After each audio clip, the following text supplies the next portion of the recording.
This hybrid meeting of the Urban Renewal Authority. Members of the public can view this meeting live on Channel 8, the city's website, and YouTube. Live Spanish translation services are being provided for tonight's council meeting by telephone.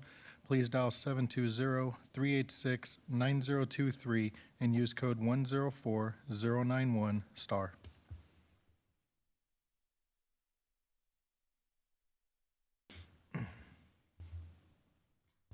Se ofrecen servicios de interpretación en español para esta reunión del Consejo Municipal por teléfono. Marque el número 720-386-9023 y utilice el código 104091 #. Thank you, Mr. Gibson. If you're a board member, please be sure to unmute your microphone when speaking for the broadcast and recording. The city clerk is the host of the Zoom meeting. Speakers will be able to unmute themselves when recognized. This time I'll call the Urban Renewal Authority special meeting to order and ask the secretary to call the roll. Chair Huseman. Present. Vice Chair Alan Thomas. Present. Commissioner Madera. Present. Commissioner Davis. Present. Thank you. Commissioner Noble. Commissioner Hurst. Present. Commissioner Grimes. Present. Commissioner Ford. Present. Commissioner Douglas. Here. Commissioner Boucher. Present. Commissioner Lewis. Present. Commissioner Fairfield. Commissioner Tedesco. Chair Huseman, you have a quorum. Thank you. At this time, I'm looking for a motion to excuse those members not present. Commissioner Grimes, So moved. Vice Chair. Second. I have a motion and a second to excuse those members not present. Is there any discussion? Seeing no request for discussion, we'll do a voice vote. All those in favor signify by saying aye. Aye. Any opposed say nay. Motion carries unanimously. First item on the agenda is presentation for the Mile High Greyhound Park Public Art Process Update. Would like to invite Abraham Ramirez, Commerce City Cultural Council President, to make the presentation.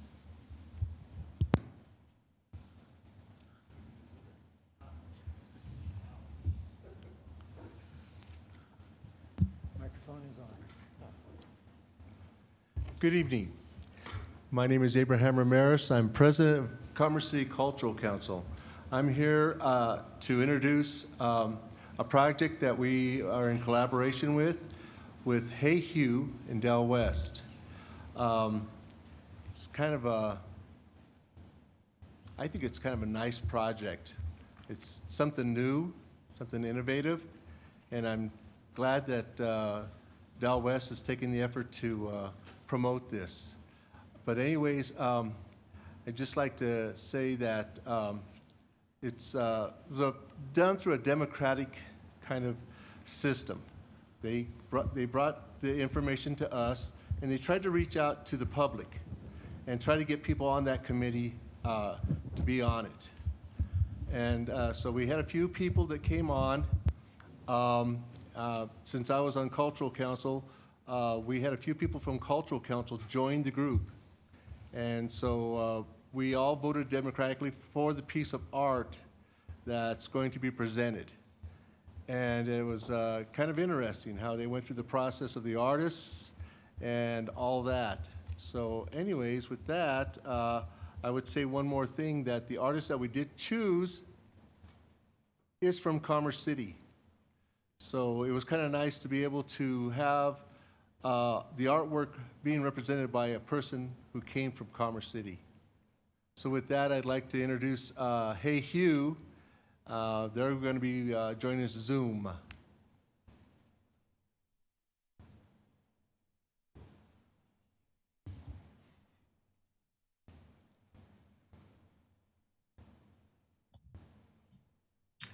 Can everyone hear me? This is Deanne Gertner with Hey Hugh. Yes, we can, Deanne. Okay, my collaborator, Castle, I think we're a little bit confused about how this hybrid setting works. So Castle, if you just raise your hand and then you can join as a panelist. Okay, you got it. And are we also able to share our screen? It looks like we can now. Okay, yes, perfect. we can. All right, sorry. Thank you for bearing with us for the technical difficulties. And we just want to say thank you to Abe for introducing us. We had a great time working with the Commerce City Cultural Council. We created a subcommittee that included mainly Cultural Council members and a few other members of the community. And we had a really great time working for several months to narrow down what we think is the best artwork for this Commerce City project. And we're really excited to present it. Today, we also have the artists with us, Carlos Fresquez and Frank Zamora, Frank's of Commerce City. We also have Del West here to answer any master developer questions if needed.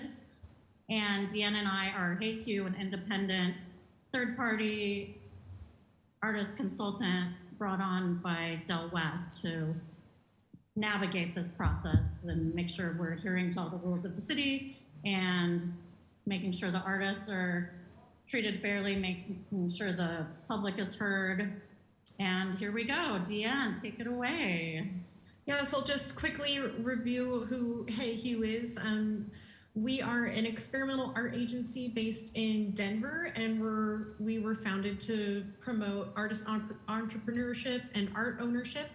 We started out doing some pop-up gallery events in a delivery box truck, and then we've transitioned to doing some public art pieces that are for the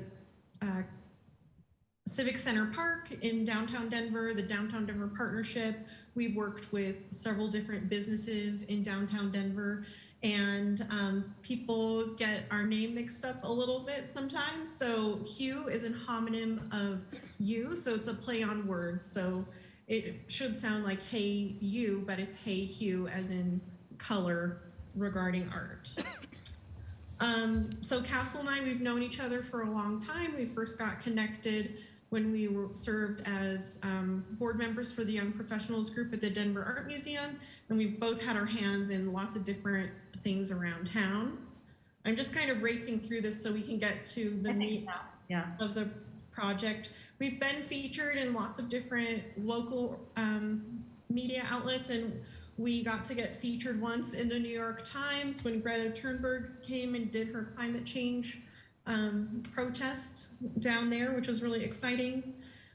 Here are just some of our past projects we worked on around the city. They're all but the Civic Center piece is still up that you can see when you're driving around downtown Denver. And so we'll dive into Greyhound Park. So you probably already know it's this mixed use community going to have 800 housing units over 65 acres, northwest corner of East 63rd Avenue and Holly Street, in the former historical site of the Greyhound Park. And we've been working, like Castle said, really closely with Del West and the architects there, the landscape architects, to determine the best location for our artwork. And we've decided that the corner of East 62nd Avenue and Glencoe Street, kind of the entrance to the development, is going to be our feature location. And I'll let Castle talk about the design.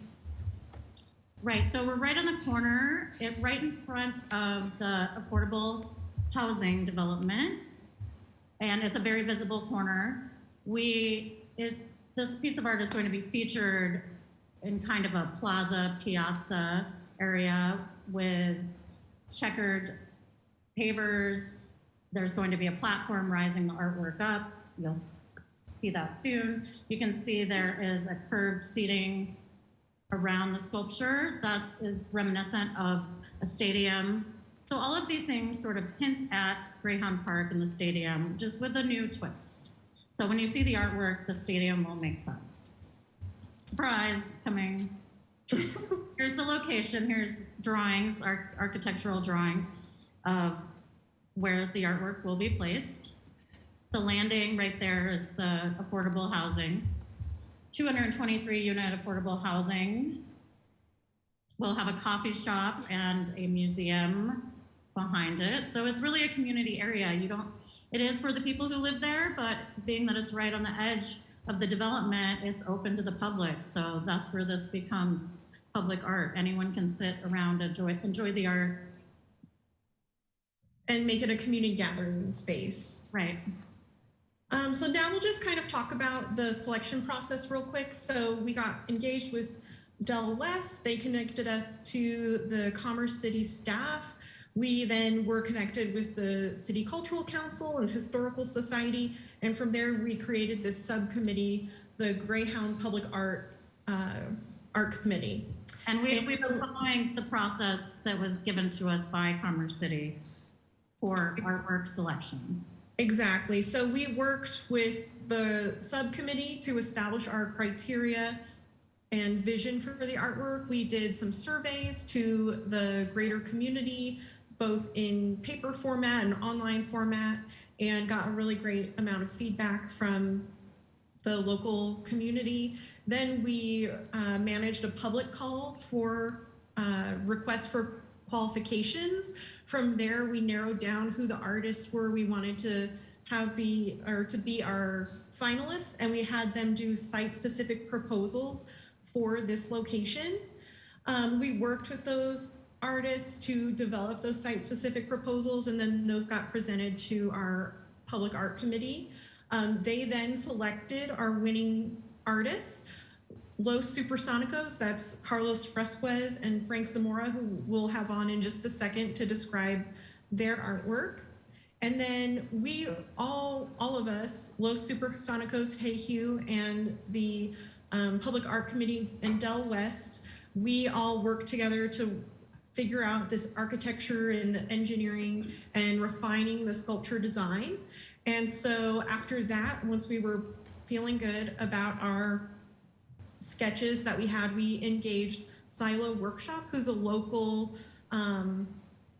public art fabricator here in town, and they're going to do the engineering, fabrication, and installation for us. We like working with them because they're a one-stop shop. They work with Carlos extensively, and so they have a really great working relationship.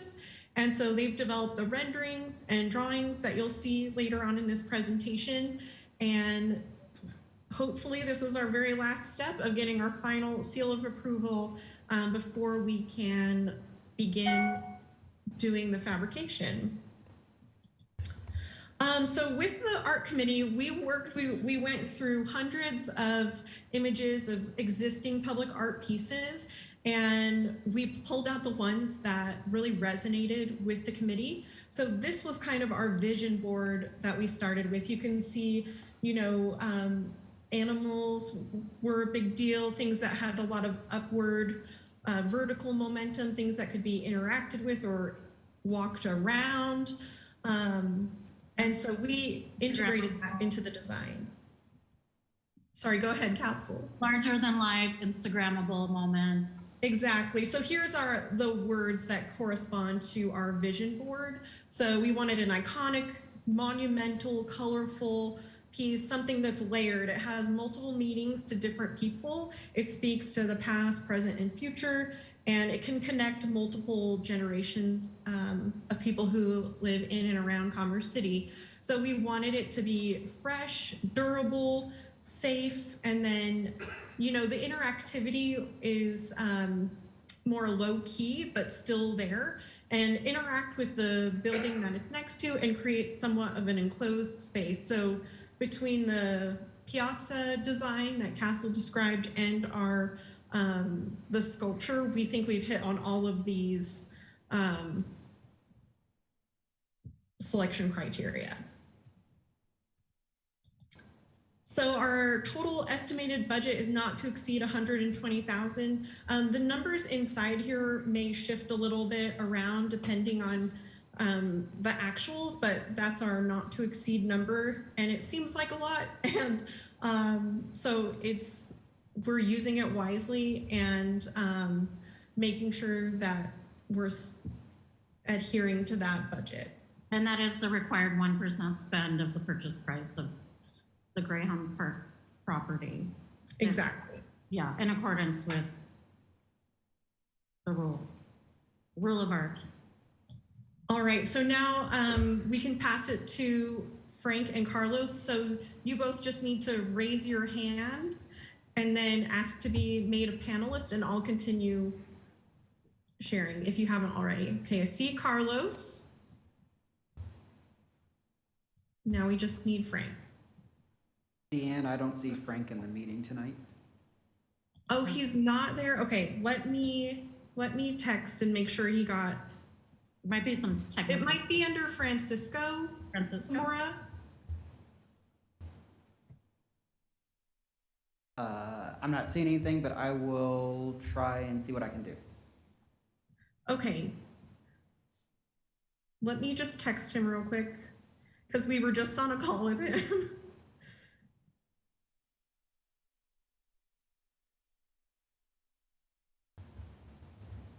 And Carlos, do you want to get started so we're not? How long do we have city council or city urban authority?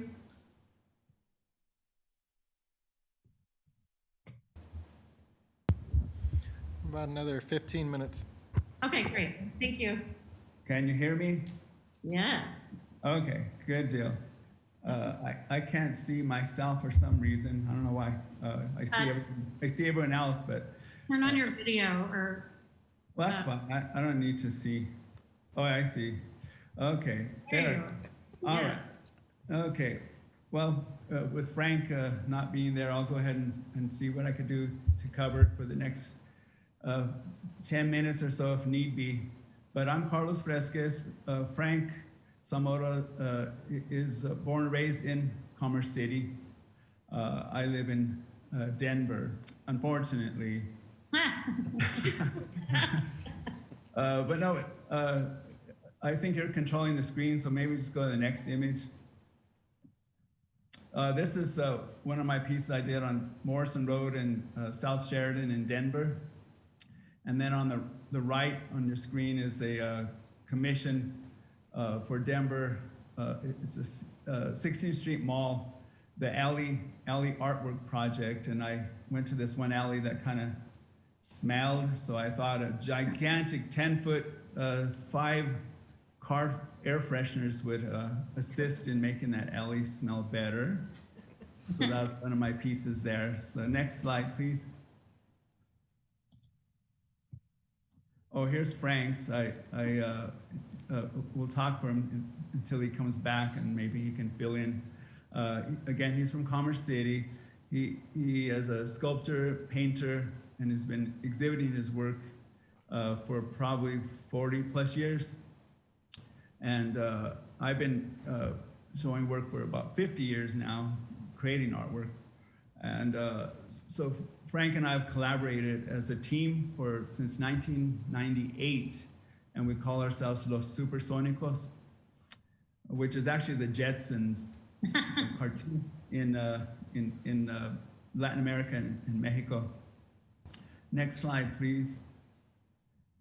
So when I heard about this call, I just kept thinking about, like, first thing came to mind is like a greyhound, maybe a colored kind of greyhound, and I thought, well, that's very obvious. And then thinking about and researching, it's like these dogs were somewhat abused, and it's kind of nice that they don't run anymore. And so I kept thinking about, like, the comment made when or the statement, or when the dogs were released to run, the announcer would say, "Here comes Rusty."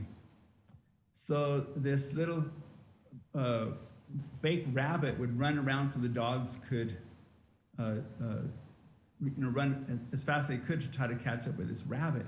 So ultimately I thought, like, well, it's the rabbit that's actually the winner. The rabbit always wins, right? Because it never gets caught, because it runs and it moves faster than dogs. So it made me think, like, well, Rusty's actually like Rocky Balboa, the movie, with his fist in the air, kind of. There we go. So that's kind of where I came up with, like, well, Rusty, the rabbit's actually like Rocky, the winner. And instead of the greyhounds, which they all run, and of course there's one winner, but the rabbit ultimately, to me, is the one that won the race. So let's see the next slide. I'm not sure what we have here. Oh, and in looking at design of since Hey You, the call for entry asked for something vertical in height. I always love this mid-century look of the signage, so I kind of borrowed from that. Frank and I looked at these and kind of borrowed imagery, and the look of these signs here is one inspiration. Next slide, please. And so here's what we came up with, this kind of rocky type rabbit, I always think rusty. And on the plaque, as Frank would say, as he lives real close to the dog tracks, and former dog tracks, and he could actually hear in the summer, here comes Rusty. You just hear it through the neighborhood, kind of resonating. So we wanted to make sure that was stated onto the plaque. And the rabbit will be wearing a vest that the dogs would wear. The dogs would usually have a vest with a number on there, and we'll probably put number 1 on the back or something, because actually, again, we feel that Rusty won the race here, and he's kind of the rocky. And below around the feet of Rusty, there's 2 dogs running around a racetrack. And I'm not sure how much more. Oh, here's the scale. Yeah, we've got the front, the side, and the back views. Okay. So here's the front, and the height is no more than 20 feet, I believe. Yeah, it's almost 18 feet up to the tip of the ears. And I think you have another side. Oh, I will point out, though, that this racetrack is kind of an angled wedge, so that people will be able to see the track and the dogs from the ground. So you can see this gives you a better angle to see that wedged shape of the racetrack. So side view, and then our back view. Yeah, and one thing, when I see pictures of this Rocky sculpture, people always go and take selfies or pictures with it because it's just so iconic. And I just thought, oh, this might be some kind of, image that people would want to photograph and just find humorous. And it actually asks a lot more questions like, well, wouldn't it make more sense to have a Greyhound there? And in one way, yeah, but at the same time, it's like this actually raises more questions and is more mysterious, because then you find out more about this history. You find out that the Greyhound tracks that the dogs chased this rabbit. So the rabbit, again, to me, was the key to making it all function or move, or for the dogs to even run, for the race to even happen. The rabbit was totally the key to this. So. And then this shows the base. So we're going to have this concrete circular base that it goes into, and you can see all of the different kind of threaded rebar that'll go to reinforcing it. So it's going to be go underground by about 3 feet down. Or am I reading? Yeah, I'm reading that right. 3 feet underneath the grade for that extra stability and security. Yeah, I've worked with Silo Workshop on several projects, and as Deanne said earlier, or maybe it was Castle, they do it all, and they'll take care of the project and make sure it's all compliant. We have to have city engineers and everything approved for it to hold up and withstand time.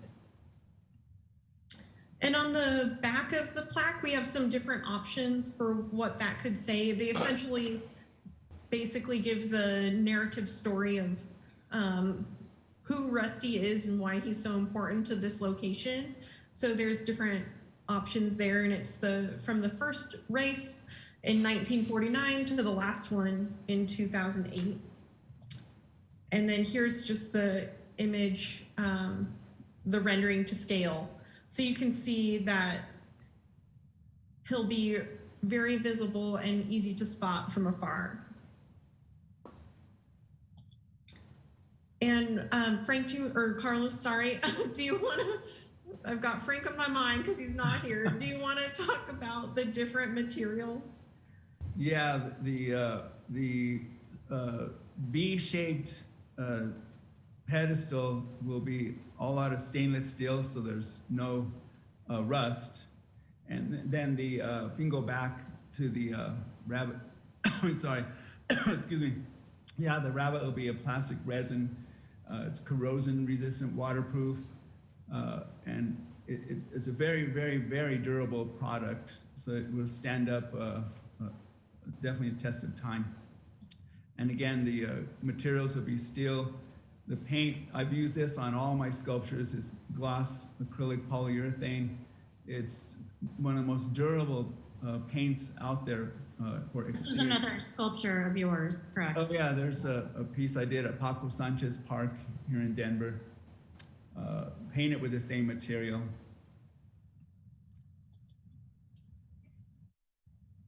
And then these are examples of some of the other pieces that Silo has worked on. So obviously they did the piece with Carlos on Morrison Road, and then some examples of some of their other works.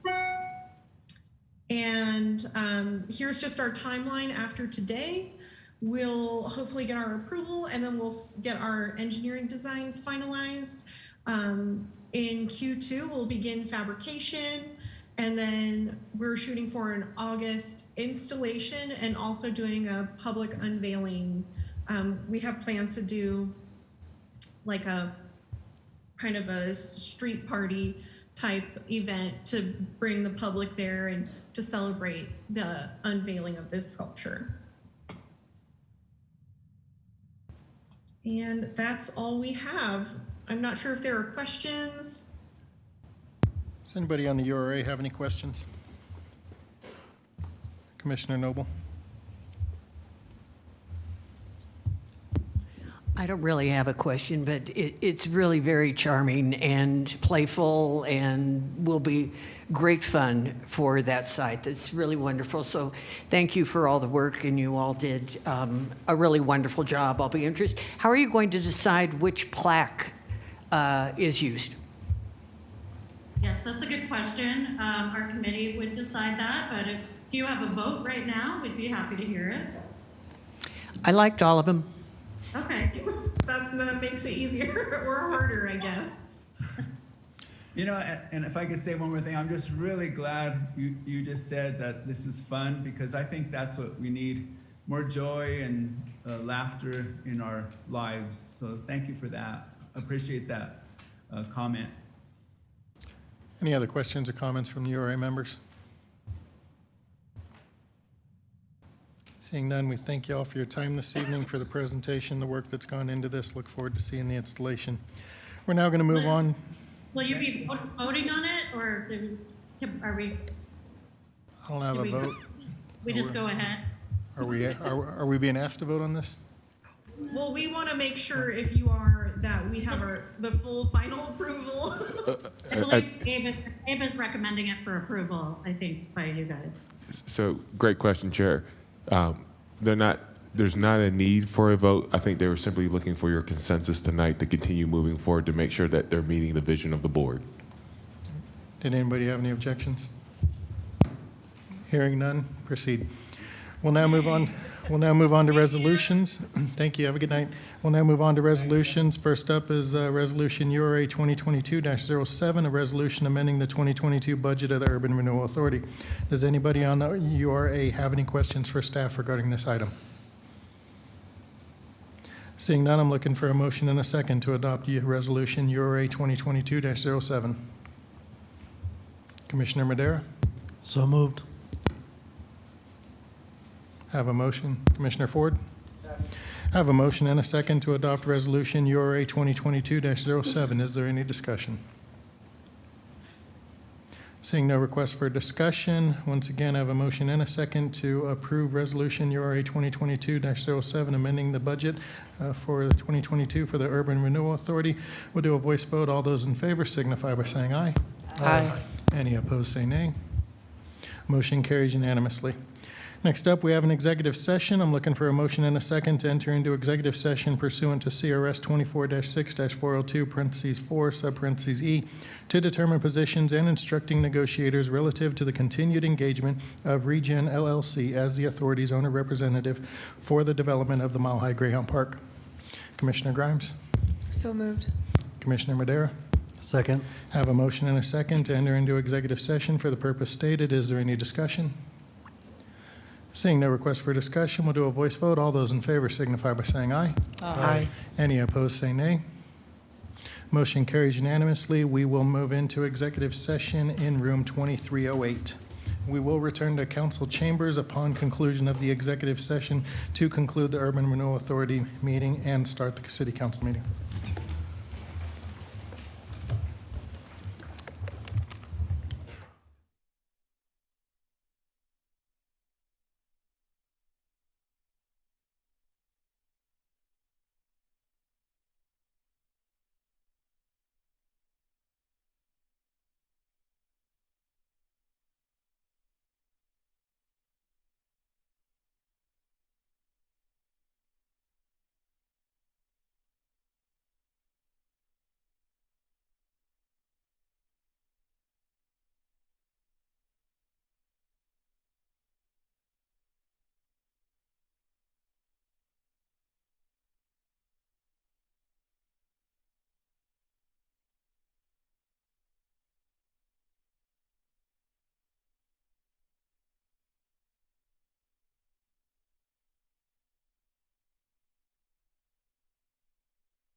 Starting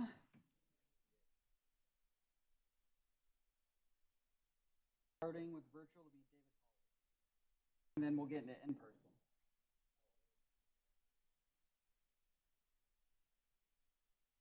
Yep.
You ready with your slide? Yes, sir, I am. Are we broadcasting?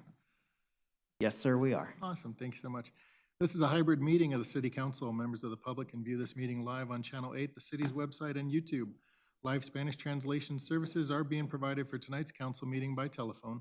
Please dial 720-386-9023 and use code 104091 *.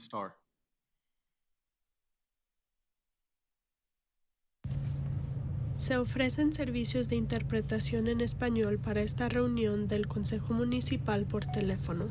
Marque el número 720-386-9023 y utilice el código 104091 #.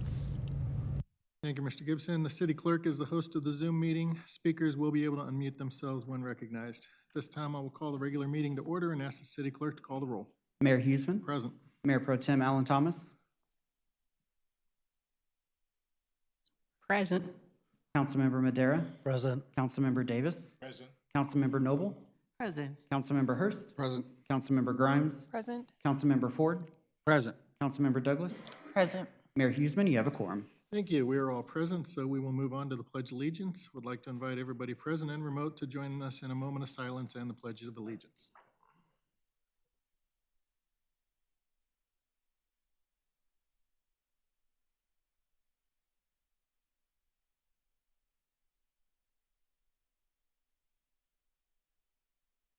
allegiance to the flag of the United States of America and to the republic for which it stands, one nation, under God, indivisible, with liberty and justice for all.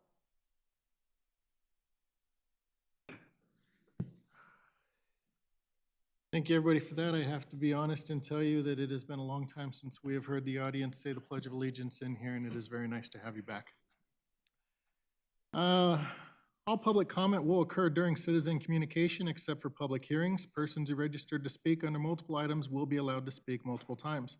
Per council policy, citizen communication is the time on our agenda for the public to address council on business and affairs of the city. Per council policy, citizen communication cannot occur before the time stated in the agenda without council approval. The estimated time in the agenda for citizen communication was 7:25 p.m. The time is now 7:33 p.m., so no action is required by the council. The city council is not able to hear any comments at this time on land use matters that are before or may come before council. Please reserve such comments for the appropriate public hearing. As a reminder, we take your comments seriously, but do not generally respond to comments until later in the evening. Council must wait until administrative council business to take action in response to citizen communication. Council members can ask questions of speakers if desired. The city needed advanced registration in order to participate virtually in citizen communication for this meeting. If you are currently in the Zoom meeting to speak during citizen communication, please listen for me to call your name and the clerk will unmute you so you may begin. If you do not respond or are disconnected, you may miss your chance to comment. Those attending in person to speak during citizen communication will be called upon after virtual comment has concluded. Please give your name and address for the record and keep your comments limited to 3 minutes. If a council member wants to ask a question, please ask to be recognized when the speaker is finished. Thank you. First up, we have David Pauley. David, you should be able to unmute yourself, and you'll have 3 minutes once you begin. Thank you, Mr. Mayor. Thank you, Mr. Gibson. My name is David Polly, and I live at 18029 East 99th Place. First, I want to thank the council for taking my request seriously for the town hall meeting. It means a lot to the community that this council agreed to it, and the city staff is working hard towards making this a successful event for the city, the residents, and the stakeholders. It's very much needed, and I cannot thank you enough. I registered tonight to talk about the 96th Avenue issues for East Point, but this afternoon I was informed that apparently Oakwood Homes has decided to take that collaborative idea of a town hall and make it their own. From everything I can gather, this April 6th meeting is not the city effort that I suggested, and is a bit of a slap in the face for the residents and to the city staff. Then I found out that Oakwood would be formally asking council members Douglas and Noble to be recused this evening for potential impartiality. Couldn't get Mr. Douglas recused on the planning committee because of how ill-prepared Oakwood's legal counsel was, so now they're coming after his wife. Yet I didn't see a recusal request for anyone else on this council, such as Council Member Ford, who received thousands in campaign contributions from the very Oakwood staff that speaks in front of this council. Mr. Hayes from Oakwood personally donated to Mr. Ford's campaign, and I can only assume again as treasurer for the Metro Housing Coalition PAC, where he serves as treasurer. And I assume Mr. Ford's recusal will be forthcoming in accordance with CP 22. And I'm sure we can find reasons for each and every member of this council to be recused. So why don't we stop playing this game? This is not how a good neighbor and community partner acts. And this is just a couple of examples that I can fit into 3 minutes. The hypocrisy has to end, because until then, the citizen communication you see tonight and with every filing and council meeting going forward is going to look just like this. And the social media discussion will go unchanged, and we're going to have an unproductive and angry town hall. So I will end with a saying from my own community group, and I'm sure you're all familiar with the shape of the reunion park. So you will understand when I say Oakwood, don't be a park. Thank you. I yield my time. Does anybody on council have any questions for the speaker? Next up will be Julie Dickman. Julie, if you're in the Zoom meeting and can either hit *9 on your phone or use the raised hand function in Zoom, Julie Dickman. Mayor Huseman, I do not see Julie in the meeting. Thank you. Next will be Austin Gonzalez. Mayor Huseman, Austin is currently present in you. person. We'll hold him for a moment. Next will be Tina Thatcher. Tina, if you're in the Zoom meeting and can hit *9 on your phone or use the raise hand function in Zoom, Tina Thatcher. Mayor Huseman, I do not see Tina in the meeting either. All right. Next, we will move to those that are present, and we will start with Austin Gonzalez.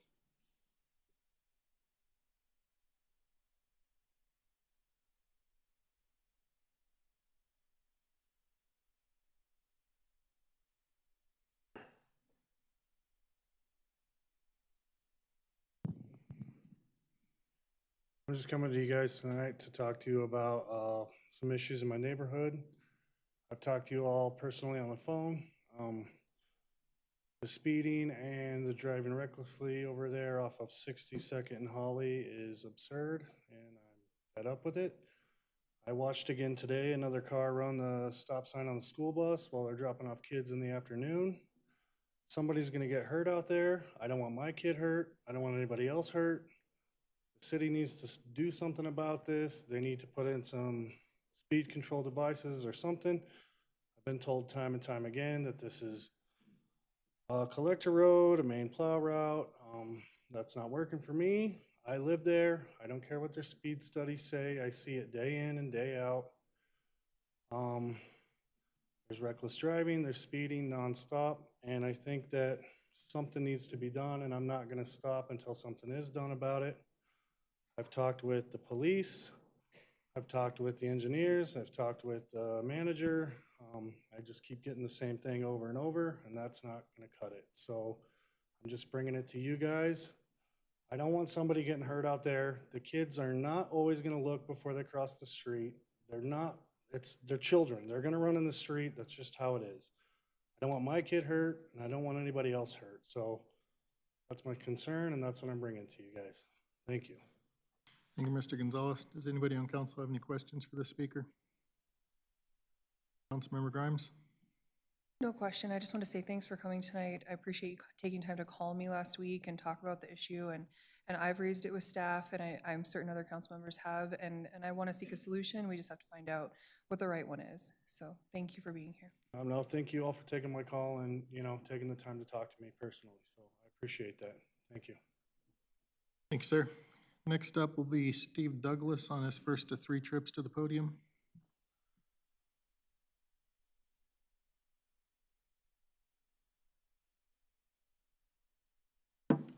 Good evening, Mayor and City Council.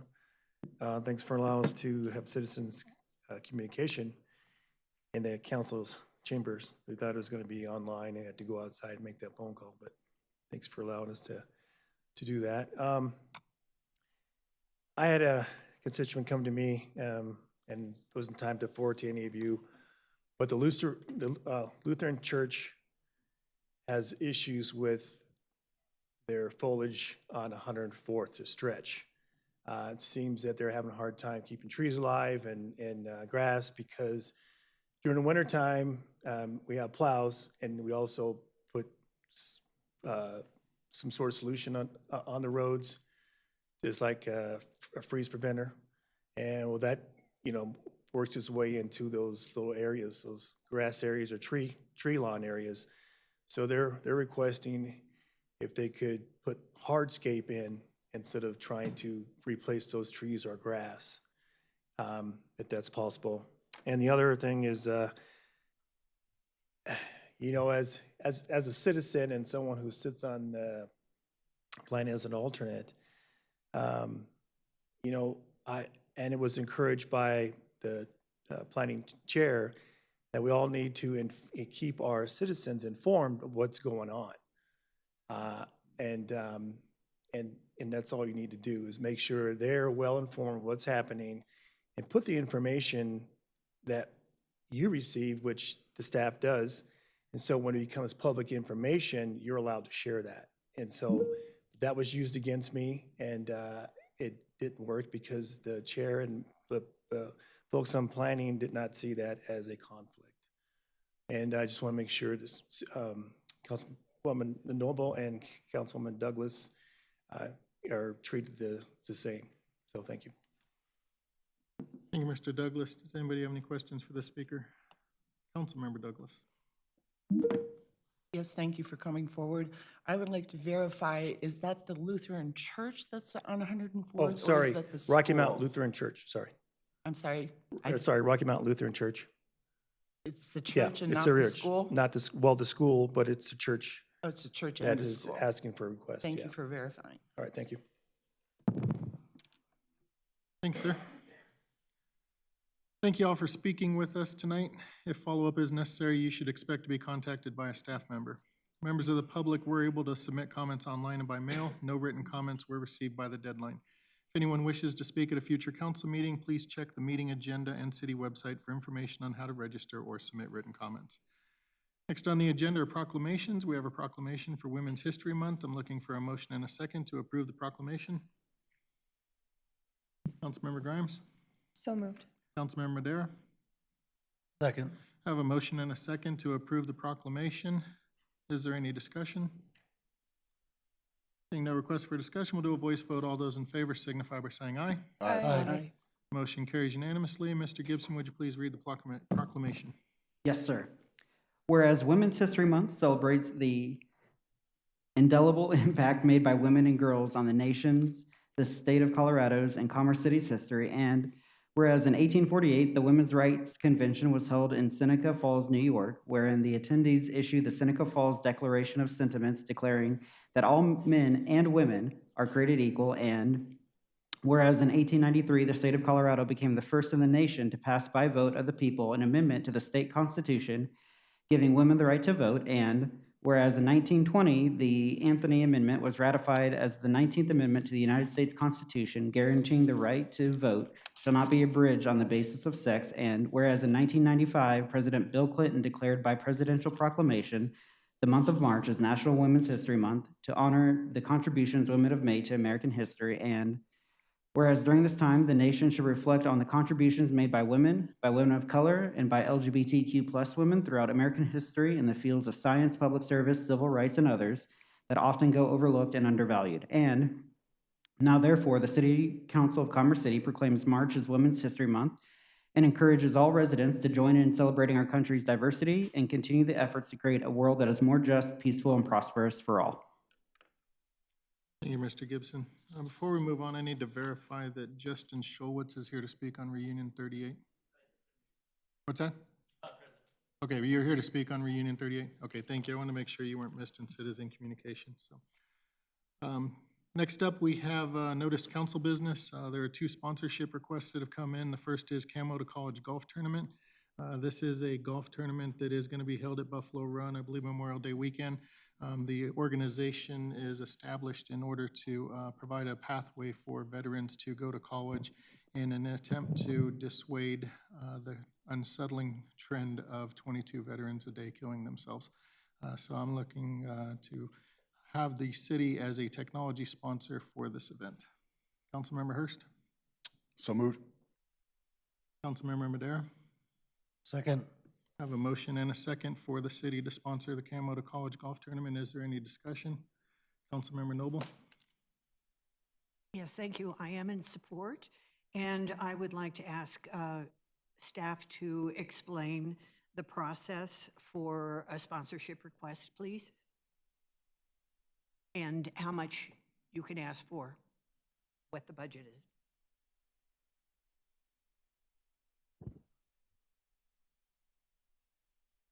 Sponsorships basically come as a request from council members to council. Mr. Mayor, how did you go about it? I'm not even the one that's involved in the process, so. All right, so this one, the organizer of the tournament discussed with me the purpose of the organization, and I felt that it was a worthwhile cause to support. So I contacted Annette Peters in the city manager's office and asked her to put together a sponsorship request form for me, which is included in your packet. March 7th was the next regularly scheduled council meeting for this to come up. We had approximately $38,000 in the budget for 2022 for sponsorship requests, And I believe we had approximately 21,000 left over after all the ones that we typically sponsor throughout the year. So this will come out of that budget that comes annually that we approve. Thank you. Thank you. Any other discussion? Okay, I have a motion and a second to approve this sponsorship request. All those in favor signify by saying aye. Aye. Any opposed, say nay. Motion carries unanimously. Thank you very much for the support of that. The next sponsorship request was another request that came in to me for an organization called Food for Hope. They provide meals to Commerce City residents and food similar to a food bank, and they're having an annual gala, and they requested that we sponsor a table as well. Mayor Pro Tem. Make a motion to approve. Thank you. Councilmember Madera. Second. I have a motion and a second to approve the sponsorship request for the Food for Hope Annual Gala in 2022. Is there any discussion? Seeing no request for discussion, we'll do a voice vote. All those in favor signify by saying aye. Aye. Any opposed, say nay. Thank you very much. Appreciate the sponsorship and continued commitment to our community. Next up, we have presentations. This evening, we have the Environmental Planning Policy and Oil and Gas Monthly Update. Would like to invite Anita Riley, City Planner, to introduce Rosemarie Russo, Environmental Planner, and to make the presentation.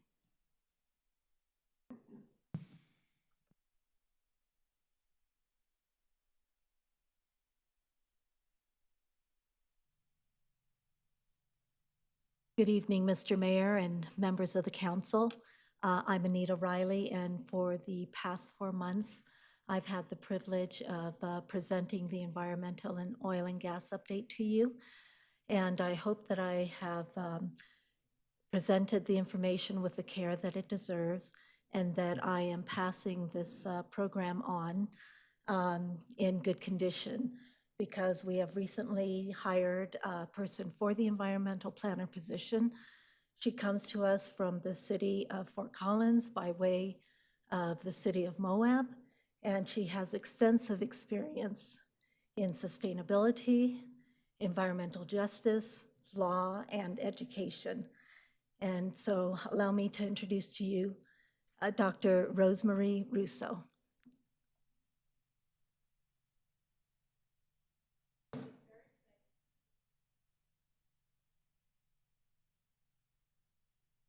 Okay.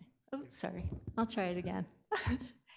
I just wanted to say it was nice to see everyone in person. I did watch a few sessions before I got hired, but this is much more friendly. And I'm very excited to be here. So I'm going to start with the environmental policy update. There's 4 main areas that I'm going to touch on, some in depth and some just sort of preliminary information, and then we'll come back to them in April. But the first one, the air quality monitoring grant application, that is sort of front and center at the moment because we are applying for a EPA grant, enhanced air monitoring for communities, and it's due March 25th. And so because it's a federal grant, it's going to be very competitive. And so we've been spending time, myself and staff and 2 very good consultants, Lotus and Pinion, and we're looking at really where the air monitors are now and trying to identify gaps of where we can place new monitors. We are also trying to make sure we're not duplicating any efforts. The next area is the Municipal Sustainability Report, and so this was a 21-page memo, and it was looking at how the municipal government can be more sustainable, and then the community at large. And so I have slides about that that'll go into more detail.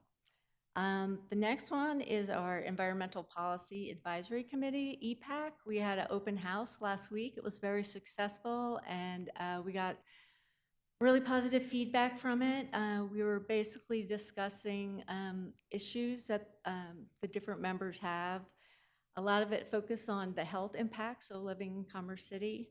And then I introduced some other sustainability plans and some goals and projects that we could work on in the future. We're short 2 EPAC members, so we're also working on filling those positions. And then last, I'll touch briefly on legislative updates. So about the grant that we're going for, so the grant is going to be centered and sort of mirrored off Montrose dashboard. I think all of you have seen it. There's a few things I want to point out about it that I think would be great in terms of communications. As you know, there's different kind of monitors, and a lot of the data that gets shown is hard to decipher. And so the goal of the grant is actually to make it understandable and accessible to everyone in the community. So the way that the Montrose program works is they're looking at the criterion pollutants, the big six, and so those are on the left.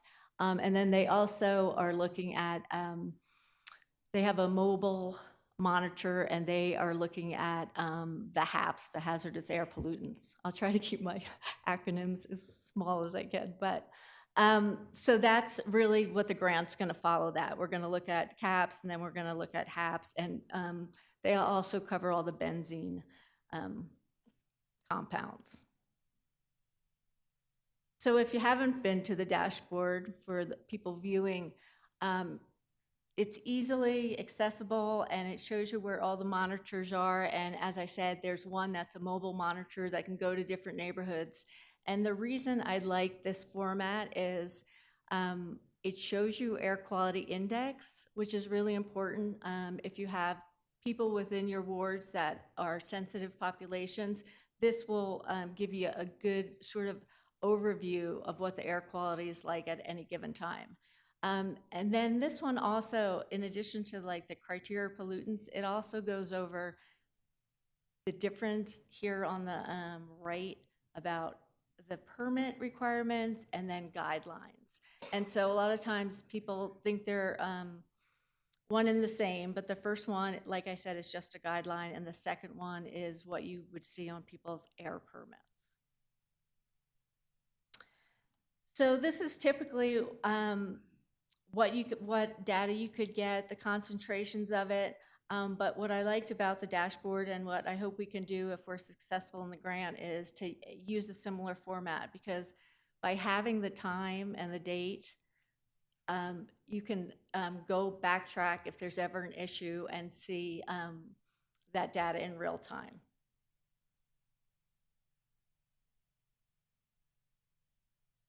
And so again, so our grant, we're gonna again look at just gaps in locations. We're gonna look at the targeted criteria pollutants. We're also gonna look at precursors. So precursors are, they're not regulated, but those are the ones that end up forming ozone. So if you know about NOx and VOCs, what happens in the presence of sunlight is that's what forms ozone. And a lot of people are confused about ozone. So the quick answer to ozone is atmospheric ozone is very good. It protects us from UVs. Ground level ozone is smog. That's what causes health impacts. And so whenever you could look at the precursors, VOCs and NOx and SOx, then you will have less ozone. And so we're going to work on those areas where it will also be the monitors that we've decided to put into the grant are mobile monitors, so we could move them around if we need to. They are real-time data, so they'll go up into a dashboard, and they also are capable of displaying air quality. And then the last part of the grant, and the most exciting one for me, and I think for the community, will be different policies about emission mitigation. And so when I was talking about precursors, a lot of different campaigns have been successful around the state that we could try in Commerce City. So some of the campaigns are like anti-idling campaigns, mow when the sun is low, fuel when the sun is low. So these are times of the day that if we can get behavior change of people not doing those two activities, that will reduce the ozone. And so all these things contribute to air pollution. And so, you know, if you look at it piece by piece, collectively, we can make a big difference. And then the last part of a mitigation policy that we could look at is EVs and alternative fuels. So that's a nice segment, but also, if you don't know the city, these two gentlemen submitted our first EV grant for EV infrastructure, so that was a great first step. And so switching now a little to our municipal sustainability. So the municipal sustainability report was, there was a few tasks within it, and one was really to look at city operations. And so our consultants conducted surveys, they did informal meetings, they had focus groups, and they really worked with staff from different departments to come up with a vision statement for the city, and then also to come up with sort of top recommendations based on staff survey. So that, and we're going to go into this in a future session in more detail, or maybe a work session, but the results were that we really need to look at a phased implementation to organizational sustainability, to really concentrate on education, waste diversion, and energy efficiency. It has been my experience that education and energy efficiency are the strategies that have the best return on investment. Those are ones you always want to do first. And so that's something we'll talk about in more detail, but you know, people always shoot for, oh, let's do renewable energy, and that's sort of down the line. The other two big areas was building internal capacity within the organization, and then forming either or both an innovation and sustainability team.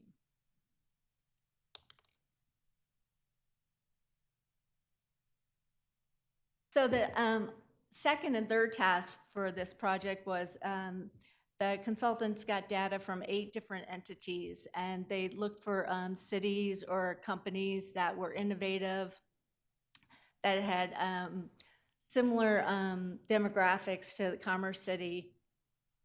These were picked before I started at Commerce City, but I was very excited because I wrote the Fort Collins one and contributed to the New Belgium one, and so it's really nice to think that they're being viewed by other people as a benchmarking excellence. And so along with that task 2 and 3, their key findings were we really need to do a little more data collection, start setting goals, rank our strategies, have a dedicated full-time person to look into sustainability. Again, include employee education and incentives, and then establish clear data-driven metrics by sector. So, you know, under the sectors, it's like renewable energy, energy efficiency, water conservation, alternative fuels, waste diversion, recycling, green building, biodiversity. And so those were all the areas that we'll address through the plan or the roadmap.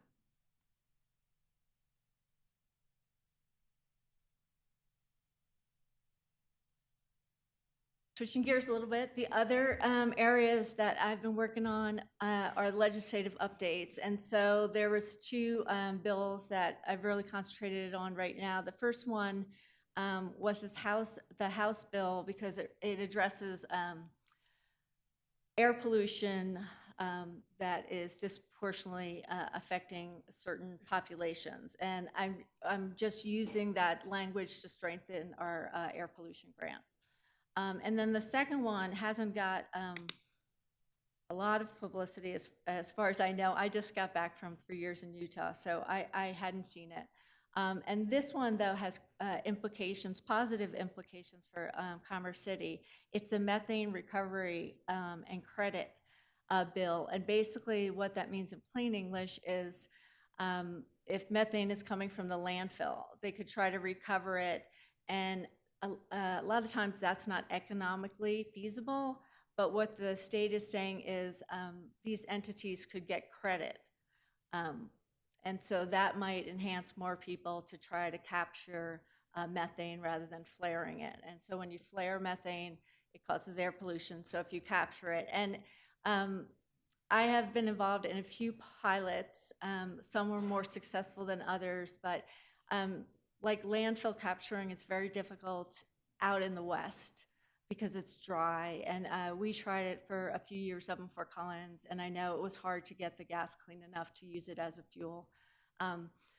But technology changes every year, and so I think that has potential to bring in revenue and help the air. Okay, now I'm going from environmental to oil and gas update. I'm not going to go through each of these exceedances, but I just have a few comments about the format, changes in the format that I think might be more useful. And so with these plans, what I think I'll try with your feedback is really just concentrating on what the exceedance is and what the permit limit is, and just reiterating that exceedances are allowed. So certain things are allowed to, certain chemicals can have an exceedance, and it's not necessarily illegal. Because certain chemicals, you're allowed an exceedance, once a year, or depending on how things are regulated. And I know it's very complicated. It's 8 hours and 24 hours, and it's really hard to get your head around. But just to try to put that in perspective. And then also, I think in some of these exceedance reports that it's not obvious to everyone that there's two different metrics that we look at, and one is guidelines, and then one are the National Ambient Air Quality Standards. And so one's a permit standard and one's a guideline. And so I get calls about it, and so I just wanted to make sure that was clarified. This is acute exposure levels. That's different, and that's not used by the regulators as much as it's used for emergency actions, and if there's a major spill. And so those are regulated in a different way. They're regulated in really short exposures, and so people sometimes use those interchangeably, and so I just wanted to point that out and say when we work on the grant, we're going to separate that out, so it's, I hope, more understandable. And so this is a format that I thought might be a little more helpful too in terms of when we look at exceedances. So there's always, refinery impacts, but, maybe separating out refinery impacts from community health would make it more understandable if someone is concerned about their health of what this really means when we have these reports. And then switching to, other than Suncor, the city oil and gas permit applications, there's not a lot of new data. There's still 5 applications that the city is reviewing. The last 2, Owl and Falcon, might be withdrawn, and then we'll place them on a inactive status. And so those, again, I'm sure you have seen this slide before, but that's Falcon and the Owl sites. And then there's really no news either about the Form 2As and the spacing application. So spacing, again, doesn't mean that they're necessarily going to put a well in. It just means that they're looking what is around their area. And so, I mean, it's something that we should be tracking. But again, there's nothing within city limits at this point that's new. And so that is the update. I'm happy to take questions. Thank you very much, ma'am. Appreciate that, and welcome to the city. Thank you. Councilmember Noble. Thank you very much. Welcome, Dr. Russo. Very happy to have you here. I do have some questions. Is the plan to coordinate the air monitoring with Montrose? No, not coordinate with them. Use that format. We will, like, I'm not sure the coordinate verb. So I am looking at cultivandos permits. Not the permits, the monitors. We're looking at the monitors that are at the Suncor facility. We're looking at the ones that CDPHE have, because we're looking at the Montrose ones too. So that's all on a spreadsheet. We have identified 20 areas where we think that air monitors should go. So if you have feedback about that, I'm happy to share the ones that are in the grant so far. And, you know, because you're relatively new here, I just wanted to put it out there that the optics of using air quality monitors that Suncor is using probably wouldn't be satisfactory to the concerned residents of South Commerce City. So I don't think I would put that at a high priority. I attended the presentation at Suncor facility, as did many of the other council members here, and I actually had issues with their ongoing real-time air monitoring system, and I think you showed a couple of slides from that. One of them was where the community, where the monitors are located, and then the other one was their format, and their format doesn't show whether there's a problem. It just shows a number, so no one knows whether it's okay to have 5 parts per million of benzene or a VOC or whatever the case is. So that technically didn't work for me. So I'd like to move to other locations and suggest that we also include North Commerce City near the landfill. And okay. Also Basin F, which would be on 96th, sort of Potomac and 96th. That's where the toxic chemicals are buried on the arsenal, near there. So it would be good to see if anything's coming out of there, and also just to have a baseline for that area because of proposed oil and gas wells in that area. Okay, yeah, we looked, that's something we superimposed on it too. So where the 5 permits, a lot of that areas were near schools too, so we can get the information out that way. And yeah, I appreciate your comment of not understanding if you just see a number. That's what I was trying to get at, is what we're gonna try to do is have the number, have, if it's a cap, have the number, have what's on the permit, and then also have the guidelines. And so people could, you know, if you see a number that says, 5, micrograms per cubic meter, I don't think most people know what that, and I don't mean to be condescending, but I've been in the field 20 years and it's hard to decipher. And so, yeah, it's gonna have something near it that says, okay, this is the limit and this is, whether it's exceedance or just whether it's a cumulative level that's high enough that people should be concerned and we should, have a backup plan. That's what it will have. When I originally made the motion for the exceedances report, it was pretty straightforward, just to know how much of an issue that it was for folks in South Commerce City who were impacted by it. So the fact that it happens on a daily basis, or 20 times a month, or 10 times a month, or 3 times a month is also important, not that we're making a judgment on it. If Suncor believes it's an exceedance that they must report to the CDPHE, then it's something our residents ought to know. Okay. And I'm sorry to say that I don't know Commerce City well enough to say whether they're near Basin F. There was one near the landfill. But they're preliminary too, and so we are looking at the bird boxes or fence type of sensors and monitors, and so even if we put in the grant that they're at certain locations, we can certainly move them around if there's an incident or if there's a community member that's concerned. And I did notice the acute health concern on February 25th was sulfur.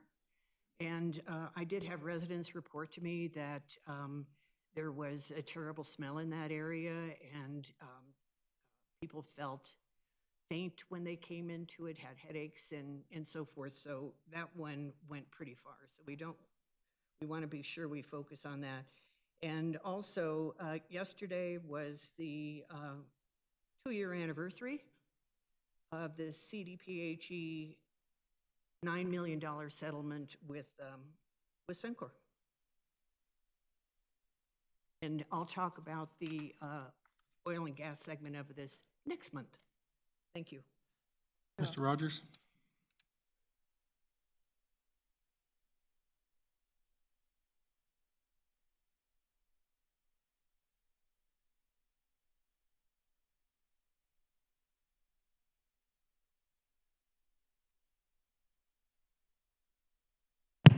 Dead mic. So, to Ms. Russo's credit, great work with submitting a grant as it related to the air quality monitoring. As she stated, it is competitive, so there's a chance that we may not be successful in that. So we do plan on bringing forward a much more detailed conversation around the air quality monitoring plan within the coming months, because if we are not successful, the council may want to take that into consideration as part of the 2023 budgeting process. Thank you, sir. And just one other response to Councilman Noble. With that sulfur dioxide, Jason was concerned and sent me a memo. I think when I came in, I did check 8 of the community monitors, and they were all, below levels. And so, now that I'm here, I mean, if people have concerns, they can certainly call me directly. So if your constituents call you and there's a smell or there's odor, there's something concerning to them, I can probably find it quicker. And it's not as frustrating when, you're worried about your family or yourself. And then if you're sitting in the office and right where the databases are. It would be great to set up a system for that. That'd be wonderful. Thanks for the offer. Mayor Pro Tem. Yes, thank you, Mayor, and thank you for tonight's presentation. I was going to bring up the exceedance also on February 25th that you guys were talking about.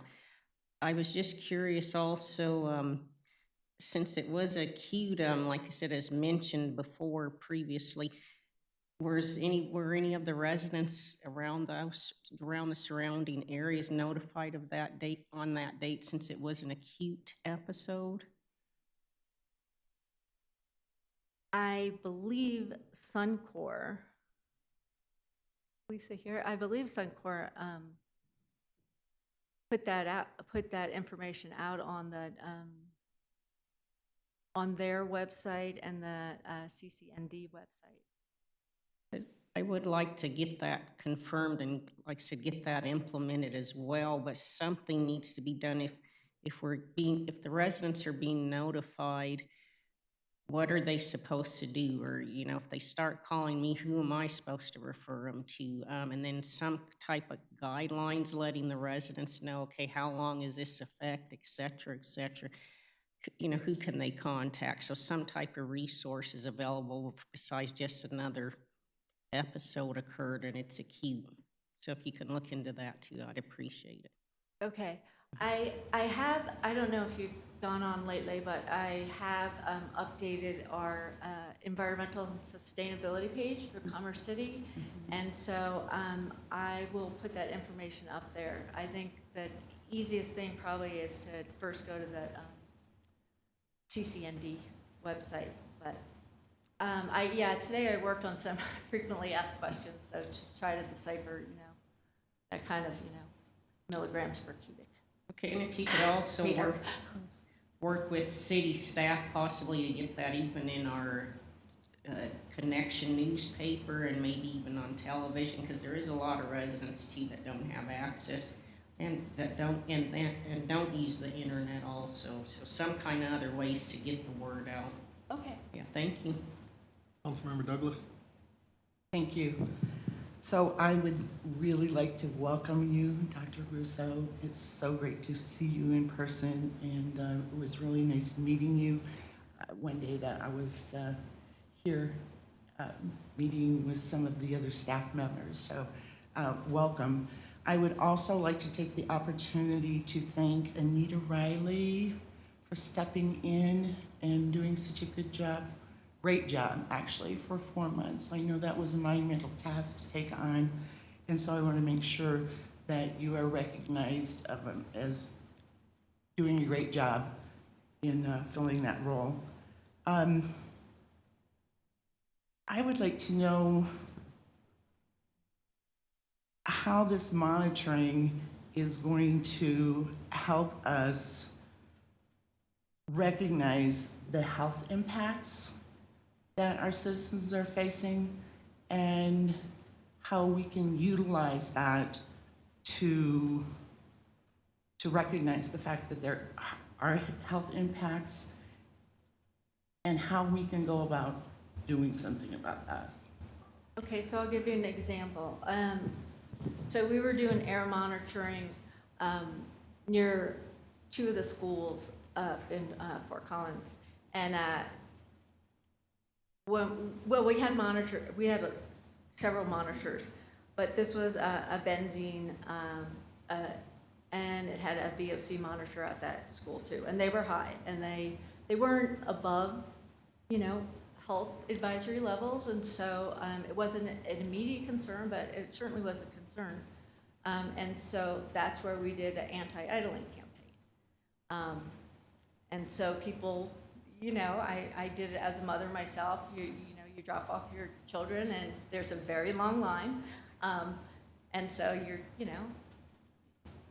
car on, or if you're near a railroad track. So those are like little incremental things you can do to bring the levels down.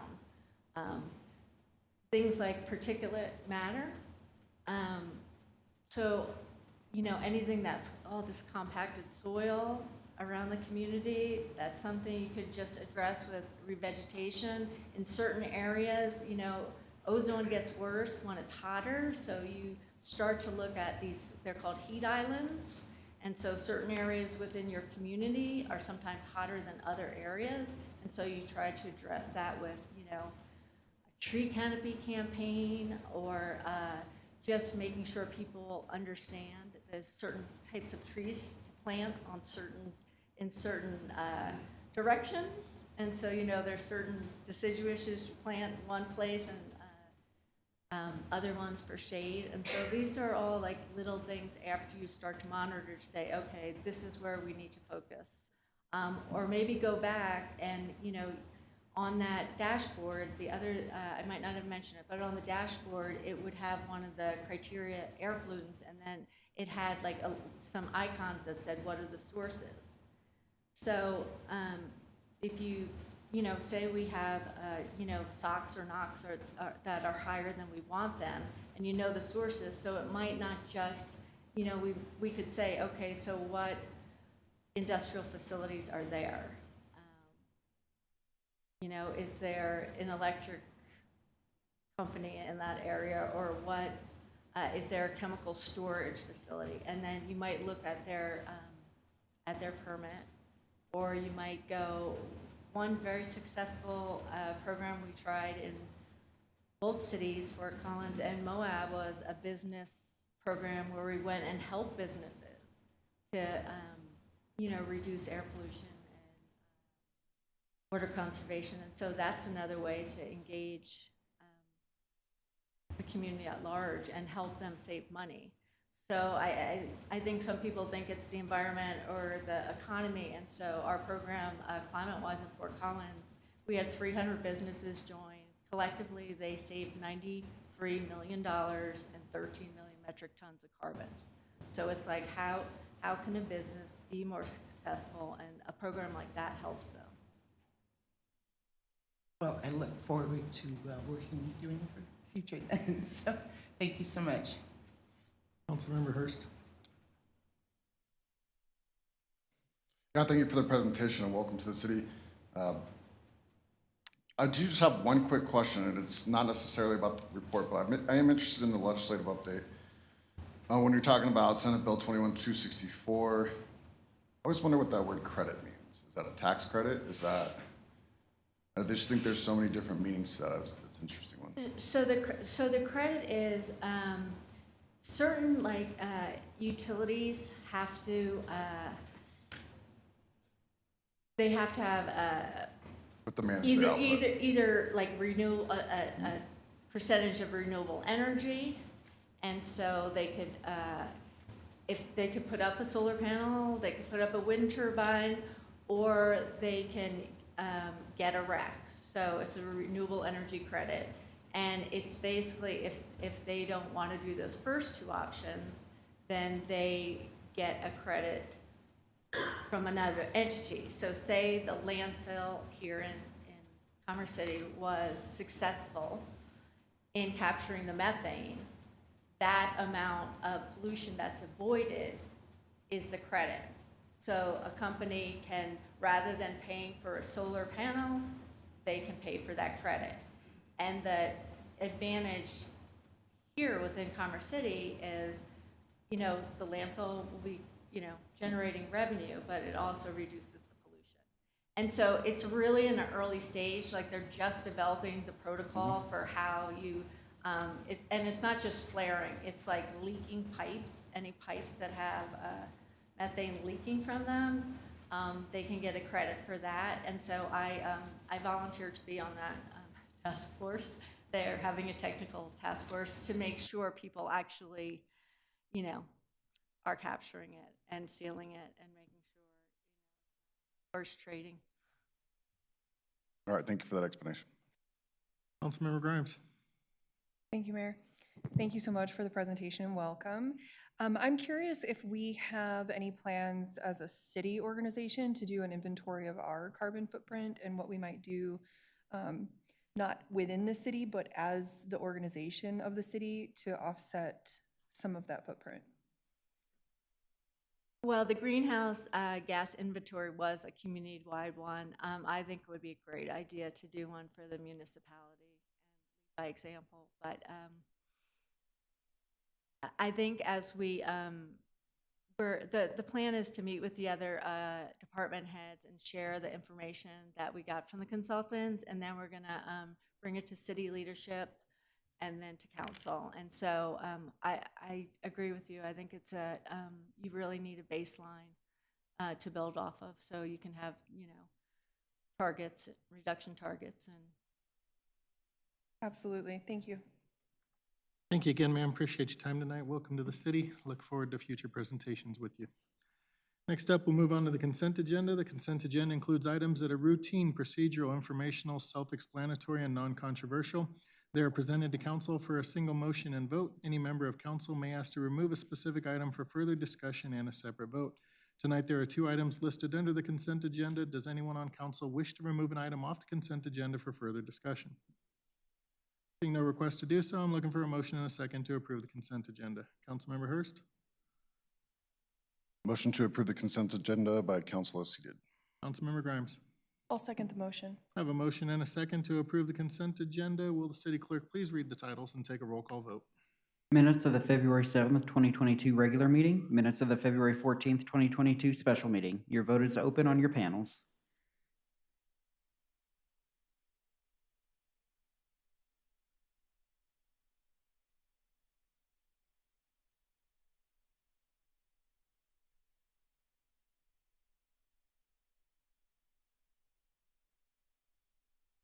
All right, consent agenda passed unanimously. We'll now move on to the next agenda item, which are public hearings. First up is Resolution 2022-03 for the Avila Settlers Crossing Subdivision.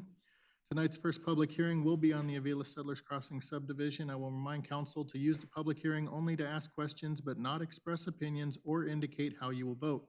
Council members are not to provide testimony if you wish to participate in the decision. You are also to rely on the facts developed in this hearing and in the record and apply those facts to the criteria in the Land Development Code. This time I will open the public hearing. We'll invite Harry Brennan, City Planner, to make the presentation.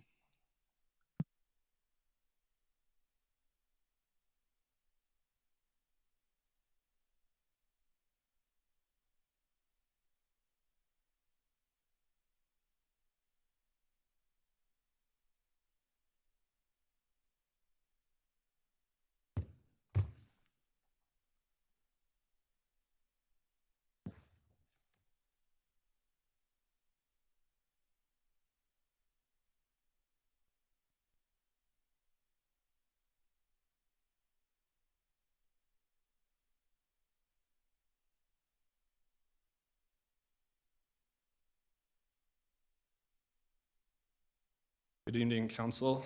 I'm Harry Brennan, city planner with the city. The case before you tonight is, or the first one before you tonight is subdivision case S-78921, Avila Settlers Crossing subdivision plat, and the applicant in this case is Next Metro Communities.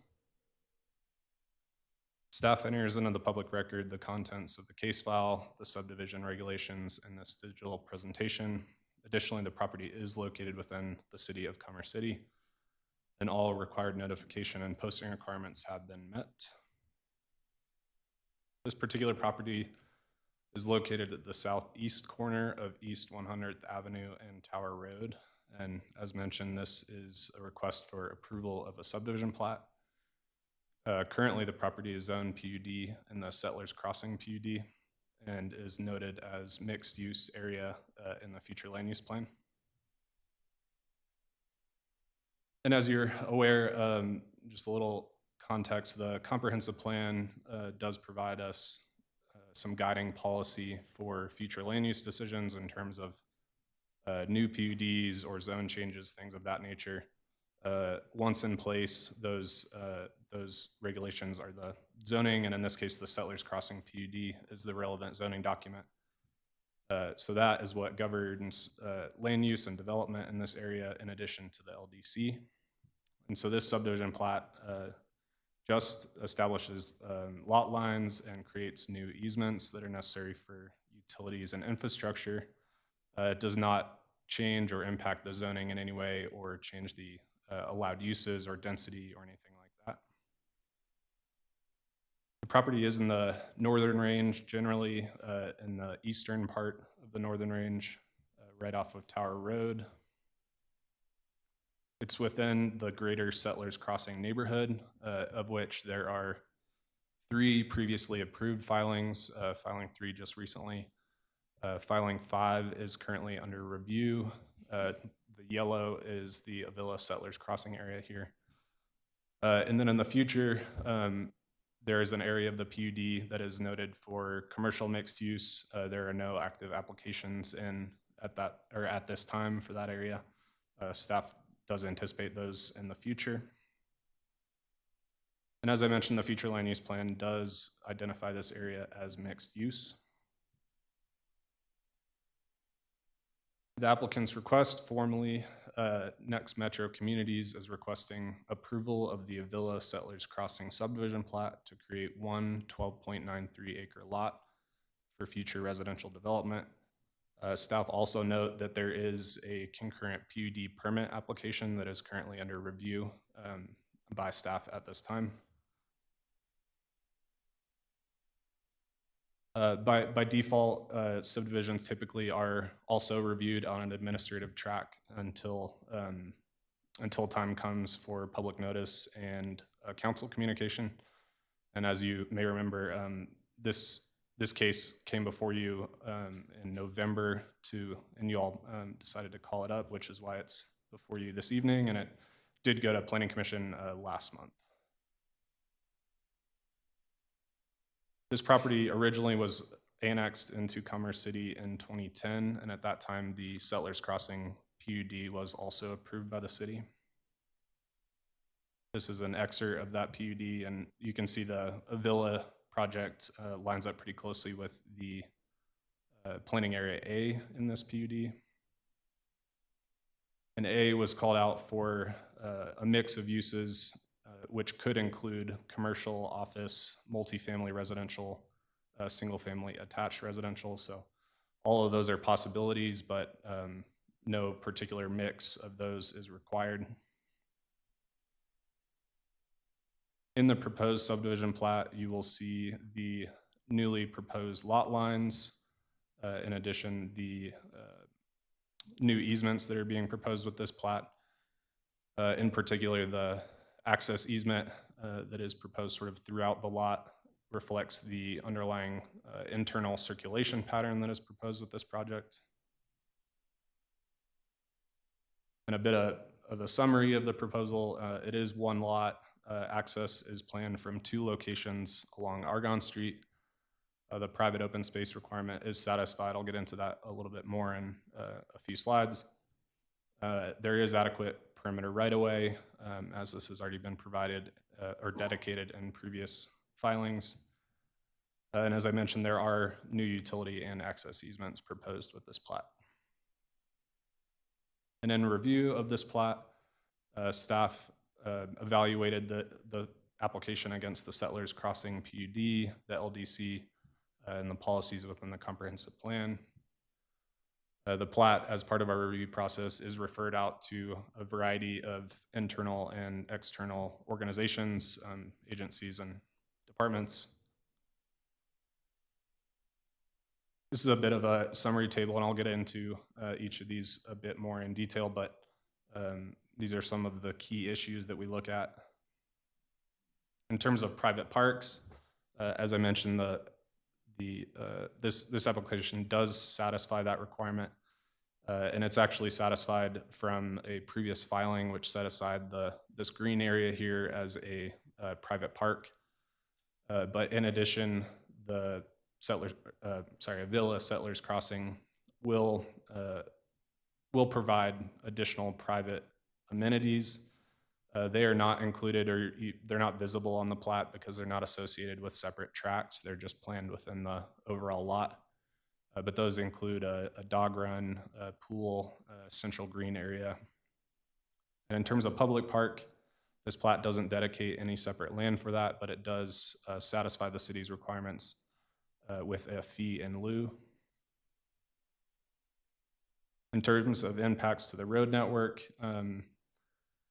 the Public Works Department and other external agencies did review this plat and the traffic study, and there are no outstanding concerns related to the transportation impact. I will note that there is no direct access from Tower Road, just from these two spots on Argonne Street. There are also planned improvements to the East 100th Avenue and Tower Road intersection. This application was also reviewed through our referral process by the 27J School District, and they, I'll back up a little bit. School sites are planned collaboratively with 27J, and they are noted on the future land use plan. There are no school sites identified for this particular area, so for that reason, this filing will satisfy our school fee requirement with the fee in lieu instead. And based on feedback from 27J, there were no outstanding concerns related to school capacity related to this particular subdivision. I will note to date the developer has not participated in the voluntary 27J fee foundation. This, of course, is a voluntary fee foundation. The city does not collect these fees, and further does not withhold permits if the developer does not pay into this foundation. And the LDC provides 9 specific criteria on which we are to evaluate a plat application, so I'll try to run through these a bit quicker. Criteria A, the subdivision is consistent with any approved rezoning, concept plan, or PUD zone amendment or zone document. Staff did find that this application is consistent with the PUD zone document. As I mentioned previously, it is in line with the intent. The overall multifamily is one of the allowed uses within the zone document for this particular area. So staff do find that the application meets this criterion. Criteria B, the subdivision is consistent with and implements the intent of the specific zone district in which it is located. Again, the PUD zone document does allow for a mix of uses, but does not require it. And so staff also find that the application meets this criterion. Criteria C, there is no evidence to suggest that the subdivision violates any laws or regulations. Staff did find that was the case. Criteria D, the general layout of lots, roadways, driveways, utilities, etc. Accomplishes the purposes and intent of the LDC. Staff did find that is the case here as well. The overall layout is orderly. As mentioned, it is just one single lot, but it matches up with the underlying zone planning area within the zone document quite well. So staff also find that the application meets this criterion. Criteria E, the subdivision applies or complies with all applicable city standards and does not unnecessarily create lots or patterns of lots that make compliance in the future difficult. Staff did find that this is the case. As a single lot, it promotes flexibility and facilitates future development. Criteria F, either the subdivision will not result in substantial adverse impacts or those impacts will be mitigated. Staff found that that first part was true. And this is supported through our referral process from comments we received from all of our referral agencies, the Fire District 27J as mentioned, and others. Criteria G, adequate and sufficient public safety, transportation, utility, facilities, and services, et cetera. All referral agencies that reviewed this proposal did or have no outstanding concerns related to this. So staff also find that this criterion is met. As of the Planning Commission hearing, the city has received a signed copy of the development agreement, so staff also find that this criterion is met. And finally, there is no phasing plan associated with this plat, so this criterion is not applicable. And a little recap, Planning Commission did consider this case on February 10th. Commissioners brought up some concerns regarding fire access and pedestrian safety. Commission indicated that these concerns were related to criteria G. And so while staff had made the official recommendation of approval through the DRT, Planning Commission did vote 3-2 to recommend denial of this particular case. And finally, public notice was met for this hearing, and as of earlier this afternoon, no comments had been received during this posting period. And with that, I know the applicant is also here with a presentation. We want to move into the applicant presentation, or if you want to do questions now. Thank you, Mr. Brennan. Appreciate your presentation and you being here this evening. Does anybody on council have any questions for staff at this time? Councilmember Hurst. Good evening. Thank you for the presentation. So, Planning Commission brought up fire access. Part of the process is to bring this to the fire department and address fire access. Can you give us the feedback from the fire department? Sure. Yes, this project was referred out to the fire district and they responded on each of the referrals we had. As of the most recent referral request and the letter we received back, there were no outstanding comments or concerns from the fire district regarding access. I don't know the particulars of the access requirements from the fire district's point of view, but there were no outstanding concerns from them. Thank you. And my follow-up to that, there was obvious concerns about pedestrian safety as well. Tower Road's continuing to get busier. There are setback sidewalks, but what's staff's perception and what steps were taken to increase pedestrian safety, or what's being considered? Well, I think in particular, one related improvement is the signalization at East 100th and Tower Road, which will result in a traffic signal and an additional crosswalk. Otherwise, I know our city engineer is here as well to talk about road improvements and things like that. So I don't know if there's anything to add.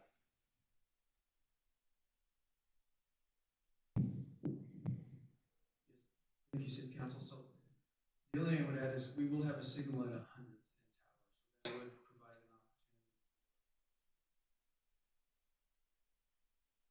The other thought is 27J would be busing students across Tower. The only way to cross Tower would be at the city. All right, follow up to that, with that being said, and that's where I was leading.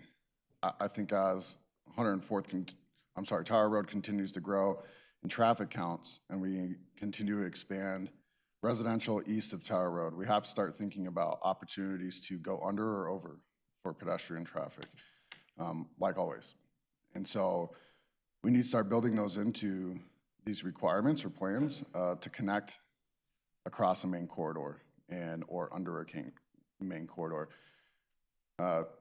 Depending on the population size east of Tower Road, I think, pretty quickly we will get to a level of density that requires additional passageways across that type of arterial road and major arterial road in the future. The follow-up to Councilmember Hurst's question, who's paying for that intersection at 100th and Tower? Developer was required to contribute money towards the signalization of that intersection. It was actually done with the previous filings. I also have Chris Odell here with me. He's our development manager for engineering. He may have some background. I know that they're contributing money for the signal. How much was contributed versus what is the projected cost? They contributed order for that signal, I believe, so the average signal cost is $450,000.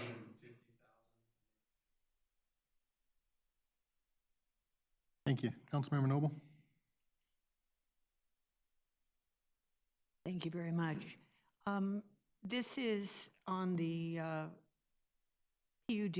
It's listed as mixed use. I think you referred to it as mixed use, but this is Avila, so is it multifamily? That's correct. Yeah, and which? Sorry, Sorry. It is multifamily.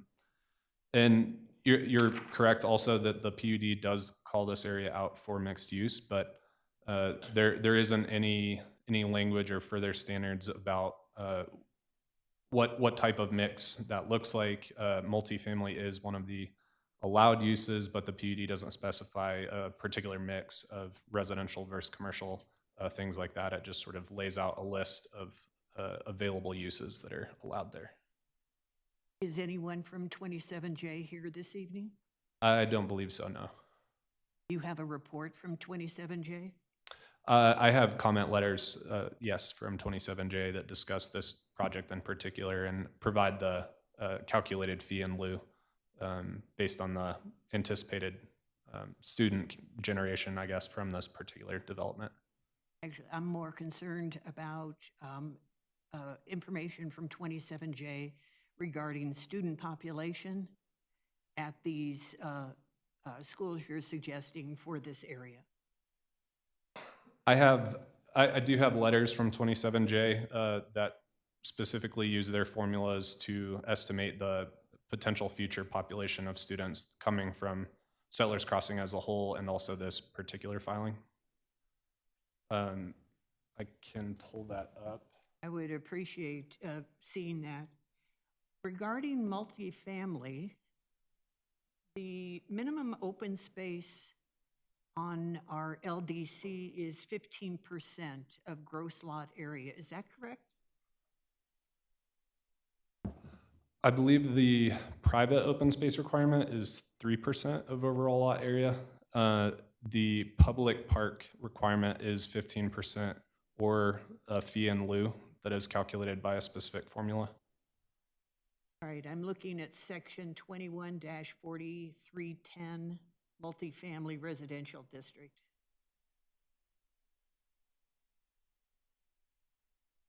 So since all of Settlers Crossing isn't multifamily, it's single family, my question would be if this parcel would be required to have 15% open space. Well, first, the application so far has been evaluated as a multifamily project. We have recently had some discussions about how it's classified between single family versus multifamily. which is an issue that we're working through in the PUD permit application. In terms of the actual percentage of open space, the specifics of your question, the 3% private open space metric is what we've used for the private open space portion, and then the public park dedication is either 15% or a fee in lieu. In this particular case, they're paying a fee in lieu instead of a dedication of land. In that kind of density, it would be interesting to be able to have more open space within the project itself, perhaps. Would you agree? They are providing some open spaces within the development itself, within that lot. They don't show up on the plat because they're not dedicated in separate tracts. They're just sort of programmed open space within the lot. But there are a number of private amenities they're providing within the project itself. And how close is this property to Tower Road? It is...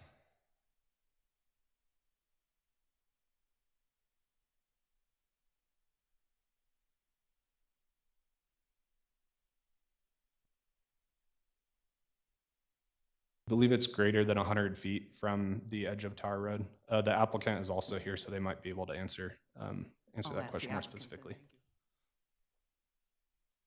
At this time, I'd like to invite the applicant forward to make their presentation.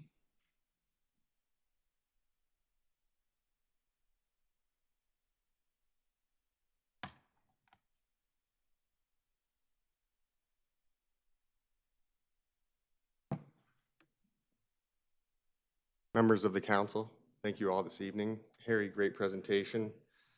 I'm honored tonight to be in front of you and discuss an iteration in suburban housing that addresses a growing need to accommodate the missing middle. And what you see before you in design, granted the plat defines boundary, access, and easements.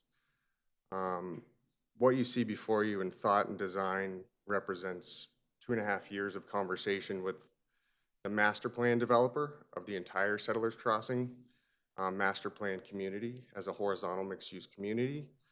And from our pre-app, which was March 10th of 2020, this represents 2 years of iterative effort in refining a plan to fit the long-term goals of the Commerce City community, the PUD, and the Land Development Code to meet or exceed these standards. So thank you for your time this evening. Excuse me?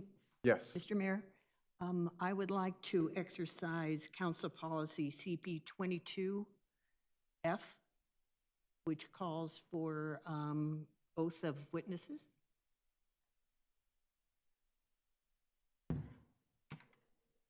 The council policies allow the witnesses to be, upon request of any council member, the witness to be sworn in by the city attorney. So, given that request, I will do so. And I'm sorry, what was your name again? My name's Tyler Ellick, and I Tyler? represent Next Metro Communities, the applicant. Right. Tyler, do you swear to tell the truth, the whole truth, and nothing but the truth? I do. Thank yes. you. Thank you. Sorry for jumping to it. Very excited about this evening and appreciate that. Also, you have with me Ty and Charlie. Ty represents Norris Design based in Denver, over 50 years. He's part of the design team. Should we swear everyone in now, or how would you like to handle that? Let's just see how this goes, and probably one at a time, depending on as people address the council if a request is made. Okay. Thank you. Our civil engineers, HKS, also based in Denver. Charlie's here with Brownstein.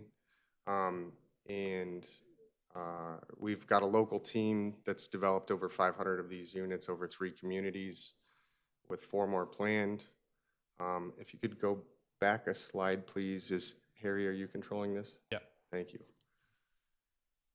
So what you have in front of you is a single lot multifamily community.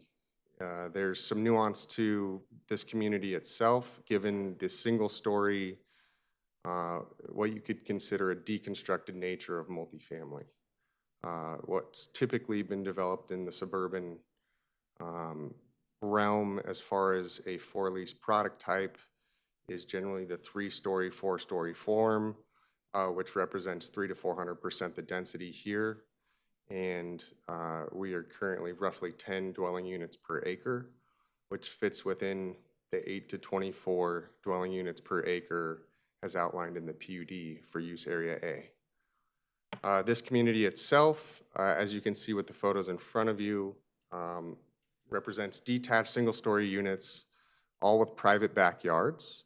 So although that open space doesn't necessarily count toward a calculation formally, it provides immense access to daylight on all 4 sides of the dwellings, as well as the single-story height preserves views and provides accommodation for, watershed. You can see xeriscaping and natural plantings around the structures themselves, as well as centralized community amenities. Some of the photos here are of Avila Buffalo Run, which was our first project within Commerce City 5 years ago. That was the first in Colorado, and we're here to say that we're continuing to learn and grow. This is currently fully occupied from a residential standpoint and has been extremely successful in providing access to a home with 4 sides, with neighborhood, with neighbors, but with the flexibility of a lease. So who lives in these communities? It's the same members that live in all the adjacent communities. So you can see the diversity of the occupation summary here. Aerospace being a key component, being given the proximity to DIA, construction, education. It's really fully across the board. Our demographics can be roughly split into thirds as far as young professionals, mid-age in transition, and aging in place. And a lot of residents find us for the maintenance-free nature, where you can have a full-time leasing manager doing your landscaping, sell your lawnmower, changing your light bulbs. And so there's a huge value proposition in having the flexibility of a lease, whether you're building a home in the area, newly moved there. It serves a variety of people, and we found it to meet a growing need in the market, especially as we all face ever-increasing home prices across Colorado. Now to introduce Ty in regards to the design as the design expert. Good evening, Mayor and City Council. My name is Ty Robbins with Norris Design. We're the planning and landscape architecture consultant for Next Measure Communities. And do I need to be sworn in?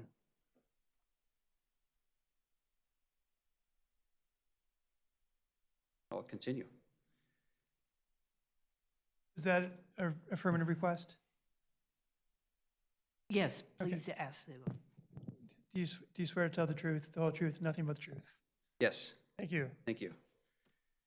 So just want to offer some additional background and some further context related to this property, the existing zoning, the final plat, and kind of the overall review process. So this property, as Harry explained, is part of the Settlers Crossing Planned Unit Development. This is the zoning document that establishes framework for future development on this property. You'll see several planning areas or parcels as they're noted on this graphic in the center of the screen here. And these kind of lay out broad land use categories. And the overall Settlers Crossing PUD is approximately 163 acres. And this property is parcel A, outlined in green there, and comprises approximately 13 acres as part of this overall PUD. So parcel A permits a variety of land uses. That includes residential uses at densities ranging from 8 up to 24 dwelling units per acre. This proposed community is just over 10 dwelling units per acre and does meet or exceed all of the applicable standards and requirements as set forth in this zoning document. Furthermore, the existing zoning and this proposed development and the final plat are fully in conformance with the comprehensive plan, future land use map that's shown on the left of the screen. And again, the comp plan shows this property within a mixed-use corridor and commercial land use designation. If you go to the next slide, please, thank you. We've been working with Commerce City on this process for 2 years now. As Tyler mentioned, our pre-app meeting occurred in March of 2020 with our first formal submittal of this final plat accepted by the city on November 3rd of 2020. And we have followed the city's procedures and adhered to the established development review process throughout the development review process. So the plat went through officially 4 formal review cycles that included review by internal city staff across multiple departments, as well as by various external agencies. So the plat did go through a very thorough and detailed technical review to ensure the plat meets all city codes, regulations, and requirements in all areas. Concurrently with this plat document, city staff has reviewed the PUD development permit as well as the civil construction drawings. Those went through a similar review process with multiple review cycles, again in fine detail to verify compliance with the city's codes in all areas. We received final staff approval on the final plat in November of 2021, and then of course City Council voted to call up this item for public hearing, which brings us before you this evening. So hopefully that just helps for some additional context and kind of where we are and how the final plat fits within the overall development review process. So next on the screen, again, these are the approval criteria for approval of a final subdivision plat. And as staff explained, the plat is fully in compliance with each of these items. And for some additional detail on each of these items, I'll turn it over to Charlie Smith. Thank you.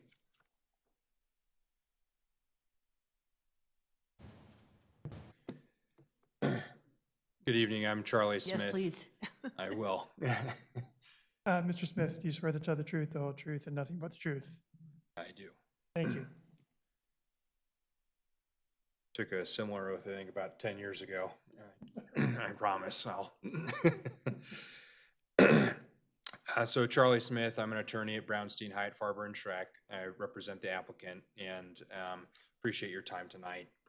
As council knows, the Land Development Code provides the criteria for approval of a final plat. They're up here before you. These are the only criteria that can be considered when approving or reviewing a final plat. And this is just to ensure that everyone plays by the same rules. There's a level playing field, and you have a fair chance at approval of your final plat. While a final plat is normally reviewed by staff, these criteria continue to apply when the final plat has been called up and is reviewed by council. Therefore, we'd like to just quickly walk through some of these criteria. But one other thing before we get there, and that's, as Ty alluded to, the final plat is one of the last stages of the entitlement process. It's really a technical review that's intended to ensure that the proposed projects comply with the policy decisions of the city, which are usually made by council, and that they've already been made about uses and density and other issues like that. Final plat is evaluated for compliance with the code's technical criteria for setbacks, density, access, open space, and similar matters. That's why this is typically a staff level review. They and the referral agencies possess the technical subject matter expertise to evaluate traffic patterns, impacts on utility capacity, school capacity, and similar issues.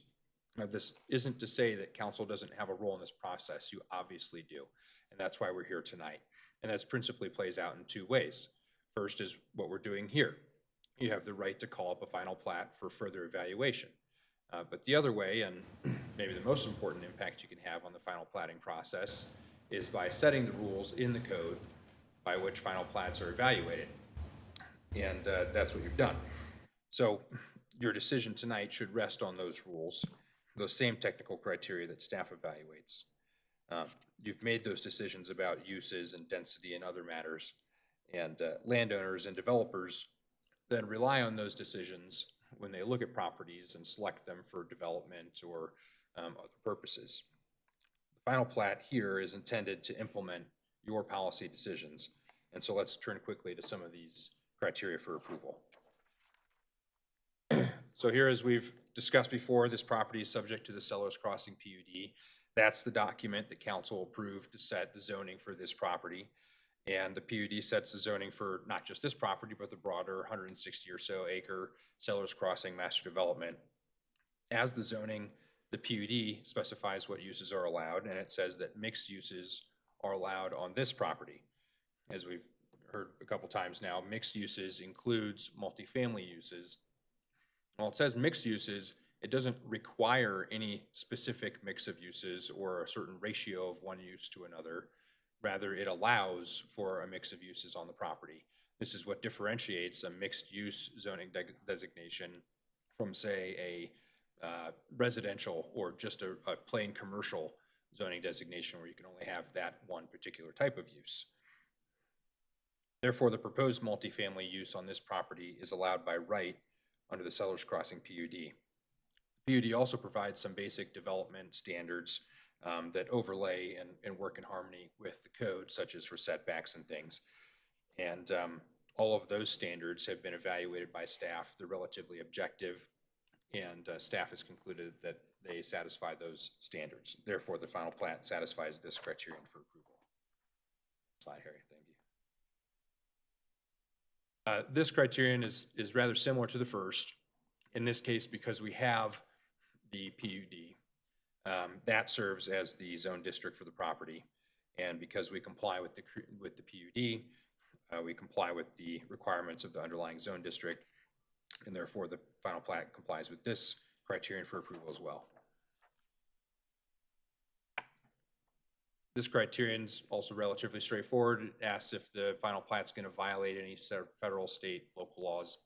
Think of something like maybe a manufacturing facility or a refinery that may have off-site impacts that could implicate federal environmental laws.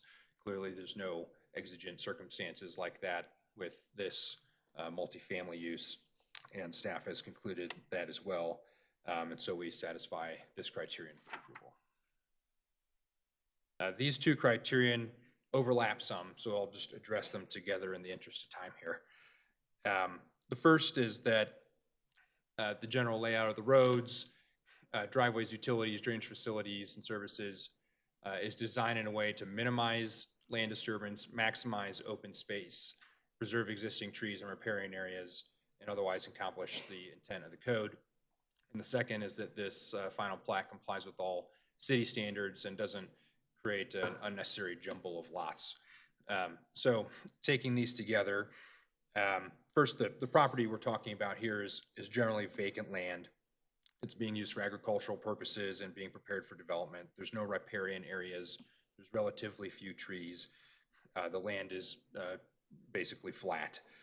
And so development of the project will have a minimal disturbance on the land.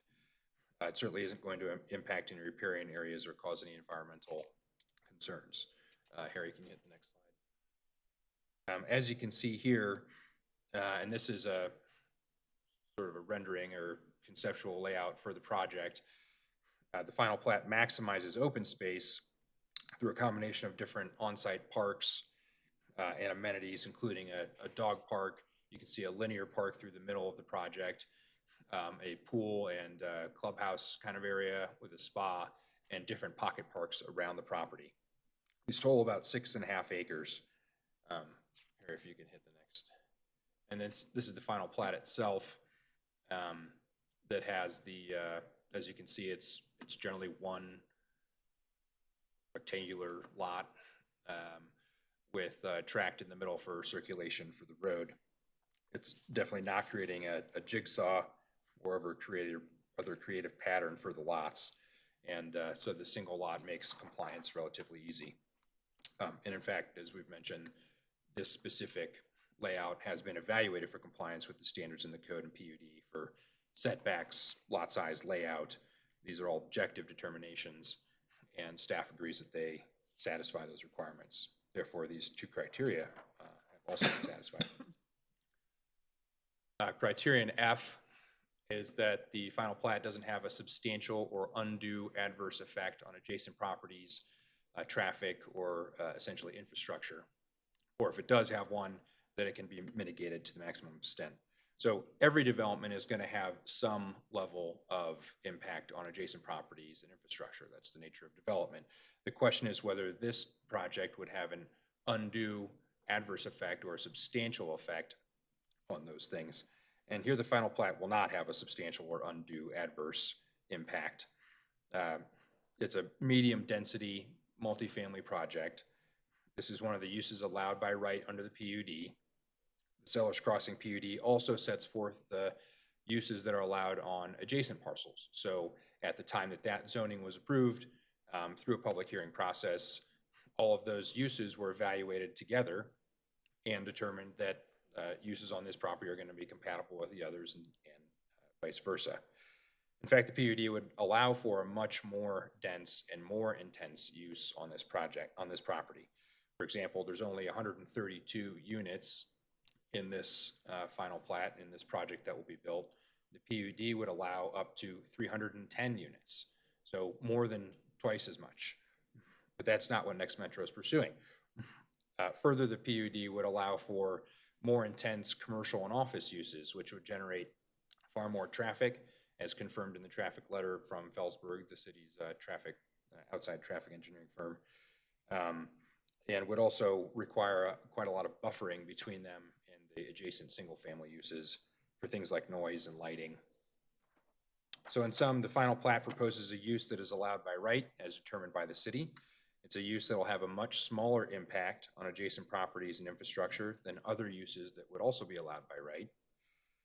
And finally, staff has referred all of this information, but the final plat, out to more than a dozen referral agencies who've each evaluated the project specifically and determined that the surrounding roads, utilities, other infrastructure are more than adequate to accommodate a mid-sized multifamily community.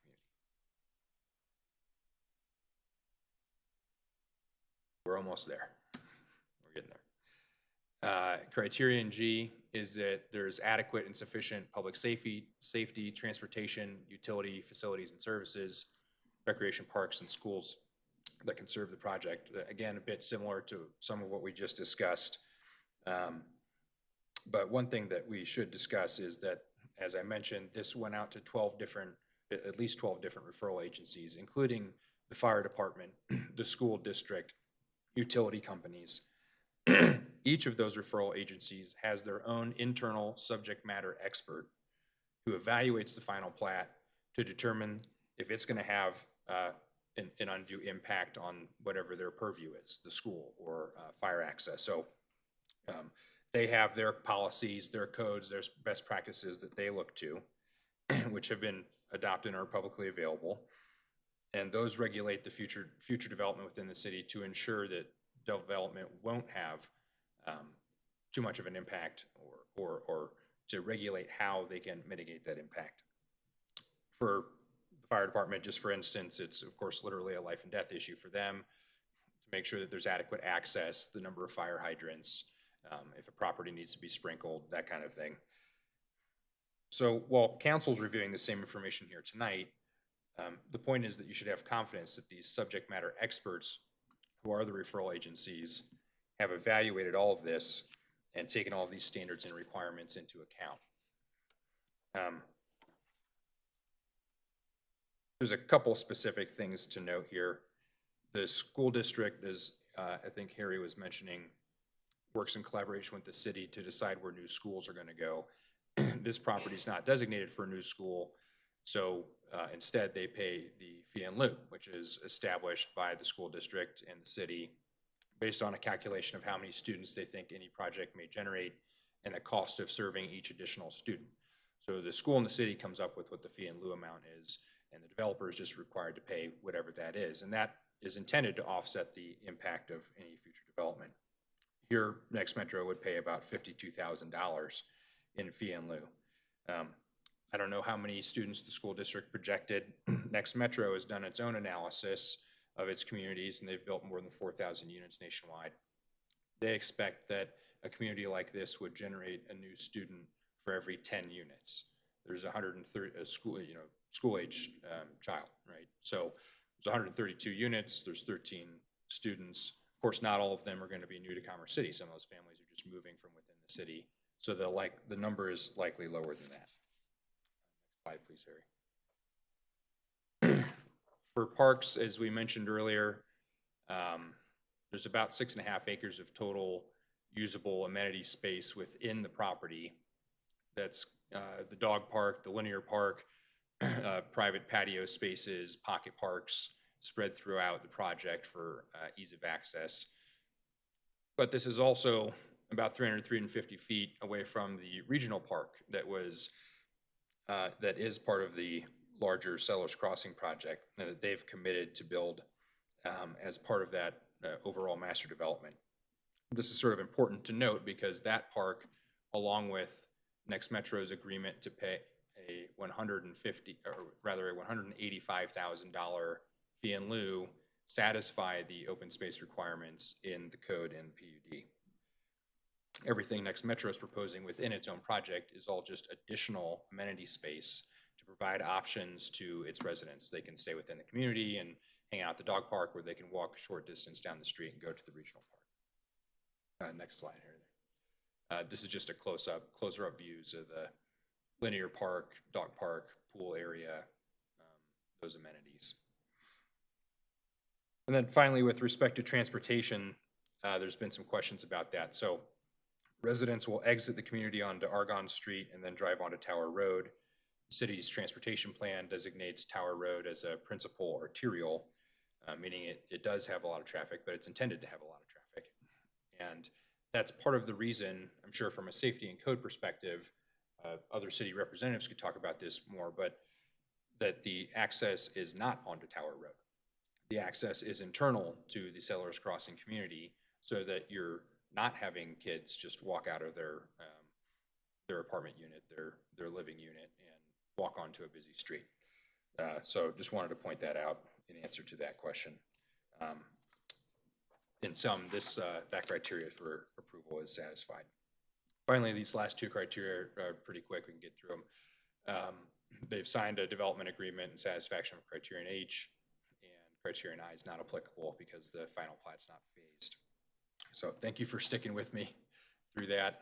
Appreciate your time. And the final plat satisfies all criteria for approval, and we respectfully request your approval. Give it back to Tyler here. Thank you.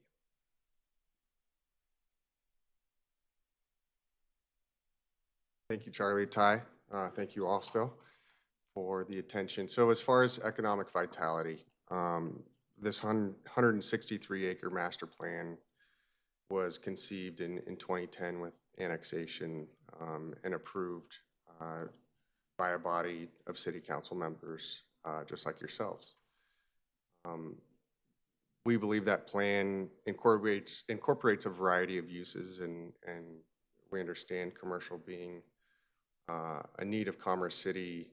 The residents we bring here directly across the street will activate the Tower Road corridor and further provide shoppers for the shopping in the commercial, further provide demographic and trade area for those future retail and commercial developers directly to the south.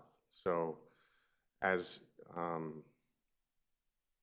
the whole is greater than the sum of the parts, we're excited about what this community can be in its horizontal mixed-use nature throughout the entire 163 acres. And instead of creating our own small pocket parks, say like the 4-acre Central Park that's 350 feet away, we're providing our residents opportunities within our community, but also opportunities to aggregate within the greater community, which we see as a way of bolstering economic vitality, walkability, and utilizing and celebrating the draws of what Commerce City is. Another component of Next Metro as a company, as well as the Avila homes, is sustainability is a key initiative of our company. So whether it's, low flow faucets, toilets, aerators, but being responsible and utilizing our resources in a conscious manner, starting with the sizing of the homes themselves, averaging 1,000 square feet, which is how homes were built for decades, 40s, 50s, 60s, 70s, et cetera. We've been able to right-size homes with landscaping all around, xeriscaping, natural vegetation, while being a steward of our communities as well as our resources. So overall, I think the benefits of our communities speak for themselves as Buffalo Run has become a fixture and a component of the Reunion Greater Plan, and continues to thrive with residents that are proud to call Commerce City home, who live and work within Commerce City, and who get to enjoy the lifestyle that's brought us all here. There's the opportunity here with the flexibility of a lease to accommodate an underserved population in a natural occurring workforce housing manner. And that's something that we're very excited to bring you all today, and we appreciate your time and attention. Our request is that you support staff's recommendation and approve this final plat, and we appreciate your time. Thank you, sir. Does anybody on council have any questions for the applicant? Councilmember Grimes. Thank you, Mayor.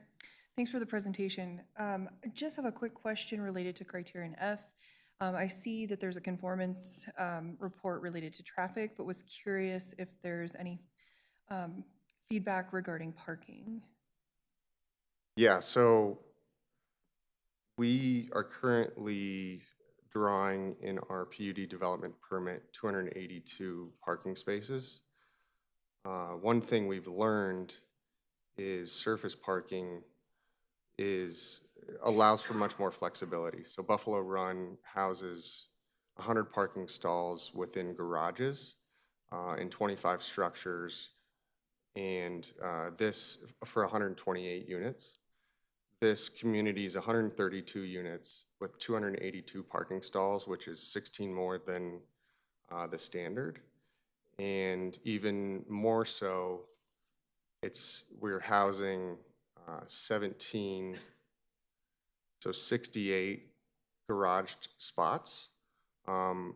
So through the learning process, we've actually reduced our private garage count by 8 structures, so 32 stalls, to allow more flexibility of parking. And that was certainly a lesson learned from Buffalo Run. So we conformed to the PUD and exceeded it by a factor of over 5%. Another note that the PUD language, and actually Jason and Rogers and I spoke right after our pre-application meeting in April of 2020, was our building separation is 15 feet as opposed to Buffalo Run's 10 to accommodate the PUD language. And we've also accommodated covered open parking as a way of finding the balance between protection from the weather, but also flexibility of open spacing. So I appreciate that question. Thank you. Thank you so much. Councilmember Noble. Thank you very much. I'm looking at the staff report, and apparently there were questions about whether it meets the standards in the LDC and the PUD. Do you know what those concerns were about? I would have to defer to staff as far as their concerns. I don't know if I'm in a place to speak for Commerce City staff and their perspectives. Okay. Are you okay if I defer to them? All right. I'll get back to you, Jim. I'll come back to that one, Mr. Tolbert. Tower Road runs the full length of this property, correct? It's parallel to Tower Road. Correct, yes. And what is the distance from the curb to the fence? The setback distance from Tower Road, Yes. I would have to look at the site plan itself. As far as it pertains to the plat, I guess I'm trying to understand. Is there Because further? the setback would be, it was said to be 100 feet? I'm going to defer to the expert in this manner, as much of development is that. So Ty with Norris Design is going to. Thanks. So the building setback from building to the property line is 20 feet. And then between the property line and the roadway, I'm just eyeballing on this plan, it's right around 35 to 40 feet. Now, are you claiming multifamily, or are you mixed use? We are utilizing multifamily as the use definition, which is a Multifamily? component of one of the uses allowed in the mixed use definition in the PUD. Okay, then I do have a couple of questions for staff. Thank you. All right, I have some questions, and I appreciate the presentation. I've been taking notes up here. Let me start by Mr. Brennan. Can you do me a favor and throw a calculator up on the screen? Because I don't want to embarrass myself with my California public education when it comes to math. I did have questions for staff. All right, we're dealing with the applicant right now. All right, you got a calculator? I'm not sure whether we can. No, sorry, I know the PowerPoint presentation works to display. I have the calculator on my screen here. I'm not sure how to get So it. if you hit that little start button down there for the Windows Start menu, it should pop us up the ability to pull a calculator up.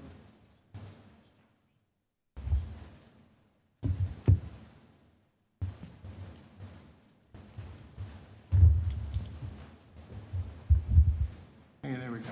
Okay, can you tell me how many single-family detached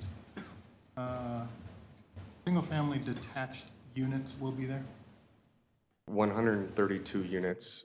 There's a detached and there's also a duplex configuration. Sure. So in Right- total, Right now, I need to know 132. the detached number. How many detached will there be?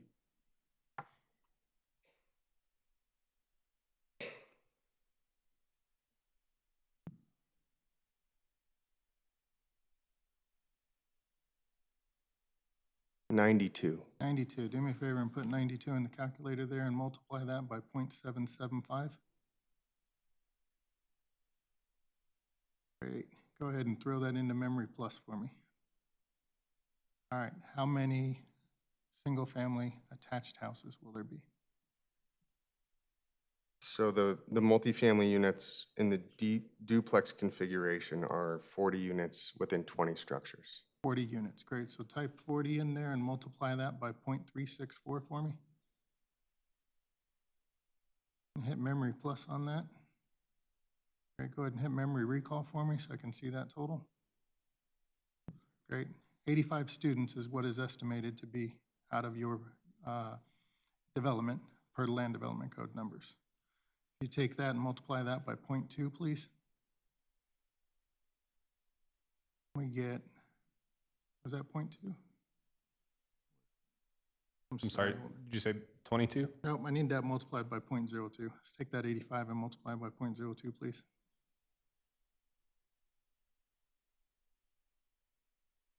Point 22? 0.02. 0.02, sorry. Thank you. All right, 1.71 acres is what the land development code says you should dedicate if you're going to dedicate land based on the amount of residents that are going to live within your units.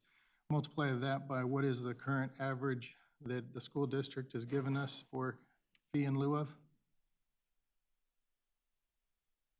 I believe we sit somewhere around $105,000 per acre, correct? That's a round number, yep.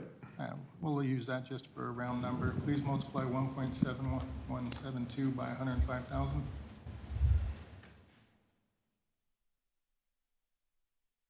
So I show your fee in lieu of should be $180,306 instead of $52,000, based on language in the Land Development Code that is calculated in Section 21-9200 school fees. There's a chart there for single-family detached, 0.775 students per household, single-family attached, 0.364 students per household.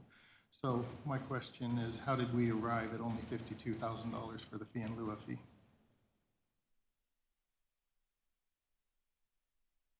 What is the multifamily per dwelling unit calculation state? So apartment would be 0.195. And I think it's easy to look at the form of these homes and the way they live for the residents and call them a single-family unit. The difference is single family is generally one home on one lot, and we are retaining this under one lot, one ownership, with full-time maintenance staff, property management staff, and very much operating it similar to any garden community podium tower you see downtown in an apartment configuration, which all sits as one lot. So it's almost thinking of the 3-story walk-up layer cake sliced into single story and sprinkled throughout a site, which is how it functions throughout our state and jurisdictions, regardless of form or mass. Thank So, you. Will these units all have sprinklers in them? yes. Okay, thank you. I'd like to go to, actually, we're on this slide right here. If you can get rid of our calculator and go to this slide right here as far as any adverse effect. During the narrative, either yours or the staff's narrative, it said that you guys are refusing to participate in the Capital Facility Fee Foundation. Why is that? I think we're open to the concept of the voluntary capital fee.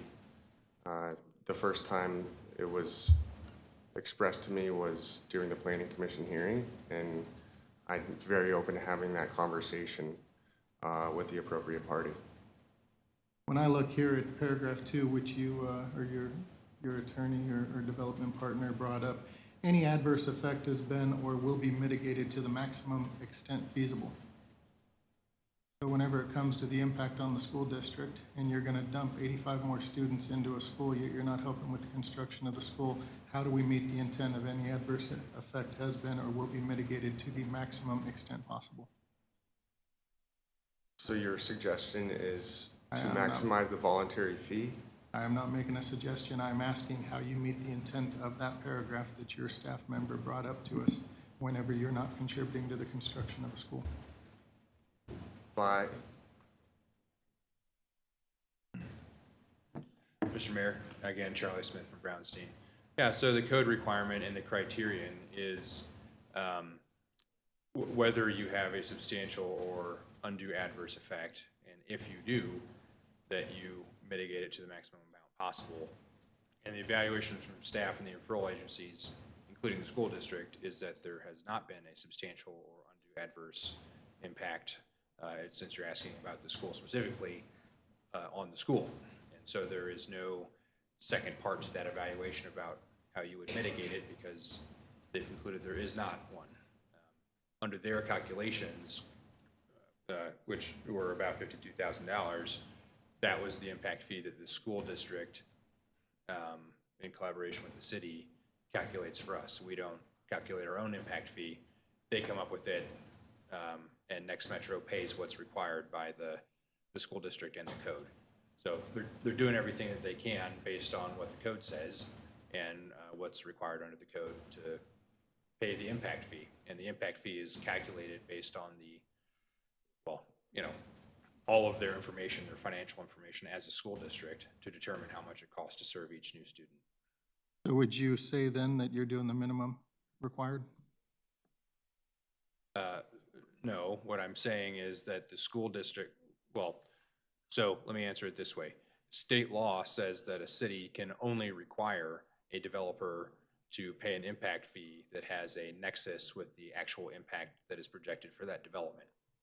So the code then provides a process, and the school district comes up with a policy and a process to calculate what is the actual impact of a project on, in this case, the school district. Then that is what the developer is required to pay. And there's nothing else in the code about it. I mean, that's what the requirement is. I understand that there's this voluntary foundation that exists that the developer can pay into, but also that if they choose not to for whatever reason, that can't be held against them in the entitlement process in the same way that the city can require them to donate to the police foundation or the fire foundation or anything else. So.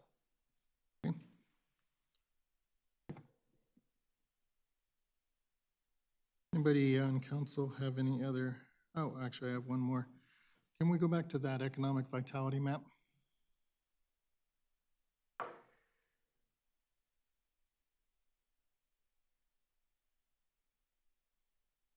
believe we're down closer to the end. Yeah, there we go.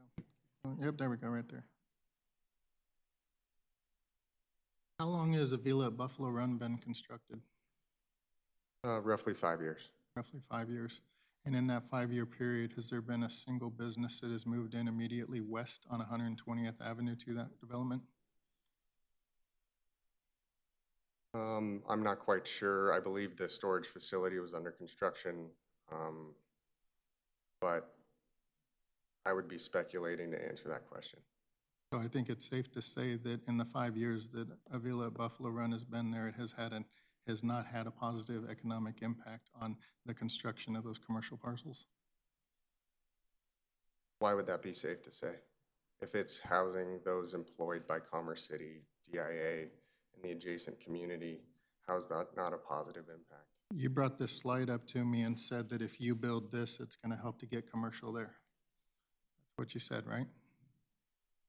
I would say the general school of thought in regards to commercial development is a trade area is assessed by a retail developer based on the households it would serve.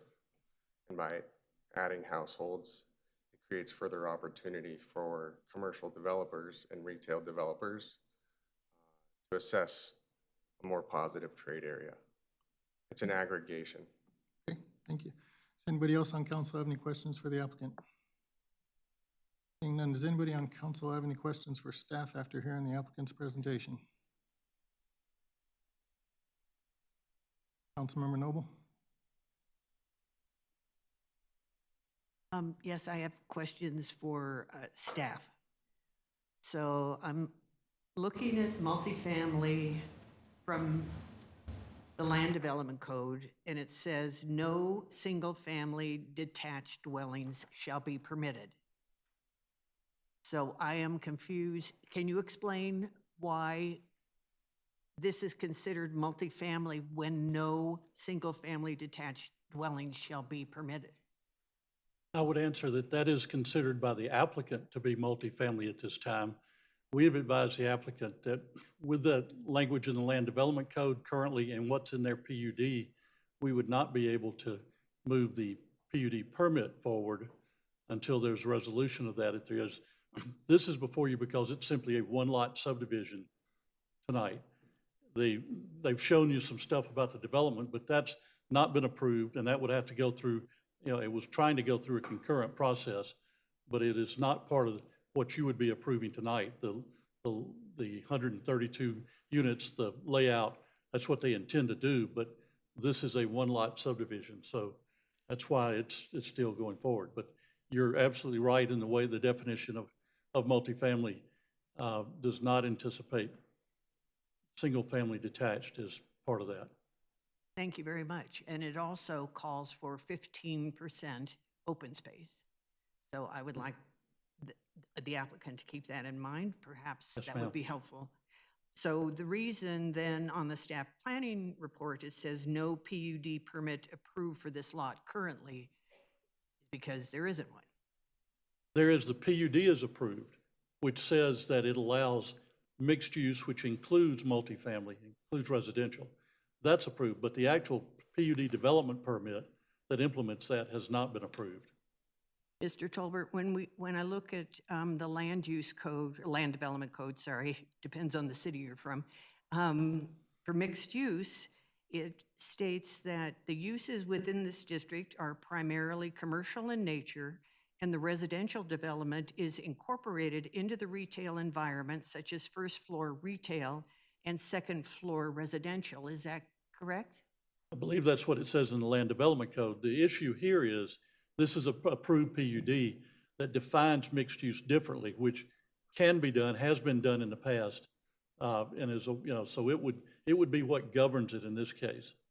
Even though it's got a little bit of conflict with what's in the development code, this was adopted, and the PUD serves as its own zoning for these properties. What would be the consequence of approving this lot? At this point, you would basically be converting this tract into a lot, and it would just exist as one lot. Then they would still have to submit a PUD plan that implemented in accord with the approved PUD. Which again, if you go into the PUD document, it says no single-family detached in this tract A also. Correct. And the setbacks are greater.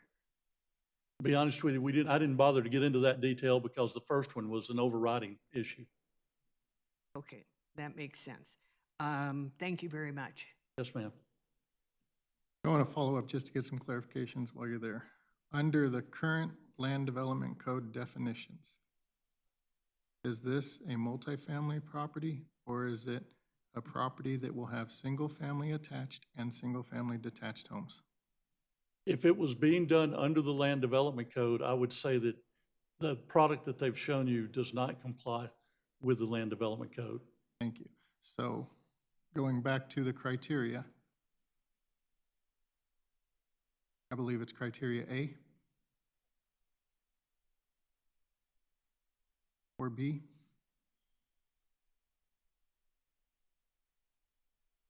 Subdivision is consistent with any approved rezoning concept plan or PUD zone document. Since it is simply a one-lot subdivision, it is not inconsistent with the PUD zone document. If the subdivision included what you see here, if they were doing the conventional single-family detached on individual lots, then the answer to that would be no, it is not consistent with that document. The fact that they are calling single-family detached multifamily because their PUD zone document also says that this tract will have no single-family detached. If that was part of the consideration, we would say it was inconsistent. But again, the subdivision is only to create this one lot. And, and I hope that's clear, that the subdivision is only creating one lot, that what follows is the PUD development permit that has not been approved yet, that would then try to do what they're showing here in the development. If I may, Mayor, Jason Rogers, another way of looking at Mr. Tolbert's response is that with that one lot subdivision, it does not prohibit the developer from submitting any future plan to change to a conventional multifamily, multi-story building.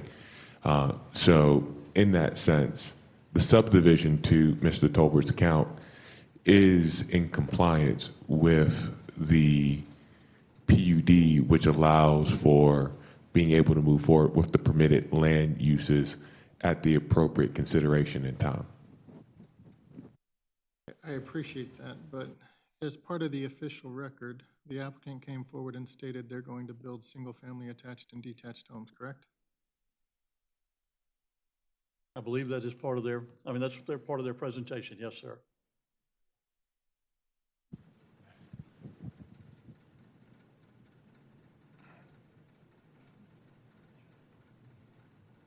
Any other questions for staff as a follow-up?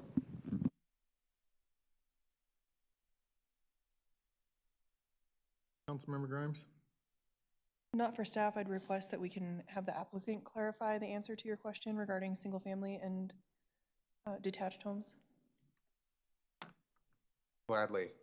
The use we proposed was multifamily, which is exactly the use designation of Buffalo Run as of 5 years ago, with a zoning verification letter in hand from Commerce City with application responses saying that our application would be treated as multifamily as far back as almost 2 years ago.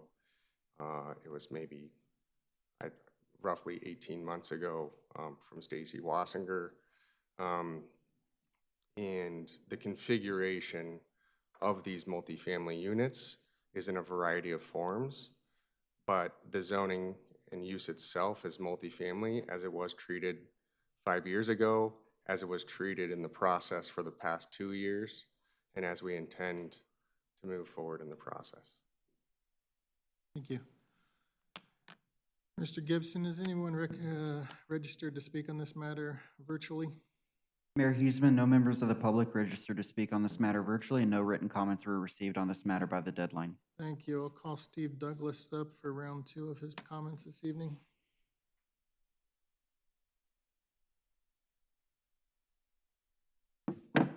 Thank you, Mayor and Council. Do I need a swearing? Yep. You swear to tell the truth, the whole truth, and nothing but the truth? Yes, I do, so help me God. Mr. Attorney, I believe those words were supposed to come from you. I'm sorry, I never heard the request to have him be sworn in. My apologies. Do you swear to tell the truth, the whole truth, and nothing but the truth? Yes, I do. So help me God. All right. On a planning meeting last month, the applicant came forward and presented 3 slides. It was the black and white that showed the layout and the 9 criterias, and then there was, let's see, their plans or their final plot. And through that final plot, my question was, what about the neighborhood meeting? They said, well, this was done back in 2010. Well, in 2010, there was no residents around that area. And so tonight, I understand they brought their A game, and what they were showing was not part of the planning as far as going into detail to come up with what you guys have before you today. So if you could go to slide 11 off their presentation. Can I do that? You have 3 minutes to speak. Okay. We need All right. So as far as Aragon Street, and as far as criteria G, with the lots layout, I believe if it was reversed and you had access off of Tower into the development much quicker instead of having to go up and around, to me, this is as far as safety concerned, this is, to me, that's why I chose G as inadequate, so that's where I'm at. Thank you, sir. Appreciate your comments. Anybody on council have any questions for this speaker? Seeing none, I will close the public hearing. We will first address the findings and recommendations of the Planning Commission. I'm looking for a motion and a second to accept the findings and recommendations of the Planning Commission on case S-789-21. Councilmember Grimes. I accept I apologize, I gotta find it on my script here. Motion to accept the findings and recommendations of the Planning Commission on case number S-789-21. I have a motion to accept the findings and recommendation of the Planning Commission on case S-789-21. Mayor Pro Tem. Second the motion. I have a motion and a second to accept the findings and recommendations of the Planning Commission on case S-789-21. Is there any discussion?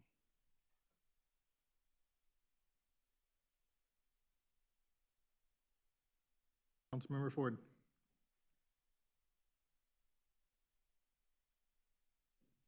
Yes, I'm going to be supporting the motion due to the fact that our staff has recommended that it does not comply with the Land Development Code at this time. I'd like to see them get their PUD approvals and then have a chance to come back. Is there any other discussion on the motion on the table? Seeing none, we have a motion and a second to accept the findings and recommendations of the Planning Commission on case S-789-21. We will do a voice vote. All those in favor signify by saying aye. Aye. Any opposed, say nay.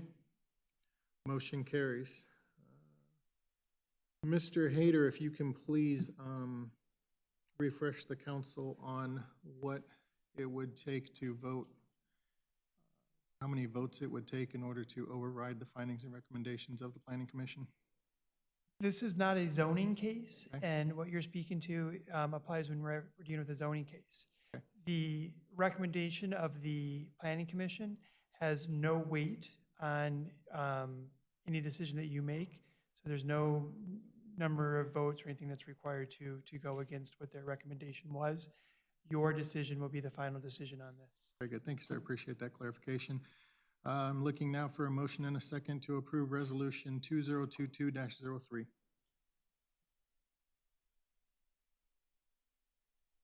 Councilmember Hurst. I'd like the motion to approve with discussion, the motion on the floor. I have a motion to approve Resolution 2022-03. Is there a second?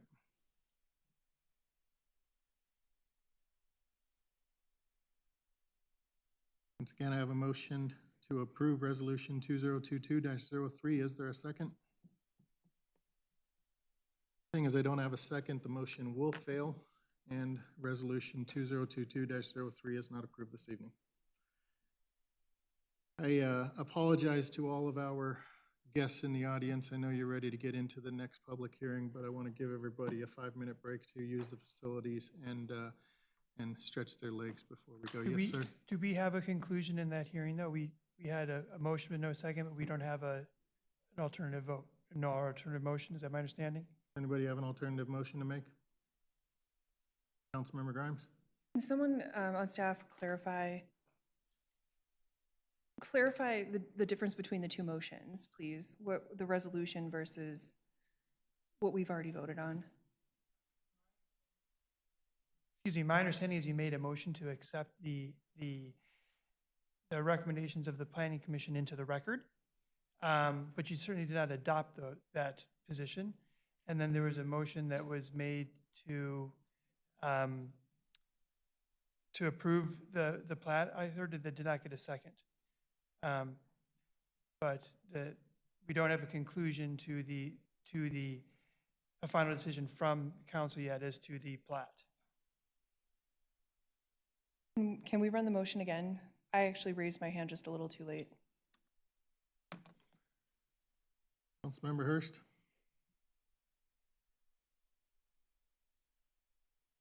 Yeah, I'd like to make a motion to approve the, no. I have a motion to Yeah, approve sorry. Resolution 2022-03. Is there a second? Councilmember Grimes? I'll second the motion. I have a motion and a second to approve Resolution 2022-03. Is there any discussion? Councilmember Hurst? Yeah, I feel like I needed to hear what are the 9 criteria that we're saying missed, because I heard questions back and forth, but I haven't heard a definitive answer on what's missed out of the 9 criteria.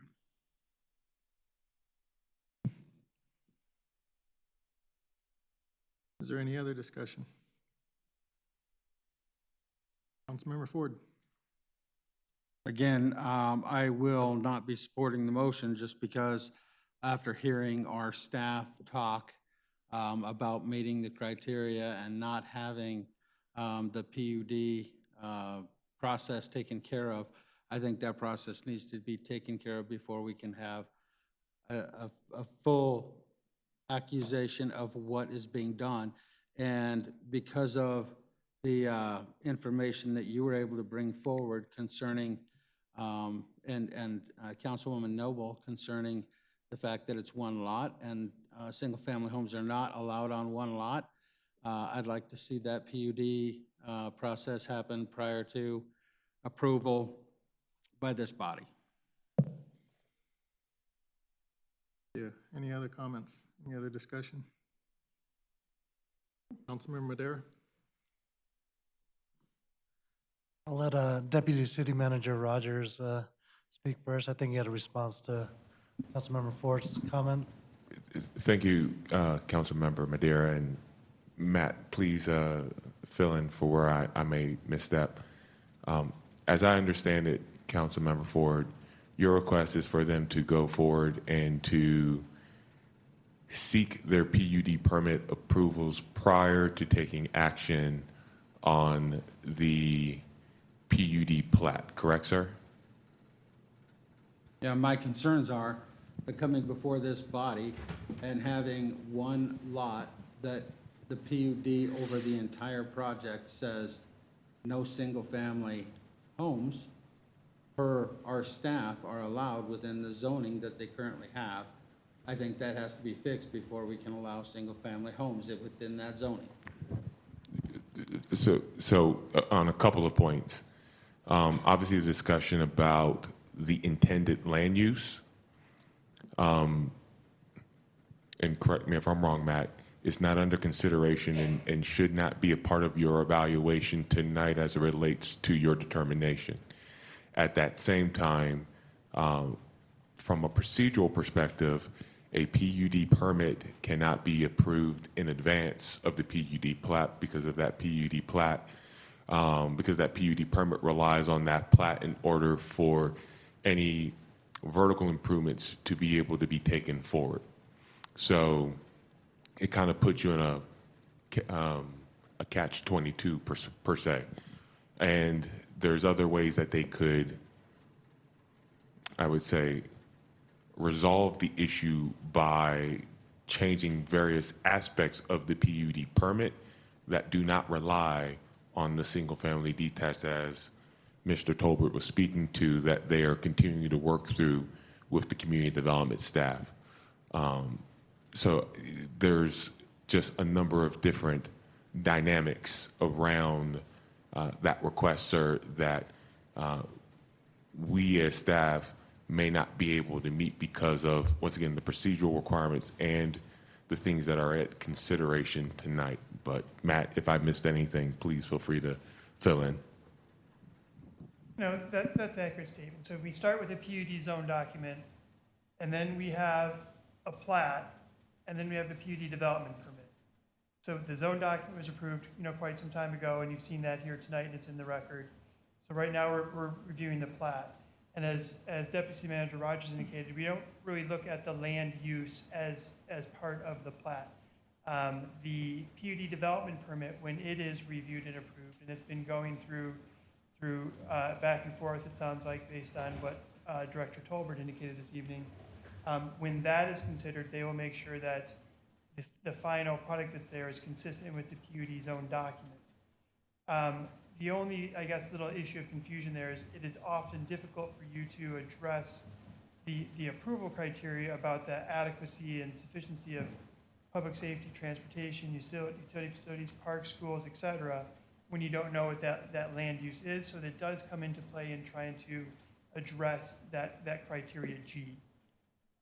Does that further clarify where we're at in this process? It does. It basically says you have the cart in front of the horse when it comes to our residents concerned with development plans.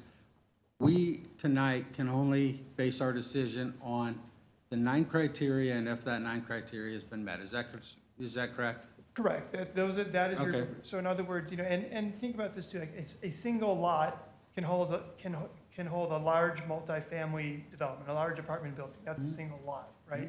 So to some extent, we don't know exactly what the final configuration will end up being here. So it can be difficult to make your decision, but you're technically reviewing, The 9 criteria. plat. Yeah. Okay, based on that, what happens if staff goes back and during the PUD process on this particular lot can't come to a resolve with the developer? At what point do the residents, especially the ones that are sitting in the room and the ones that are watching at home that have concerns about the development, at what point do they find out whether their concerns matter? If this developer meets the 9 criteria, then we're kind of in a pickle. Well, if the plat is approved, again, the PUD development permit still needs to be approved. So If you can make it work, that's what you just said. Correct. And if they can't make it work, then it would be denied. Right. And so the rest of us are put in a position to approve something based on something that may not be approved by staff later on. But you're approving different things. I understand that. I understand that. I just think it's important for the residents to know the process, that all we're voting on is, does it meet the 9 criteria? And based on the staff's recommendation, it does meet the 9 criteria. I have not reviewed the recommendation in the report. Okay. Thank you. Councilmember Noble. Hold on, can I, Sure. Thought you were just pointing out that Mr. Rogers wanted to speak, but go ahead. no, sorry. So I'm struggling on this for a few reasons, and they all pertain to the criteria. So, criteria D speaks to minimizing the amount of land disturbance and maximizing the amount of open space.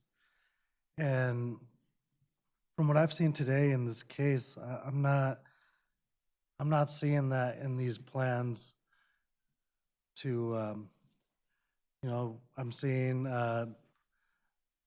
what's considered one lot when in actuality it appears to be several lots, and having houses doubled up one on top of the other doesn't seem like it's maximizing the use of open space and minimizing the land disturbance. Criteria E, I'm also struggling with in that it's not supposed to unnecessarily create lots or pattern of lots that makes compliance with such standards difficult or infeasible. This whole lot being one lot makes it difficult to be in compliance with the standards. So, I'm struggling with that. And then the next criteria F, is that it won't result in substantial or undue adverse effect on traffic conditions, parking. Well, the traffic study that was shown omits about 1,600 vehicles. So I'm struggling with that traffic study because it's basically saying that this is the total amount of traffic that we've seen in another development similar to this one, but we should omit the traffic counts for the service station. Well, what service station are they speaking about? Because the comparable doesn't have a service station. So I guess, I'm struggling with that traffic study. And I guess I'm wondering how we're not going to receive undue effects on the traffic, for one, based off of the study. And two, the parking. From what I've heard from the applicant, it's essentially the same parking as the comparable that they noted themselves have problems. And what they considered a solution was taking out the garages, but essentially you're getting back to the same place. So I'm struggling how we, found all these criterias to be met. And so for that, I won't be supporting this. Councilmember Noble.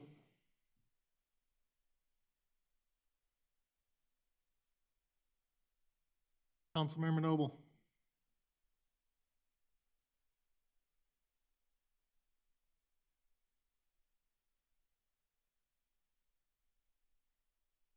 I don't need to add on to Councilmember Madera's comments.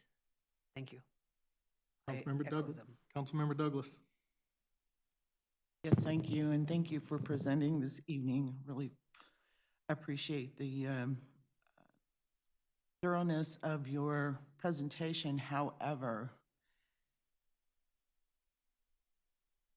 the 9 criteria are not met, and I have this very same concerns that Councilmember Madera had, except for I really didn't look at E, but it did not meet D, it did not meet F, and it did not meet G.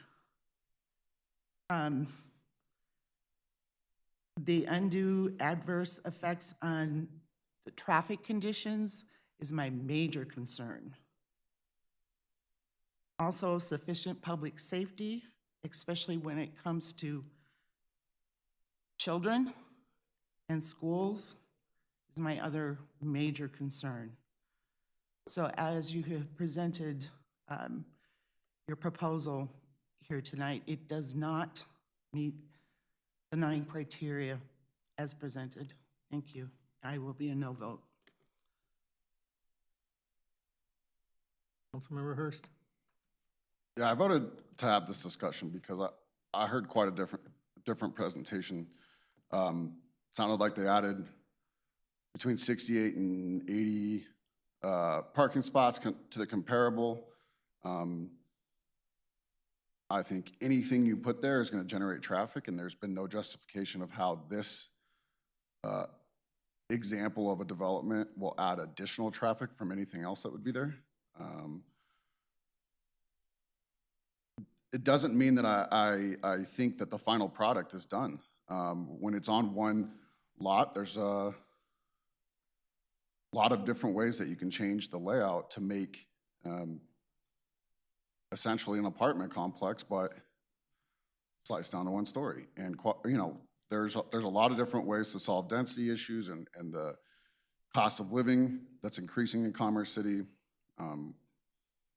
This kind of lease to have a house, lease to like have your own property that's not an apartment, I think is new and lacks definition.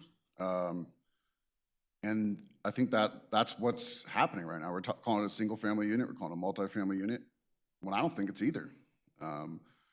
Because it is new in our state and lacks the definition of that. So if anything, you know, my read on how this has happened is that we're lacking the ability to talk about the same thing, because it doesn't have a true definition in my mind of what the proposed product is. And that's really where I was hinging on this, is that there is processes that follow behind this in the PUD permit approval process that would force change if it wasn't meeting the current criteria based off of the 15% open space. If it then get recognized as a multifamily development. And so that's where I have my biggest problem, is what is the definition that we're moving off of? Because I think that definition determines the amount that goes, the cash in lieu for the school.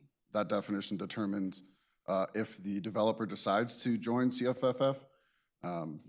All those things have a determining outcome, and I believe that we don't have a viable definition for what this product would be.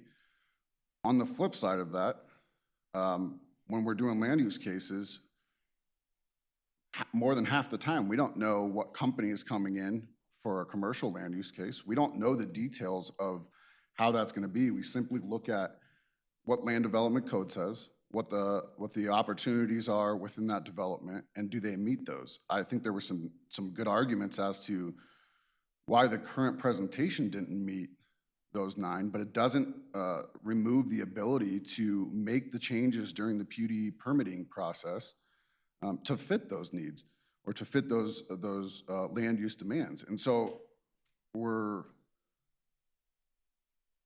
I think we're putting the cart in front of the horse and not allowing the process to fix that issue. Doesn't mean, you know, I'm still on the fence on how to, you know, on approving this or voting on this, because I think there were some valid discussions, but I think they all revolve around an undefined definition of what this product would be. It's not an apartment, it's not a house, and I think you can create a very usable definition of what a single family home is, and I don't think these fit that. And so that I think is why I'm on the fence. That hinges on if it meets the 9 criterion. Did it meet the school cost burden for the cash in lieu of? I don't know, because I don't know that the definition's correct. And you know, we can sit here and argue back and forth, but we're kind of creating our own definition at that point. Any other discussion? Okay, we have a motion and a second to approve Resolution 2022-03. Do not have a city clerk, so we'll do a voice vote. All those in favor signify by saying aye. Opposed, say nay. Nay. Nay. I believe we are 7-2 on nays, with Councilmember Hurst and Councilmember Grimes being the yeas. Mr. Attorney, you have something to add? So we did not approve it, but we still don't have an overall disposition, so it hasn't necessarily been denied either at this point. Okay, what would you like for us to do? So I guess either we're tabling this or continuing it, or if there's an alternative motion, tonight Motion. we would have, we could have a final disposition. Great, I'd like to make a motion to continue Resolution 2022-03. Councilmember Grimes. I don't have a second. I had an alternate motion. Councilmember or Mayor Pro Tem? I'll second the motion. I have a motion and a second to continue Resolution 2022-03. My justification for this is the applicant and the staff needs to go back and sit down and figure out what exactly is taking place, figure out what those definitions are going to be, and come back to the city council for approval of this plat with clear and concise definitions that we are expecting. Is there any other discussion? Councilmember Noble? I'm sorry, but I'm having difficulty hearing certain members on the panel this evening. Could someone else please state the motion to me so I can hear it appropriately? Thank you. The motion and the second is to continue Resolution 2022-03 until a later date. I'm sorry, sir. Could someone else please state the motion for me? Councilmember Grimes? Happy to restate that. The motion is to continue the hearing for case number S-789-21 to a later date, to allow staff and the applicant to better define the terms of the application. Thank you. Is there any other discussion? Seeing no request for discussion, we'll do a voice vote. All those in favor signify by saying aye. Aye. Aye. Any opposed, say nay. All right, case is continued to a later date to be determined. Okay, again, I apologize, audience. We're going to take a 5-minute break so everybody can go use the facilities, come back and get into the next public hearing. I appreciate your patience this evening as we work through these issues.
Okay, that was probably the longest 5 minutes of your life. Apologize for that. We are going to continue with our meeting. Mr. Gibson, did you deduct that time off our mandatory? I did, adjournment? yes, sir. Okay, how much time did that add us? 8 minutes, sir. 8 minutes, all right. We've got 8 minutes back. Okay, next up is going to be public hearing for Resolution 2022-14, Reunion Filing 38 Subdivision. I will remind council to use the public hearing only to ask questions, but not to express opinions or indicate how you will vote. Council members are not to provide testimony if you wish to participate in the decision. Rely only on facts developed in this hearing and in the record and apply those facts to the criteria in the Land Development Code. This time I will open the public hearing and invite Jennifer Jones, Principal Planner, to make the presentation. Mr. Mayor, if I may interject, I understand from the applicant at this time that they have a motion to make, and their motion would be appropriate at this time. Okay, we'll go ahead and let Ms. Borger come up and make her motion.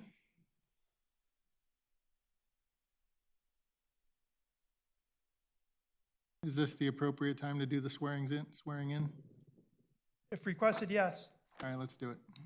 Ms. Berger, do you swear to tell the truth, the whole truth, and nothing but the truth? I do. Thank you. Good evening, Mayor Huesman, City Council members. Thank you for your time tonight, especially at this late hour. I appreciate your hearing our motion. In your packet tonight were 2 requests for recusal. I would just like to speak briefly to those so we can consider them, and I will make my motion for the members' reference to recuse themselves, and we can proceed accordingly. Tonight, as you know, we're holding a public hearing on the Reunion Filing 38 Final Plat, and this is you're sitting as a quasi-judicial body, not as a legislative body. As we all know, that means that you're acting as a judge, similar to a judge would in a court of law, only you're applying the law of the Land Development Code to the facts of the Reunion Filing 38 Plat. And I think it's especially appropriate tonight to just remind everybody about how dearly Americans hold their property rights. This is a very tenuous time in the world right now, and I think that we can all appreciate the rights that we are granted here in America, in Colorado, and in Commerce City for due process and equal protection under the laws. And as quasi-judicial decision makers tonight, you do have an obligation, as you know, to render your decision impartially and to provide that due process. And it's our position that based on the information that I provided in my filings that Council Member Noble and Council Member Douglas have expressed in either social media posts or email correspondence with residents, indications that they cannot maintain that impartiality and would not be therefore allowed to provide Oakwood with the due process that we're due. I'm happy to go into the council policies that you're all bound by. There's Council Policy 14, the ethics policy, that really talks about maintenance of the public trust and the fiduciary duty of the council, and specifically that officials and staff must act impartially. There's also Council Policy number 20, which speaks to the quasi-judicial proceedings and requires that decisions be made, that the council members are legally required to be impartial. And then there's Council Policy number 22, which again speaks to this whole requirement of impartiality. And I think what's especially meaningful about policy number 22, if I could just read from it briefly, is the statement in paragraph, excuse me, 1 minute, paragraph N, that says that council members should refrain from any activity which could give the perception of an improper ex parte communication. And so it's not just whether there was any improper ex parte communications, but it's also whether there's an appearance of any sort of communication that would call into question the impartiality of any of the council members. As I said, we provided 2 written letters to the city attorney outlining our reasons for these requests. Finally, I would just say is that Council Policy number 24, a recently adopted council policy in November of last year, speaks to social media use. and specifically states that council members should use caution when using social media to the extent that a quasi-judicial matter could be involved and should refer to applicable city council policies. And then there's guidance from your own Colorado Intergovernmental Risk Sharing Agency, your insurance broker, regarding what those sorts of social media policies should do, hypotheticals to avoid. It's our position that the media posts of Councilmember Noble do run afoul of those posts. It's also our position that Councilmember Douglas's relationship to Mr. Stephen Douglas and his social media posts wherein he specifically called for the denial of this application and then sat on the Planning Commission, and when, which was unannounced to us prior thereto, and when asked about his social media posts, denied that he had made any such social media posts, but in fact, there was a social media post that called out exactly the kind of behavior that we're talking about, and it was posted on December 12th, and it says, "Meet the deadline to demand no high-density residential development at the southeast corner of 112th and Chambers." And so with that, I would respectfully request that the council members consider whether or not they can hear this matter tonight impartially and follow the procedures for recusal, as it's our position that their social media posts, emails, and the postings of Councilmember Douglas's husband render them running afoul of those policies and unable to maintain their impartiality. So thank you very much. Thank you, ma'am. Mr. Hayter, did you have some comments that you wanted to make? Rather than calling out the particular two members of council that Oakwood has made the subject of these recusals, I think maybe at this time the best thing to do is really, the bottom line is there's no personal financial interests that have been alleged, and our code really basically talks about disclosure of ex parte communications, but the section of the council policies that Council for Oakwood is cited to talks about ex parte communications with a party or that party's representatives, and I haven't seen anything in what was presented that even alleges that these communications were with the party's representatives. So rather than to call out those two, I think maybe the general question for everybody here, and I'm asking you this affirmatively at this time, is there any member of this council who cannot make an objective and an impartial decision in this matter based solely on the evidence in the record before you and the evidence and facts presented at this public hearing tonight? In that case, I'm not aware of any conflicts, and I think we should just move forward. Thank you. Before we do so, I want to open it up. Do any council members have any comments they wish to make? Seeing none, we will move forward with the public hearing. I'd like to invite Jennifer Jones, Principal Planner, to make the presentation. Good evening, Mr. Mayor, members of council. Jennifer Jones presenting on behalf of the planning staff tonight. This next public hearing before you this late evening is case S776-20-22, Reunion Filing 38, located at the southeast corner of 112th Avenue and Chambers Road. The applicant is Oakwood Homes. Staff does enter into the public record the contents of the case file, the subdivision regulations, and this digital presentation. The property is located within the city boundary. Notification and posting requirements have been met, and therefore council has jurisdiction to hear this case. So a quick summary of this case, as you've heard, southeast corner of 112th and Chambers Road. The request is approval of a subdivision plat only. The current zoning is regulated by the Reunion PUD zone document, 5th Amendment. And the future land use designation in the comprehensive plan is residential high. So again, the request of the applicant is approval of Reunion Filing 38 final plat. That would create 153 lots and 11 tracts on almost 22 acres. There is a concurrent PUD development permit that is reviewed and approved administratively that is concurrent but separate from the plat application tonight. Just for clarification, there's no increase in density requested and no change to the allowable zoning requested. The cluster lots that we will get into the details of here in just a few minutes, they are allowed by right in that reunion PUD zone document, Fifth Amendment. And why are we here, right? Sometimes the public hearings aren't always held for plats. They can be approved administratively per the city's land development code as a part of the public hearing process or the public notification process of that. Both the public is notified and council is also notified.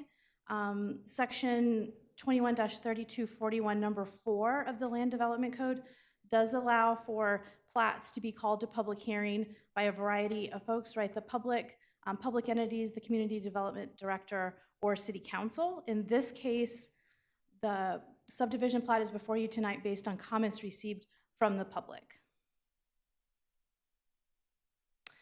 So to get a feel of exactly where we're speaking about tonight, this slide shows you a large area of Reunion, not all of it. There's Reunion Ridge further to the southeast, but you can see a lot of Reunion in this slide, and the area in that top left corner is where the proposed filing 38 is located. To zoom in a little bit more, you can see the relation there to the golf course, and it is on that southeast corner of Chambers and 112th that is currently vacant. And you can see again, it is directly to the west of the golf course clubhouse and parking. It is currently vacant, as this photo illustrates. This is looking west from the golf course parking lot with on the sort of the right side of the screen would be East 112th Avenue, and you can see the greens there on the north side of 112th Avenue. And you can also see the intersection, the signalized intersection of 112th and Chambers Road. As mentioned, the future land use plan in the comprehensive plan does designate this particular corner as residential high. And just as a quick clarification, the comp plan versus the zoning, so that future land use plan within the comprehensive plan is a guiding document. We would really look to that for something like a rezoning or a land use decision. The zoning, that reunion PUD zone document amendment number 5 is the regulatory document. That is the zoning for this corner. And again, the plat, the subject plat tonight does not change or impact the allowed uses. It would simply create lots. So a little bit of case history. Reunion has been around for a long time. It was originally platted over 3,000 acres back in the year 2000. It was called Buffalo Hills Ranch at that time. Back in 2002, 20 years ago now, is when that first amendment that really started calling it Reunion, the Reunion PUD Amendment number 1, was approved by council. And at that time, back in 2002, is when the current land uses and densities that are included in this plat and apply to this corner, that is when those were approved. There have obviously, from 1 to 5, been a few subsequent amendments. Those were for very specific areas, again, of that very large 3,000 acres. In 2019 was the most recent amendment, that amendment number 5. At that time, there were a few changes that are applicable to this corner. They did not have to do with the land use or the density. They were things like adjusting some of the lot sizes and dwelling sizes, so there were a few minor changes at that time. And then this plat started the application with the city back in 2020, and so that is currently still going on and before you tonight. This is just illustrating that cover page of the regulatory document approved in 2019, the Reunion PUD Zone Document 5th Amendment. The full PUD amendment is included in the packet as reference. There's a few excerpts included here to illustrate exactly this corner, and as it's defined in the 5th Amendment of the PUD Zone Document, it illustrates the cluster home. Again, these are just a few things that have been pulled out to illustrate for you. The cluster homes are allowed by right. It is within the allowable density range as well for this corner.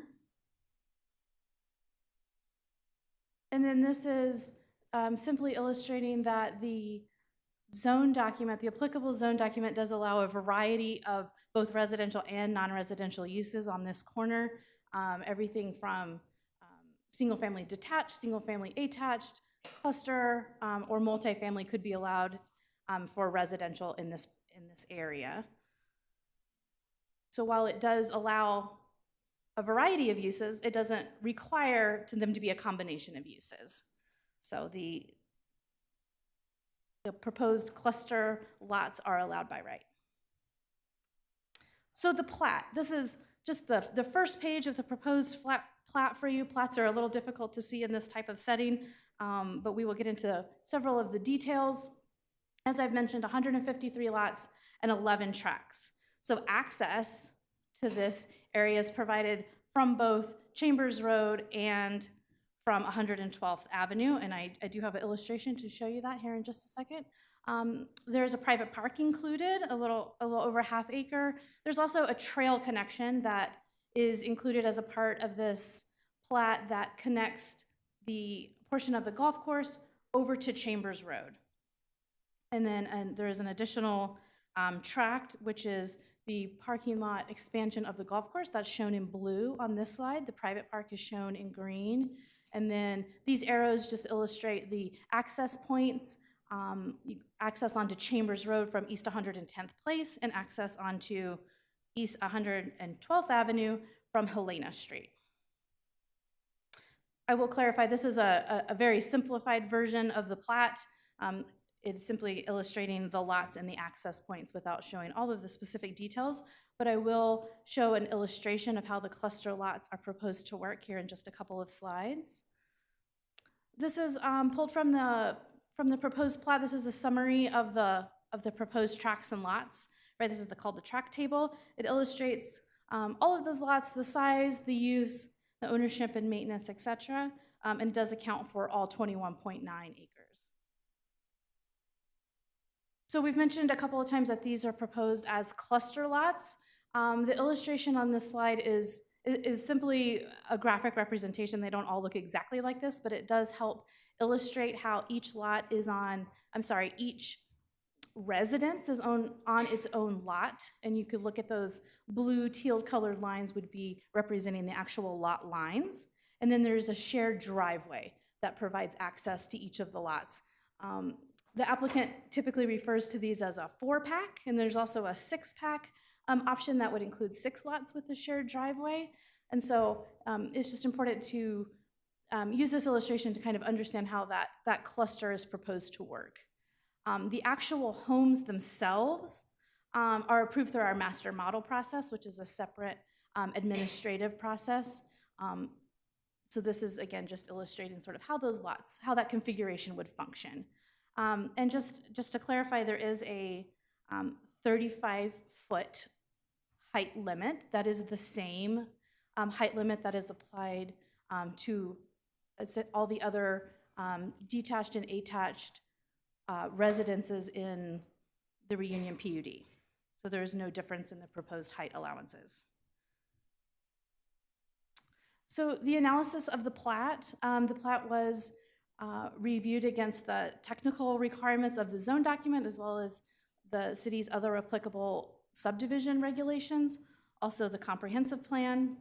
And then as a part of the typical review process of the development review team, the plat was distributed to all of the relevant review agencies, including those listed here, as well as others, but the school district, the utility companies, right, our water district, the fire district, etc. So traffic, that's always a big issue and concern, right, with any development. So a little bit of discussion about the road network and traffic impacts. The roads in the Northern Range were designed to account for future development, right? This, again, has been shown in their plans since 2000 in this area. So 112th and Chambers is now signalized. That's a big improvement in that area. There were not other specific roadway concerns brought up by the development review team. And as a separate but related note, there is a separate standalone Filing 38 specific development agreement between the city and the applicant. So that has been handled separately for this particular proposal. I say separately as opposed to the consolidated development agreement that you all have heard about as well. Impacts to the school district. The school district works with the city as part of the comprehensive planning process to identify future school sites. There's not a future school site identified in this particular plat area.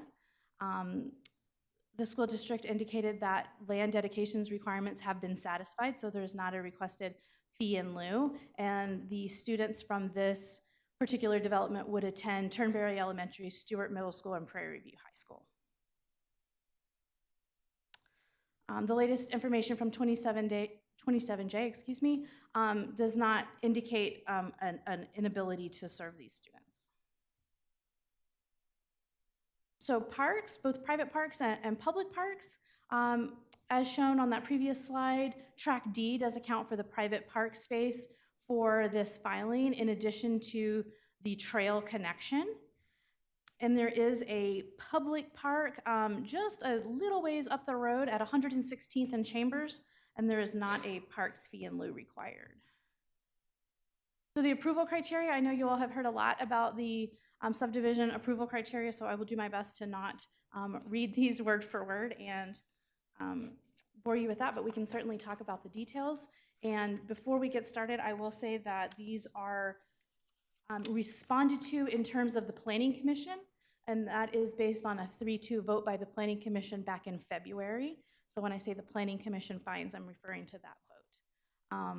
So criteria A, right, consistent with the PUD zone document, and we've talked a little bit about what the PUD zone document allows. Criteria B, again, the intent of the zoning district, which has been consistent throughout the past couple of decades with this particular reunion area. The Planning Commission did find that this criteria was also met. Criteria C, there's not any indication of violation of any laws or regulations. Criterion D has to do with the design and minimizing disturbance. Can be found that the cluster design actually does minimize the impervious surface for additional driveways, and so there is some benefit to that design. Criterion E, that the plat complies with the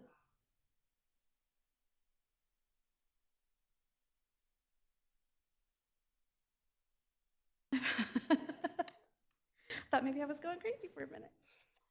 Criterion E indicates that the proposed plat complies with the standards of the Land Development Code and that it creates lots that can also comply with the standard.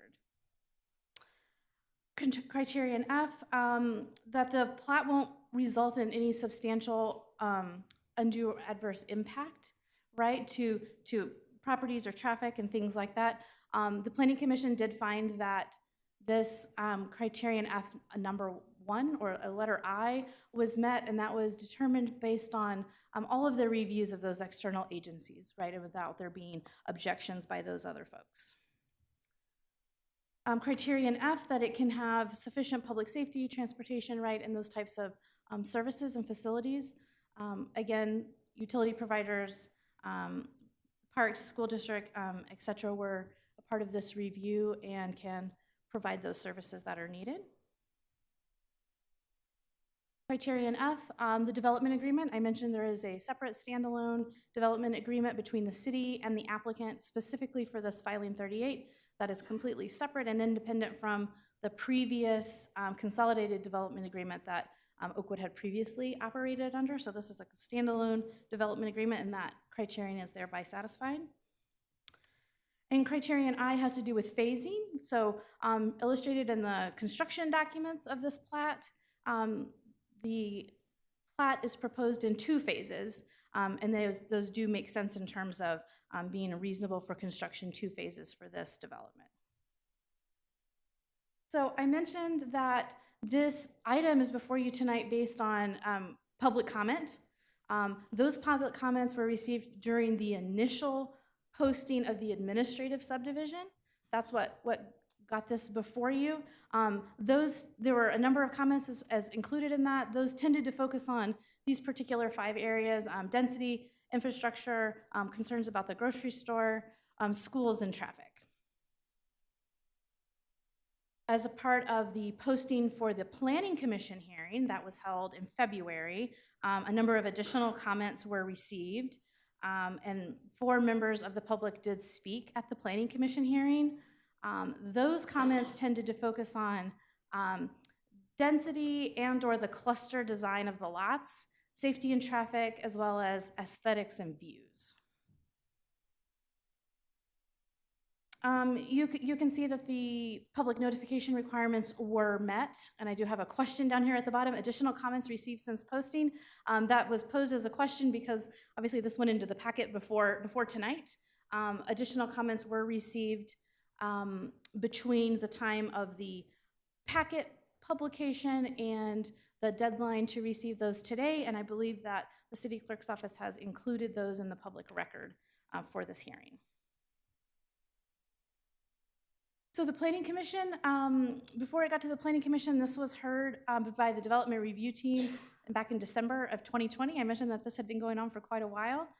The hearing before the Planning Commission was on February 10th, and at that time, the Planning Commission did vote 3-2 to recommend approval to City Council for this filing 38 final plat. With that, I will let you know that the applicants and their representatives are present tonight, and they do have a presentation for you and are available to answer any questions.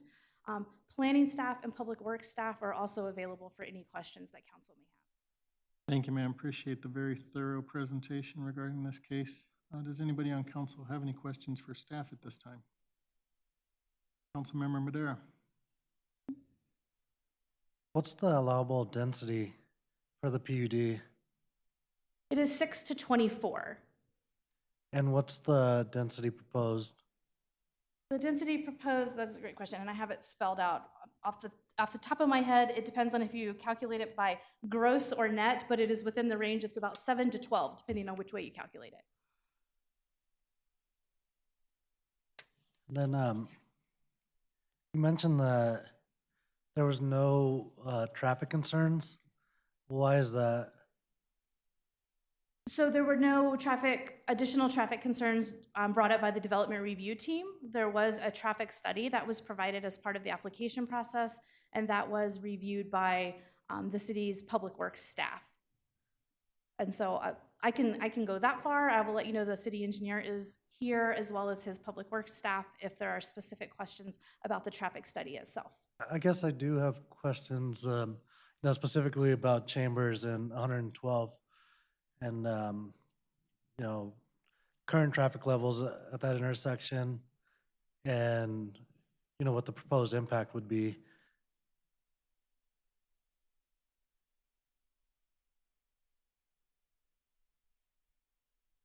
I'm sorry.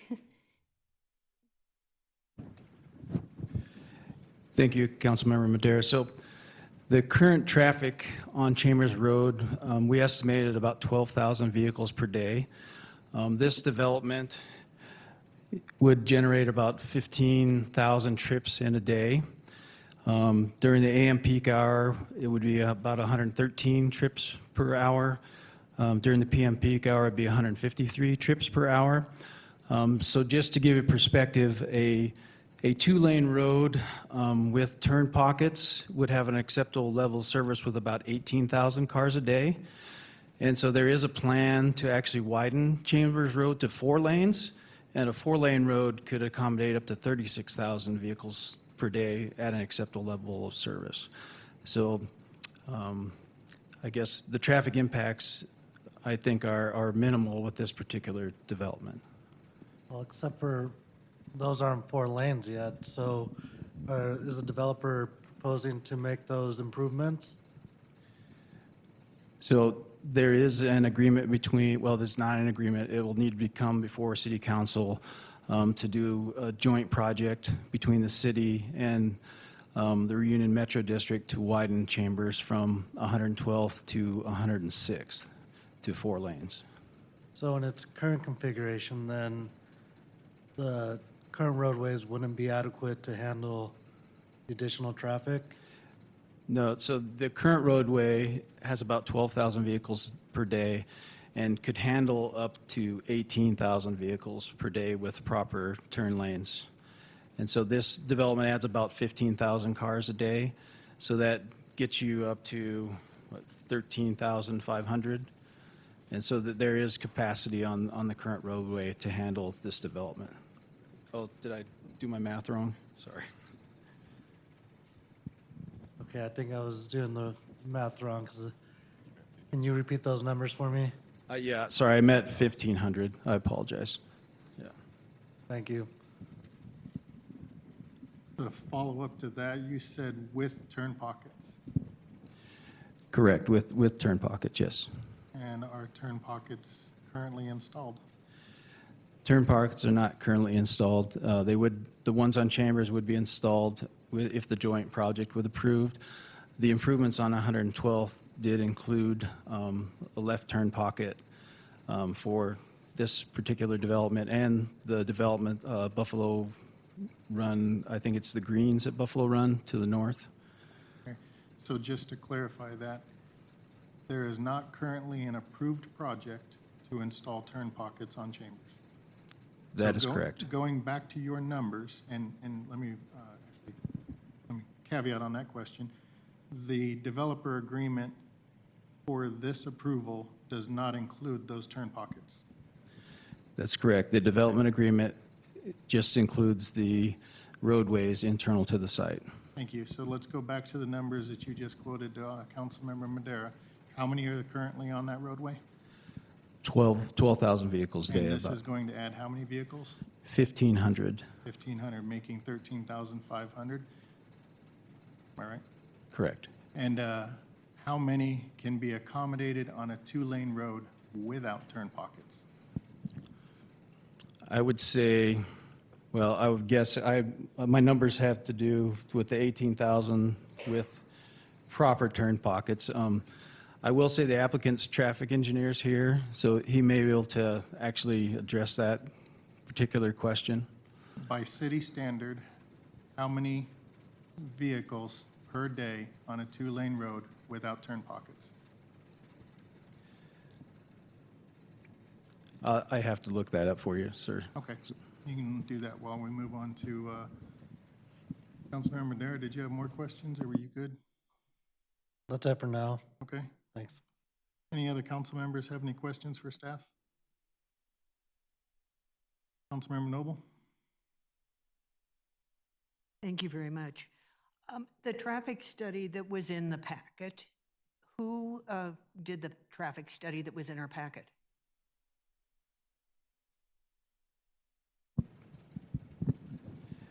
Yeah, JR Engineering did the traffic study that's in the packet. And do their numbers differ from your numbers? They do not differ from my numbers, no. I saw references, for example, a 24-hour traffic number on July 19th, 2018 at 112th and Chambers of 6,008. And then the traffic study also shows a count for Chambers and Heartland on March 18th, 2021, and that was 11,573, which was a pretty marked difference, an increase between 2018 and 2021. Unfortunately, it didn't include a 24-hour traffic count for 112th and Chambers in 2021, but it did include 2021 for Chambers and Heartland, although that was March 18th when there was a pandemic going on, so there were far less people driving at that time.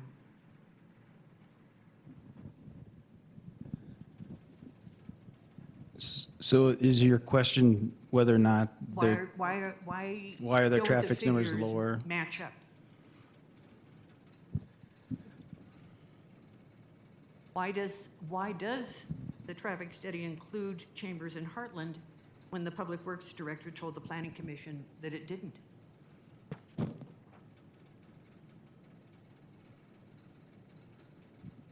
Chambers and Heartland, I believe, if you're talking about the background traffic, I believe that it does include the background traffic generated at Chambers and Heartland.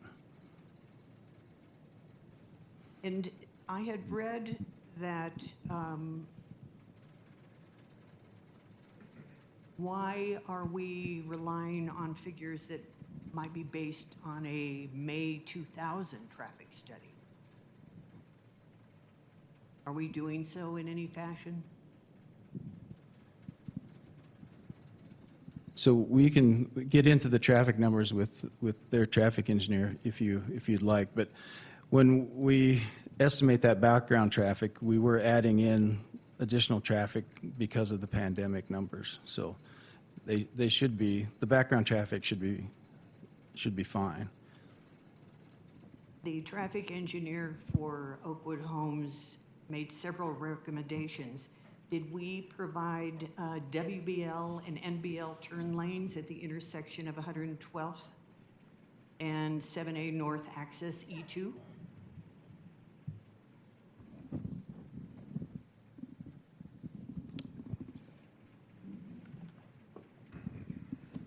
One moment, Mayor, he's looking into your request.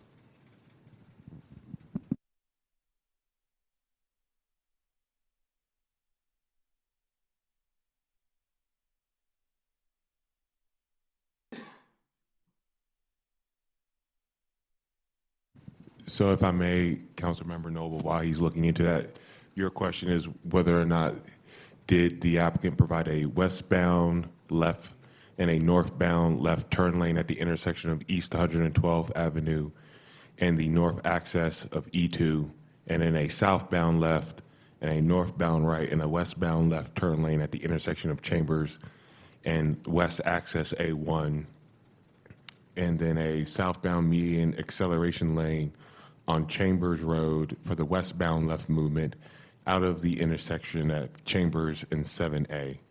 And then lastly, a southbound right turn lane at the intersection of Chambers and 112th Avenue. Correct, ma'am?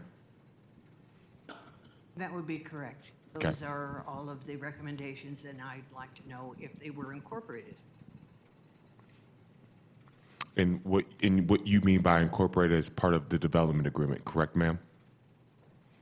Well, would some of these lanes have to be cut into the property itself? So on a plat, the plat would only be required to show, if necessary to accommodate the turn lanes, additional right-of-way for dedication. So there would be a dedication of the additional land to accommodate that if it does not already exist within what's already been dedicated to the city. So I am looking at Mrs. Jones to confirm whether or not there were any required additional dedications, which kind of sets the tone per se as to what would then follow as it relates to the actual constructability of the improvements within the development agreement.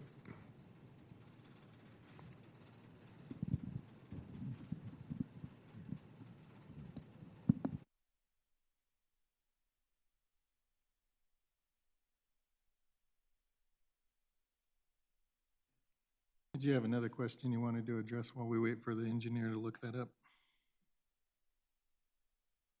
I'm sorry, were you looking that up? The engineers are looking that up. Did you have another question you wanted to I'm sorry, I address while thought we the wait planner for was them? looking it up as well. No? I can just clarify that there is minimal dedication along Chambers Road. There is what? There's a little bit of dedication, but it's a pretty small amount along Chambers Road. And could we have more detail, please? I will get that for you. Thank you. Thank you. Also, I'd like to understand about mixed use. This is a question that came up earlier. Mixed use in our land development code says the uses within this district are primarily commercial in nature, and the residential development is incorporated into the retail environment, such as first floor retail and second floor residential. How does this differ So the mixed-use designation is outlined in the Reunion PUD, and then the Reunion PUD specifically list uses that are allowed within that designation. It's actually even broken down by what they originally called villages. And then there is a slide on that if you'd like me to go back, but there's a variety of residential uses that are allowed as well as non-residential uses. But it does not require any percentage or ratio or combination. I think I've presented to this council before, right, the Reunion PUD, that term mixed use is different than the land development code mixed use. So that mixed use in the Reunion PUD goes back to, right, that 2002 amendment where the uses were identified. So there's not been any changes to those uses since that time in this applicable area. I'm sorry, does that answer your question, Councilwoman Noble? Yes, thank you. And regarding signs, where were the two signs located on the property for notification? For the posting for this meeting tonight, there was one along Chambers. Not for this meeting tonight, but previously when the Plat. I believe they were in approximately the same location all three times that they were posted. They were posted by the applicant, and we do have photos of those. There one along Chambers and one along 112th Avenue. 112th Avenue, yes. All right. And of the 62 people, or the people who, so there were 154 pages of public comment, written comment, which I read the staff report, the planning commission's report, presentations, etc. Were the people who asked about, who were among the 62 or among the 300-foot radius, did they all receive notifications about tonight then? So yes, ma'am. All the people who, among the 152 people who sent notices, sent written comment, did they receive notice of this meeting this evening? The city clerk can correct me if I'm wrong, but the notification would have gone to the property owners within the 300 feet only, is my understanding. Thank you very much. That's all I have right now. Thank you. Councilmember Madera. Yeah, I just had one more question. What's the parking requirement? 2 off-street parking spaces per lot. And what's provided in this plan? So the separate PUD permit that's under review, there are 2 spaces provided in garages. There's also certain areas in the shared driveways with available parking. So it doesn't meet the 2 on-street spaces? Yes, the 2 minimum is met. I was adding, I believe there's some additional spaces in some of the configurations of the shared driveways. If my memory serves me, I believe the applicant might have a slide that illustrates that. I thought you said that there's some were provided in the garages. There are 2 dedicated spaces provided for each residence. What I was illustrating, or what I was trying to explain, is I believe that there are actually some even additional spaces in some of the driveway configurations. Okay, I'll follow up with the applicant. Thank you. Councilmember Douglas. Thank you. When Councilmember Madera was asking questions, it was noted that there was a joint plan to widen Chambers from 106 to 112. Could you give me more detail on that? Yes, ma'am, that's correct. I believe the city engineer would be able to give you more detail, or I believe the applicant may also discuss that in their presentation. Okay. I also wanted to know if the traffic study had taken into consideration how the traffic flows north on Chambers and where it meets 120th. There's only one lane that goes straight. There's only one turn lane that goes to the west, and there's one turn lane that goes to the east. But that street gets backed up horribly, especially during the school, when the school is in, and everybody's turning to go to Prairie View Middle School and Prairie View High School.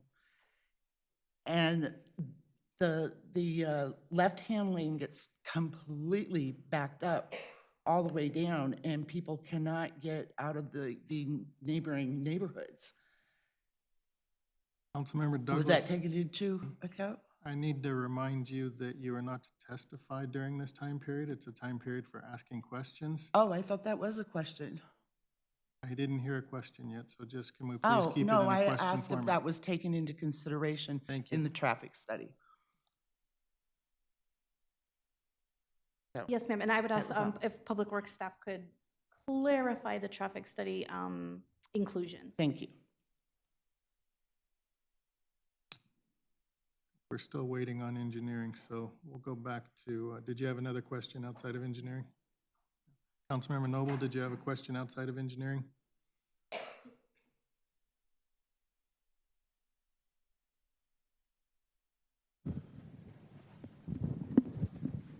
Could you tell me the process that you go through to determine criteria F? That criteria F is satisfied when we talk about undue adverse, substantial or undue adverse effect on adjacent properties? What does that mean to you? Yes, ma'am, I can answer in terms of the development review team and their review of the proposed plat, and that the conclusions by the development review team are based on the conversations, comments, issues, and revisions requested by all of the agencies of the development review team, right? The folks that do the specific technical reviews. And so that's based on things like drainage being reviewed by, right, the city's engineering staff and folks like the fire department, right, that those, that there won't be a negative impact based on the services that they can provide. So that conclusion from the development review team is based on the conversations, the comments, again, through a lengthy, right, many-month process, working with those other departments and agencies. So it's not literally the properties, any other, you're suggesting that no other impacts but those are considered for undue or adverse, such as compatibility, property values, et cetera? A number of those types of considerations are handled at the zoning, right, the time of the zoning. And so, you know, the land use itself, I would say, is not, the land use is, right, either allowed or not allowed, and that's certainly discussed at the development review team. But things like property values, the development review team does not consider property values. We don't have a way to have feedback on that, right? That's typically opinions, fairly subjective in terms of what the proposed impact would be to something like property values. We look at the actual regulatory documents in terms of what would be allowed through the zoning for specifics to land use. And do you have a document from 27J regarding this project? Yes, ma'am. Is that something that is in our packet? Is that evidence that we have before us? There is a sort of a summary, but the actual document is not in your packet. that was, again, there's a variety of those that are collected and reviewed over the course of, right, the almost 2 years that this project has been moving forward. 27J did provide sort of their typical letter, right? They outline the student generation. They talk about that there's no land dedication required, where the students will attend, et cetera. So we do have that. That was included as part of the development review team analysis. So typically, 27J would want students within 6 blocks of a project, but 27J is suggesting Turnberry Elementary? That's correct. That is, they indicated that these students would attend Turnberry Elementary. Thank you very much. I think Mr. Sonderland is back.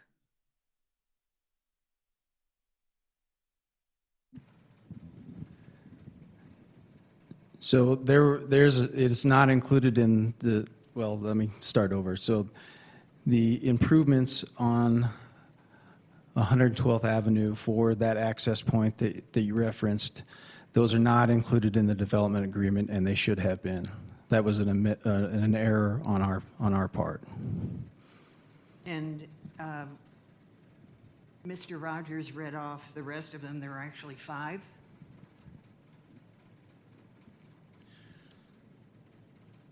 This is important, it would seem to some people, because if you think about the access directly onto Chambers, have you noticed that there is a hill and a slope with the blind spot?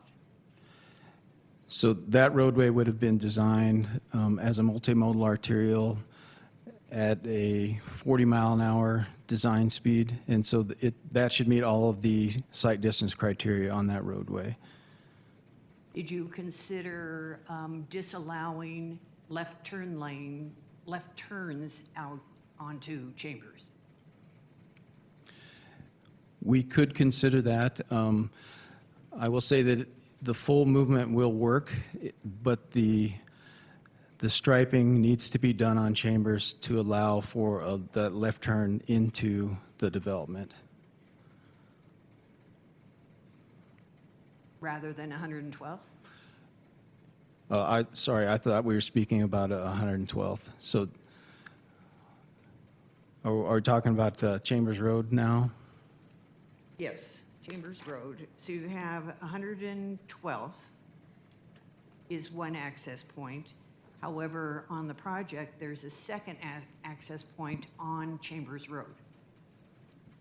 I don't know what that street is. What street is that? East 110th Place. 110th Place. 110th Place.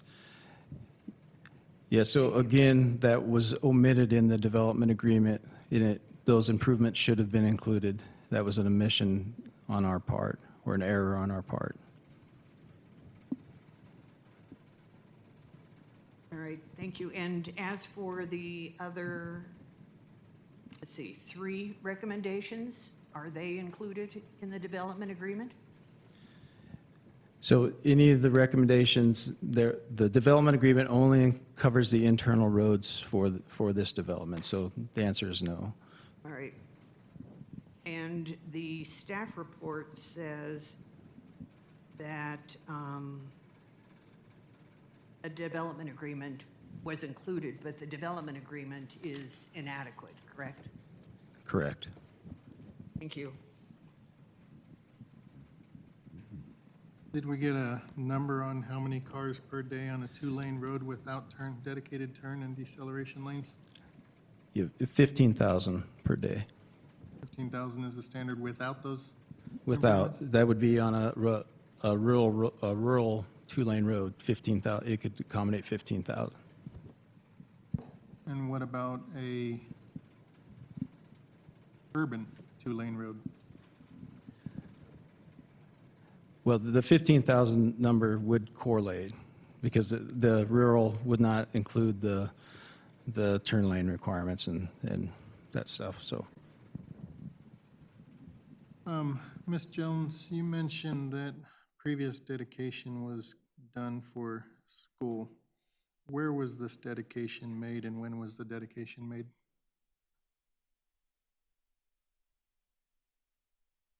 Mr. Mayor, unfortunately, I don't have those details provided from 27J. Their exact statement is the land dedication requirement has been satisfied with previous land dedications. Okay. But we don't know where or when that was.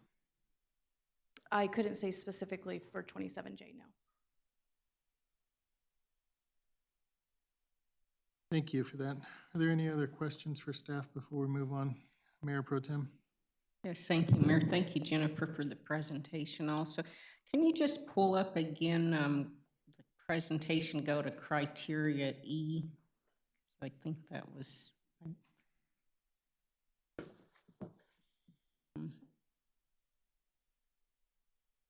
Can you just explain that a little more, what when you said it complies with all applicable city standards and does not unnecessarily create lots or can you just explain to me a little bit what that's stating?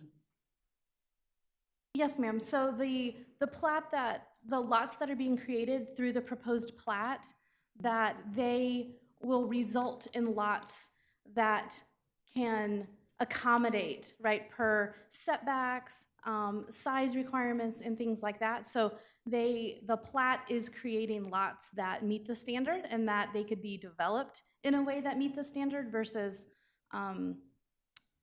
something that couldn't, right, or that would be a challenge to accommodate basically on the lot. So you said they can, but do we know that for sure it definitely will, or when you said can, is that for sure, or it will, or? Yes, ma'am, that's a part of the PUD permit review. That's where we have actual lot typicals and things like that that illustrate, right, where on the lot the right required landscaping will be able to met and the access points and all of those things, right, in the setbacks. And so I would say that it is separate. It is a part of that PUD permit that is concurrent but separate from this plat, but yes, ma'am, that is being reviewed, and that is they are able to accommodate in order to meet the standard with what's proposed. Yes. But it's still being reviewed. So it's not for sure it's still being reviewed? It is reviewed. The PUD permit cannot be approved until the plat is approved. So that's why I say still under review. It is. It has gone through the review process, but it would not officially be, quote, approved until there's an approved plat. Okay, thank you. Okay, at this time, I'd like to invite the applicant to come forward and make their presentation.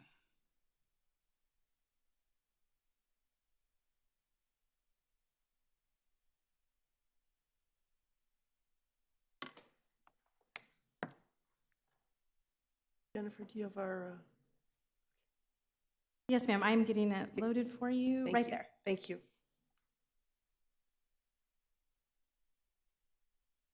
Okay, and I'm all sworn in. So good evening, Mayor Huseman, City Council members. Michelle Berger with Spencer Fain, 1700 Lincoln Street, Suite 2000, Denver, Colorado 80203. I'm here tonight representing Oakwood Homes regarding their reunion filing 38 final plat.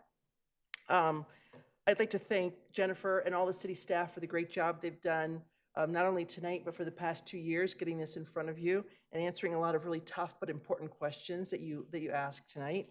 And also the Planning Commission for their recommendation of approval. Jennifer tells me this is a little touchy, so there we go.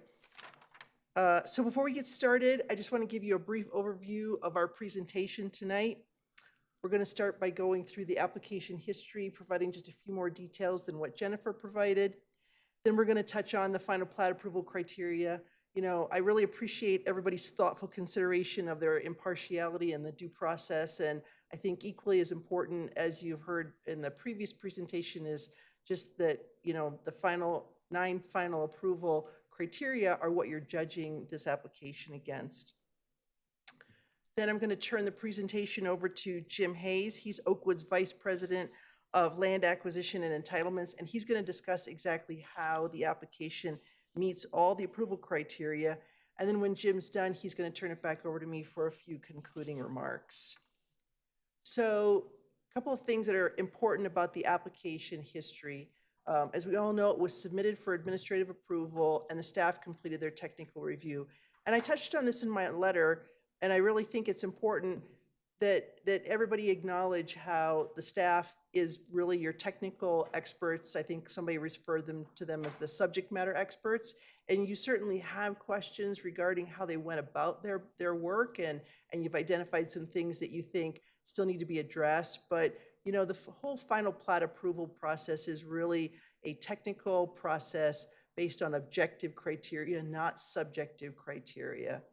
So after the staff determined that the application had basically was ready for notification, they published notice on November 29th, and then, or excuse me, they determined it was ready on November 29th, and then they proceeded with a public notice on December 3rd, and that notice period was set to expire on December 13th. City Council did consider this for a call-up. It was a tie vote, so it failed. And then there were public comments that were received on December 12th and 13th. And there was only 4 comments within that 300-foot notice area. And we spoke about this in our letter.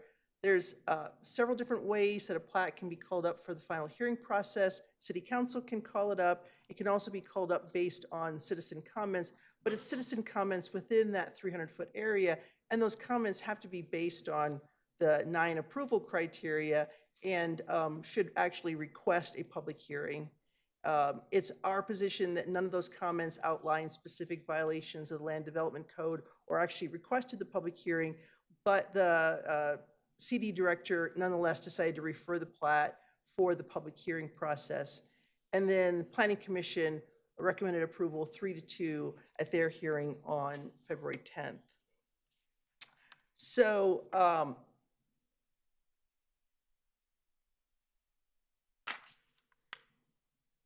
so the final plat approval criteria, as we've seen before, consistent with the approved PUD zone document. Again, that's where the more subjective sorts of questions come about, compatibility, land uses, and so forth, as Jennifer mentioned.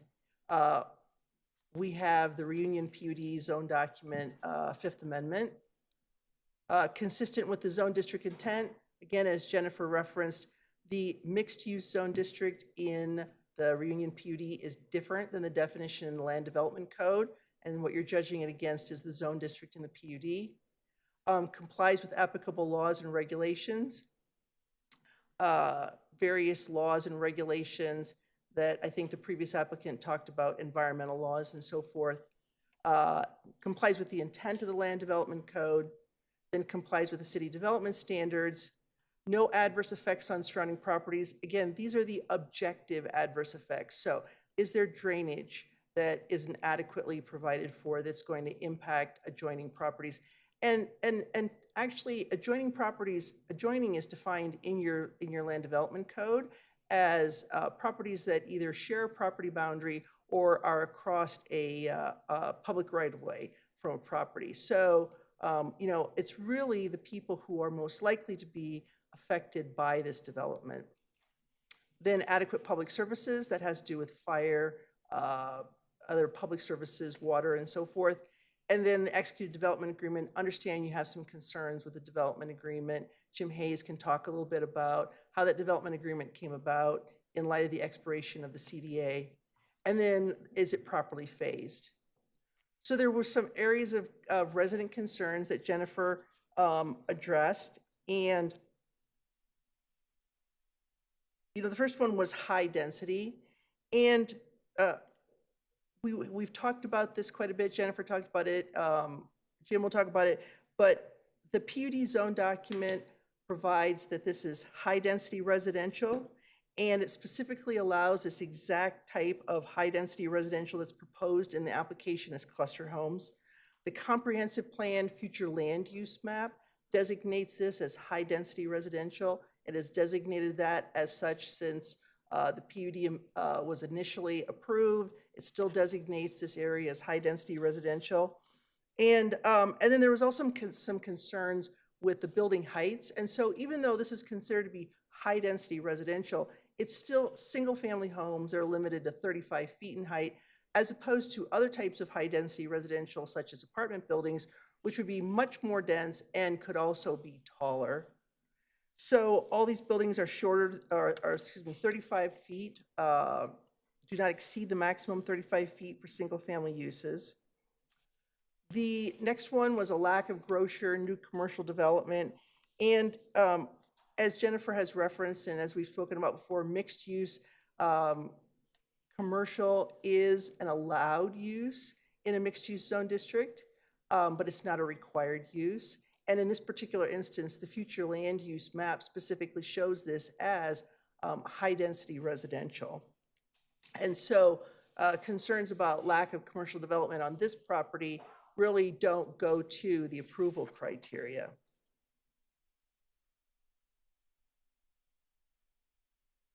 The next one is views. There were some concerns about views. Views are not an approval criteria, and as a matter of fact, in Colorado, there is no protection for a view, either under common law or via statute, unless a city would adopt a view plane ordinance, as Denver has done in certain instances. Schools, Jennifer spoke quite a bit about schools. 27J determines what is required, and as the previous applicant's council reminded all of us, City Council can only require an exaction of land or cash in lieu, but cannot require any sort of additional impact fees. And the objections that are in the comments are generally related to building construction and staffing of schools, not the items that are in the approval criteria related to schools. In 27J's response as a referral agency, they specifically said that that there was sufficient capacity, and as Jennifer said, that land had been dedicated in a previous plat. Traffic, we talked quite a bit, or you talked quite a bit about increased traffic. Filing 38 was actually planned as part of Village 7, the larger Village 7, which includes the houses more to the east. We do have our traffic engineer here tonight to answer some of your specific questions about how the traffic study was put together, the background traffic that is used in all traffic reports that I believe Council Member Noble referenced coming from earlier than 2021, and he can speak to that. And then Jim's also going to discuss some significant improvements to 112th that Oakwood did in anticipation of this plat. And then he's also going to talk a little bit about the questions concerning chambers that you have. So as we said, your decision is only going to be based on the 9 criteria. And so once we're done with our presentation, myself, Jim, or our traffic engineer are happy to answer any questions. Once all your questions have been answered, public will have a chance to comment. And then I'd like to reserve some time for rebuttal to answer any questions you have based on their comments or to respond to any of their comments. So I'm now going to turn it over to Jim Hayes, and I'll be back here hopefully not too long.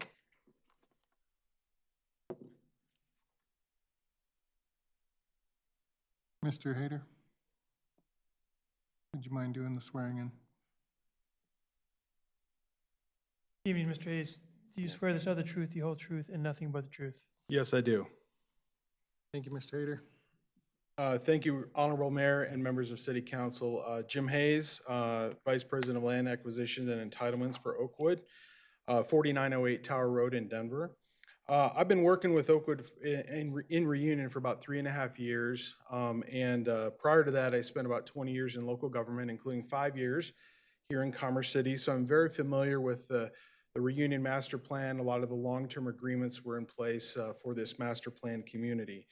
I think the big thing I wanted to point out here is that you can see on this map, it is a master plan community. It's really about 1/3 built out at this point, and it's about 20 years in. As we all know, we had a great recession here about 10 years ago, caused a lot of decline in the housing market, and that's slowly but surely recovering. It's very hot right now, as we all know. I want to point out that we've really delivered on several of our commitments since we took over in 2017 from Shea, who was the original master developer. which includes a lot of the improvements along the transportation corridors, whether it be landscaping improvements or actually widening roads such as 112th. We partnered with local nonprofit CUP to convert the Shea Sales Office into the Reunion Coffee House. Actually won HBA Amenity of the Year in 2019. Construction of the South Lawn Pool in 2020 that was promised by Shea for many years. Fortunately, the opening was delayed due to COVID, but it is open now. I mentioned 112th Avenue Phase 1 construction from Chambers over to Parkside. That was a partnership that we entered into with the city and South Adams Water and Sanitation District and an IGA to complete that project. Also, private financing of the $27 million for the Stead High School, which opened in fall of 2021, Reunion's first high school, chartered by 27J. Also, a lot of implementation of some regional drainage improvements in Reunion Ridge. Also working on design and engineering of the Second Creek drainage area to the west here in Village 8 in concert with your public works staff. Overall, since we became the master developer in Reunion, we've developed over $61 million of public improvements. And since Shea took over, since inception, Oakwood and Shea combined have put in $125 million of regional improvements into the community.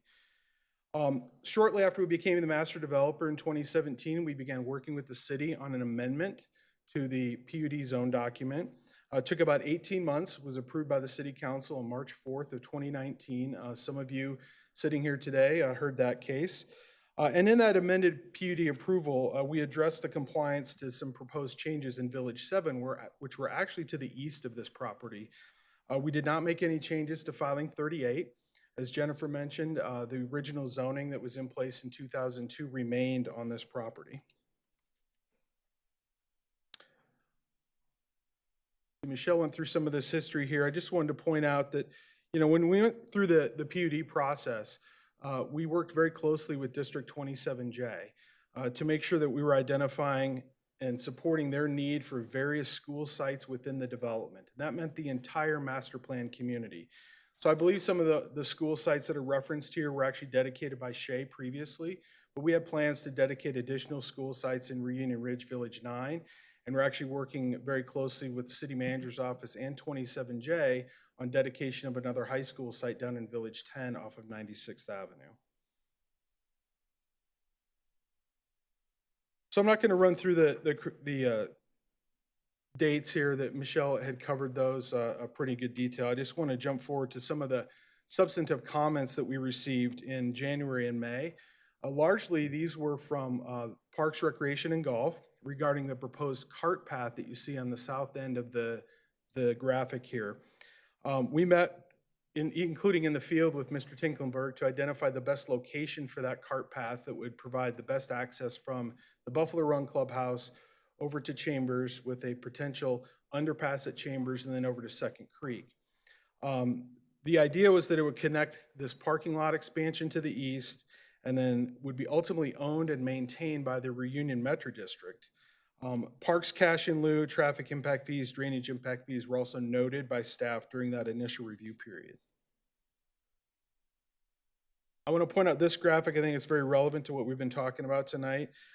During that review period, Oakwood and the Reunion Metro District were completing the widening of Phase 1 of 112th Avenue, which you see on the top here in green. And this included the following improvements: 112th and Chambers intersection improvements, including the new traffic signal, multi-use trail and sidewalk, widening of the bridge and underpass for the golf course, drainage improvements, including a new pond south of 112th, and stormwater infrastructure through the golf course. And then also the city exercised a bid alternate in the plans to actually construct the expansion of the golf course parking lot to the west. And on that last item, we actually eliminated 1.14 acres of developable area from the site, which is approximately about 10 to 12 carriage house home sites. We also facilitated the purchase of the parking lot for the city from Full and Wider and Shea at cost with no markup or profit to Oakwood. City did close on that land in August of 2021, and that deed is actually held in escrow pending this final plat at the city's request. So as soon as this plat hopefully is approved, then we'll be able to transfer that tract I out of escrow, and the city will have be able to continue to use that property as a tract instead of meets and bounds. The final layout of the cart path, I just want to jump back to that quickly, actually will require a transfer or an exchange of 0.15 acres of land between the city and Oakwood. Specifically, we were proposing that the city transfer 0.15 acres in 2 tracts on the south side of Filing 38 to the Reunion Metro District. And in turn, we would transfer 0.15 acres of land in 1 tract to the city for additional golf course property, which you can see kind of to the east of where it says underpass near the 18th hole tee box. We will also be transferring additional land to the Reunion Metro District, so the entire cart path alignment is under the ownership and maintenance of the Reunion Metro District. This will not be a requirement for any kind of city maintenance on that tract. City staff did advise us, though, to proceed with this plat, and then that would be handled through a amended plat later, and then the land exchange transaction would actually come in front of you as the owners of property and making those decisions on behalf of the city.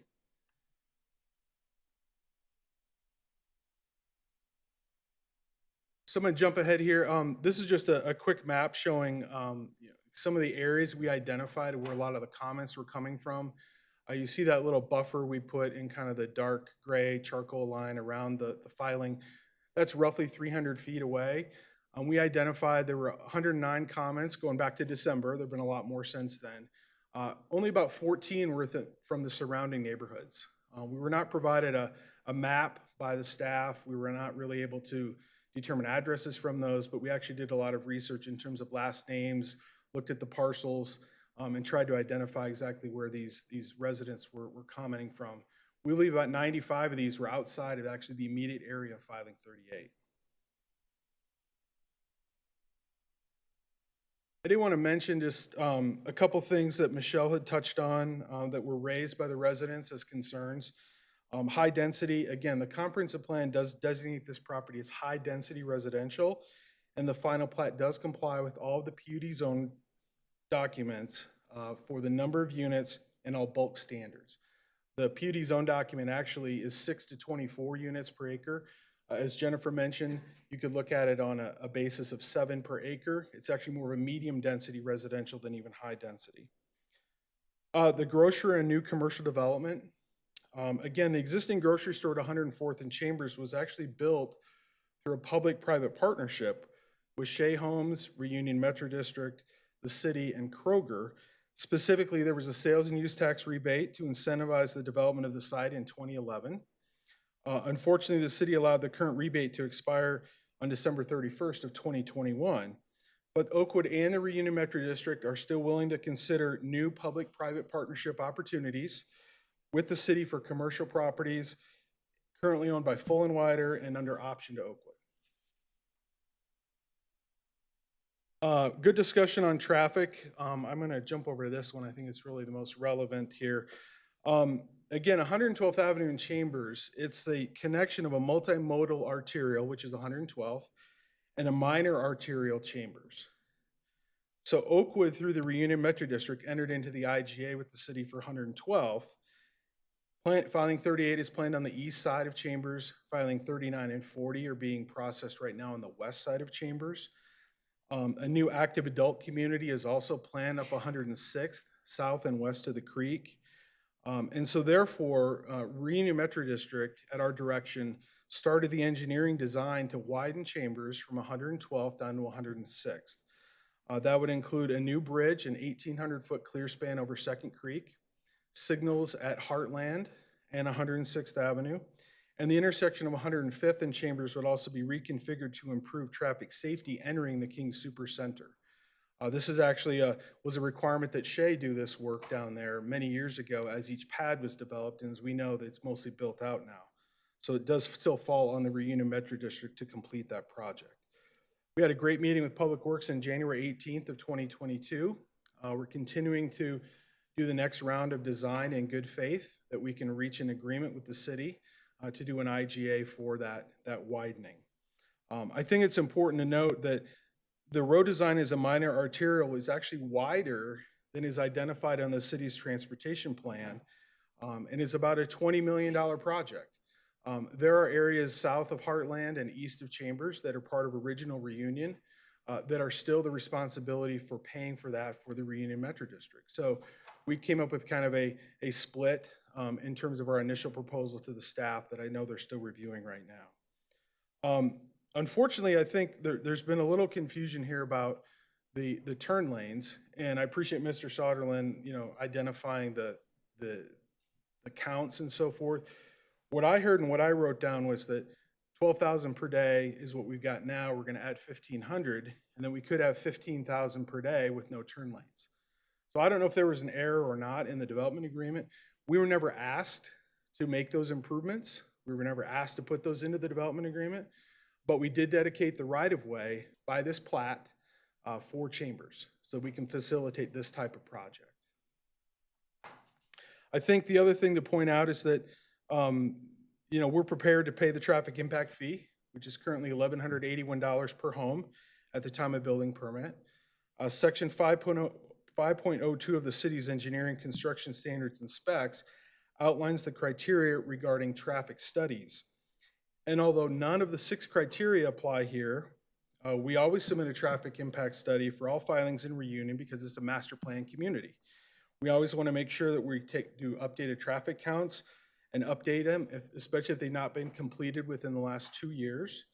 Evaluate existing and proposed development, Dr. Cog data, and just general growth on arterials. So the city engineer did approve the traffic study for this filing, and Eli is here from JR Engineering to answer any questions you may have about that as we get further into the discussion.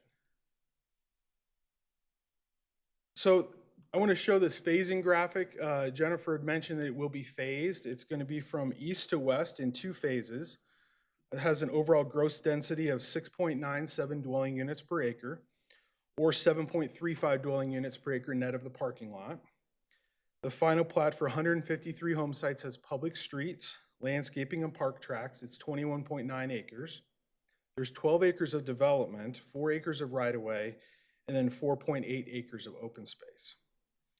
The homes are going to be a combination of carriage house and porch-like collections, which are currently being constructed in Reunion Ridge Filing 1. The carriage house collection is also planned and approved east of here on Filing 37, directly east of the clubhouse. So again, before I review each one of the final plat criteria, I just want to mention some of the context by reviewing the future land use map of the comprehensive plan. Again, the southeast corner of 112th and Chambers is planned for high-density residential. So related zoning in there is R3, R4, PUD, MU1, with densities of 8 to 40 units per acre. Primary uses in the comp plan listed are townhomes, patio homes, condominiums, lofts, apartment buildings, and senior living facilities. So the planned use for carriage and porch-like collections focused on a courtyard with gross densities of 7 units an acre, net densities of around 12 and a half units an acre, are really more in line with medium density residential, as I mentioned. Therefore, we believe the final plat is consistent with the comprehensive plan. So Michelle did a good job of running through the criteria, and Jennifer, you did a great job in your report of outlining those. I'm just going to run through these quickly here, and then we can wrap up.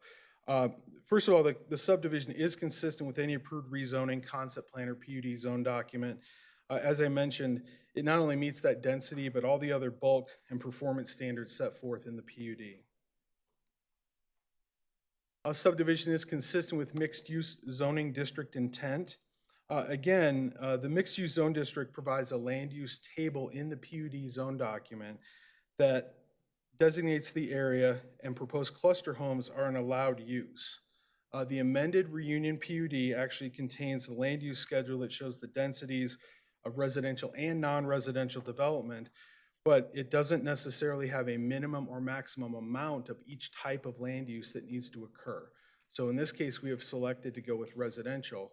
You could argue that the golf course parking lot is a bit of mixed use because we are doing some public uses on the property to the east. Again, the subdivision complies with all state, federal, local laws, regulations, and requirements. I think this is evidenced by the staff's recommendation of approval, as well as the Public Works Department has approved the grading, erosion, sediment control plans.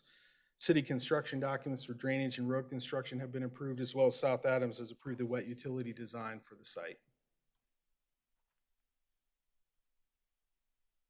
General layout of roads, driveways, utilities, and drainage facilities complies with the intent of the Land Development Code. Again, we minimize land disturbance. It really is a flat site. There are no really trees or vegetation on the property. We believe we're maximizing the open space with the pocket park we're putting in there, as well as the cart path dedication that we'll be working on with the city. Again, not really any existing trees there, vegetation, but we did include all of the drainage with that 112th Avenue project. Subdivision complies with all city standards. Again, as mentioned by Jennifer, as well as the Public Works approvals. Also want to point out the city has actually approved 4 separate filings of carriage house lots throughout Reunion and 2 separate filings of the porch light collections.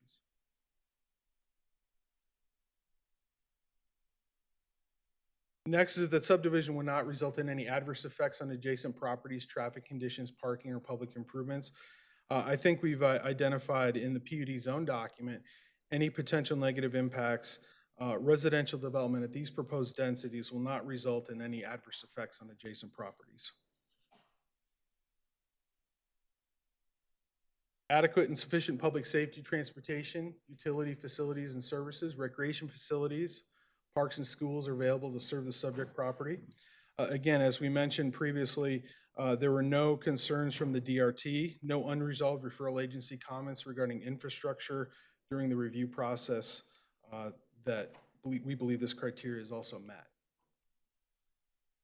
Development agreement between the city and the applicant has been executed and addresses the construction of all required public improvements. I think it does warrant some discussion here. There was a consolidated development agreement for Reunion that was executed in 2001 and expired last December. So when we started this process in the fall of, I guess it was 2020, we had always anticipated that we could incorporate the Chambers Road project into that consolidated development agreement. Unfortunately, we had to go into an individual development agreement. We believe that we've met all the criteria for that. We filed the staff's template.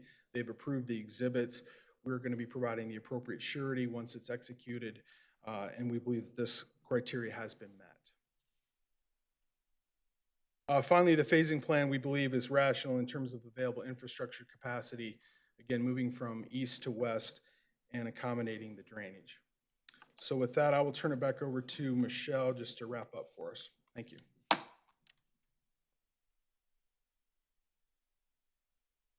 Thanks, Jim. So I'm just going to click the 9 approval criteria up here again. I won't read them to you. I'm sure you could know them in your sleep.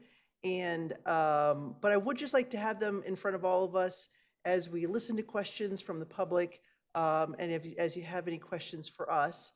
So as I bring them up on the screen, I would just again like to thank staff, thank everybody here. It's a late night. We appreciate everybody's continued attention, and we would respectfully request approval of our application. We're available to answer questions now and or after public comment. Thank you. Okay, we have some housekeeping business that we need to do before we get into questions. I'm looking for a motion in a second to extend the council meeting by 30 minutes. Councilmember Grimes? So moved. Mayor Pro Tem? Second the motion. I have a motion and a second to extend the city council meeting by 30 minutes. Is there any discussion? Seeing no request, we'll take a voice vote. All those in favor signify by saying aye. Aye. Any opposed, say nay.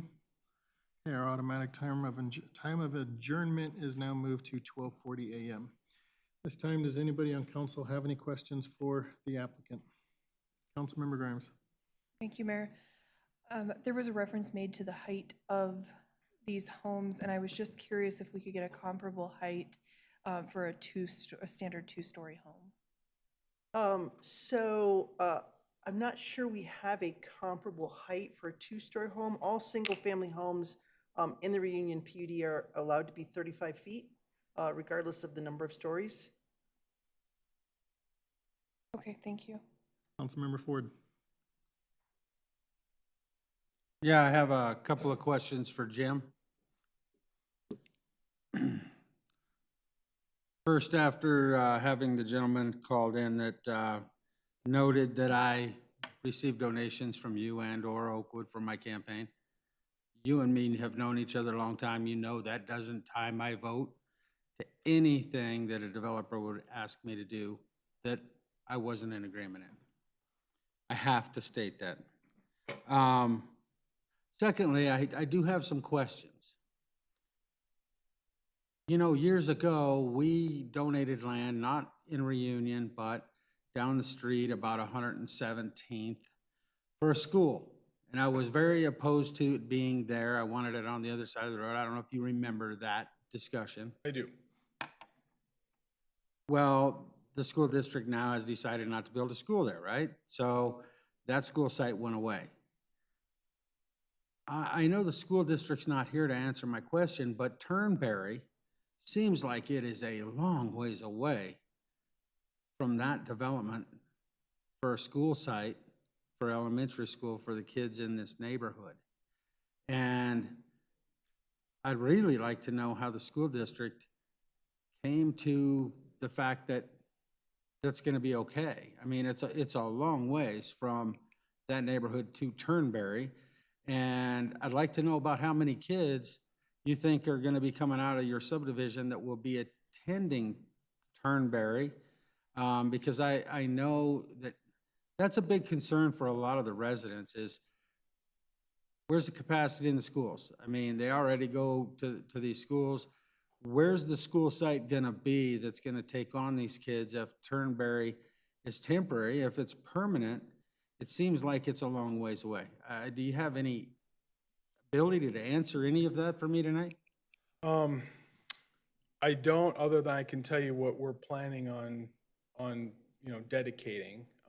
We are working with the school district and the staff down in Reunion Ridge, which I know is not much closer than Turnberry, but there's another site down there about 100th Avenue in Potomac that will be kind of in the next phase of our development down there. And then there's another site actually adjacent to the Anderson property, which I think is also in process right now. It will be kind of a shared dedication. That's the latest plan. And so we're working on those acreages in the context of the Reunion Ridge and the reverse setback and those types of things as we're working through it with staff. I can't say as to, how they're doing their boundary lines or how they decide, that those kids would go to Turnberry. I'd really have to see if Jennifer has anything more to add in terms of how they calculate or if they use their table to, and I heard 0.775 earlier for single family. So that'd probably be the calculation times 153 in terms Sure, of number and of kids. That's K through 12 though. Yeah, but for the amount of homes, it's a lot of kids. And you have development planned west of Chambers as well. Will those kids also be going to Turnberry? Well, the ones on the northeast side of the creek are standard traditional neighborhood. Everything south and west of the creek is active adult age restricted. So there'll be no children coming from that development. Okay. The other concern that I wanted to ask you about is I know we don't have a master development agreement, and that's okay with me right now. But given the traffic volumes on Chambers today, and not based on the counts, based on what I see when I drive Chambers, if the widening's only gonna go to 106th, there's gonna be a mess at 106 where both lanes come together to create back to one lane. I don't know how we're gonna get past that. So, it's interesting. We get to base our decision on the 9 criteria. The 9 criteria are based on technical support, but we also live in the community. And when I see Chambers Road bottlenecking at 106th, that creates concern. I know it's something that I can't base my vote on tonight, but it's a concern. So I'd like to have more information about the stuff that was left out, that staff said was left out, and if that still meets transportation means for the 9 criteria. Yeah, and I can clarify a couple of things I think related to that.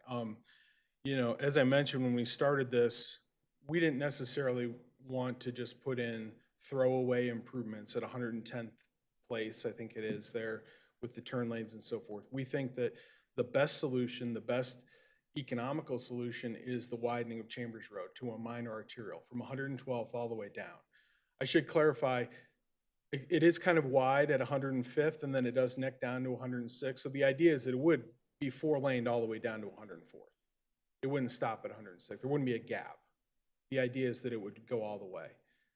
Okay, the last question I have for you at this time is based on the traffic and the fact that 112th is closed at Chambers going west. How, I mean, to me, that has to negatively affect the traffic flows today. And until there are improvements on 112th West, I see another concern with traffic movements. And I guess my question needs to be directed to staff. Was 112th being closed, taken into consideration that additional traffic on Chambers because there is no access to the west on 112th?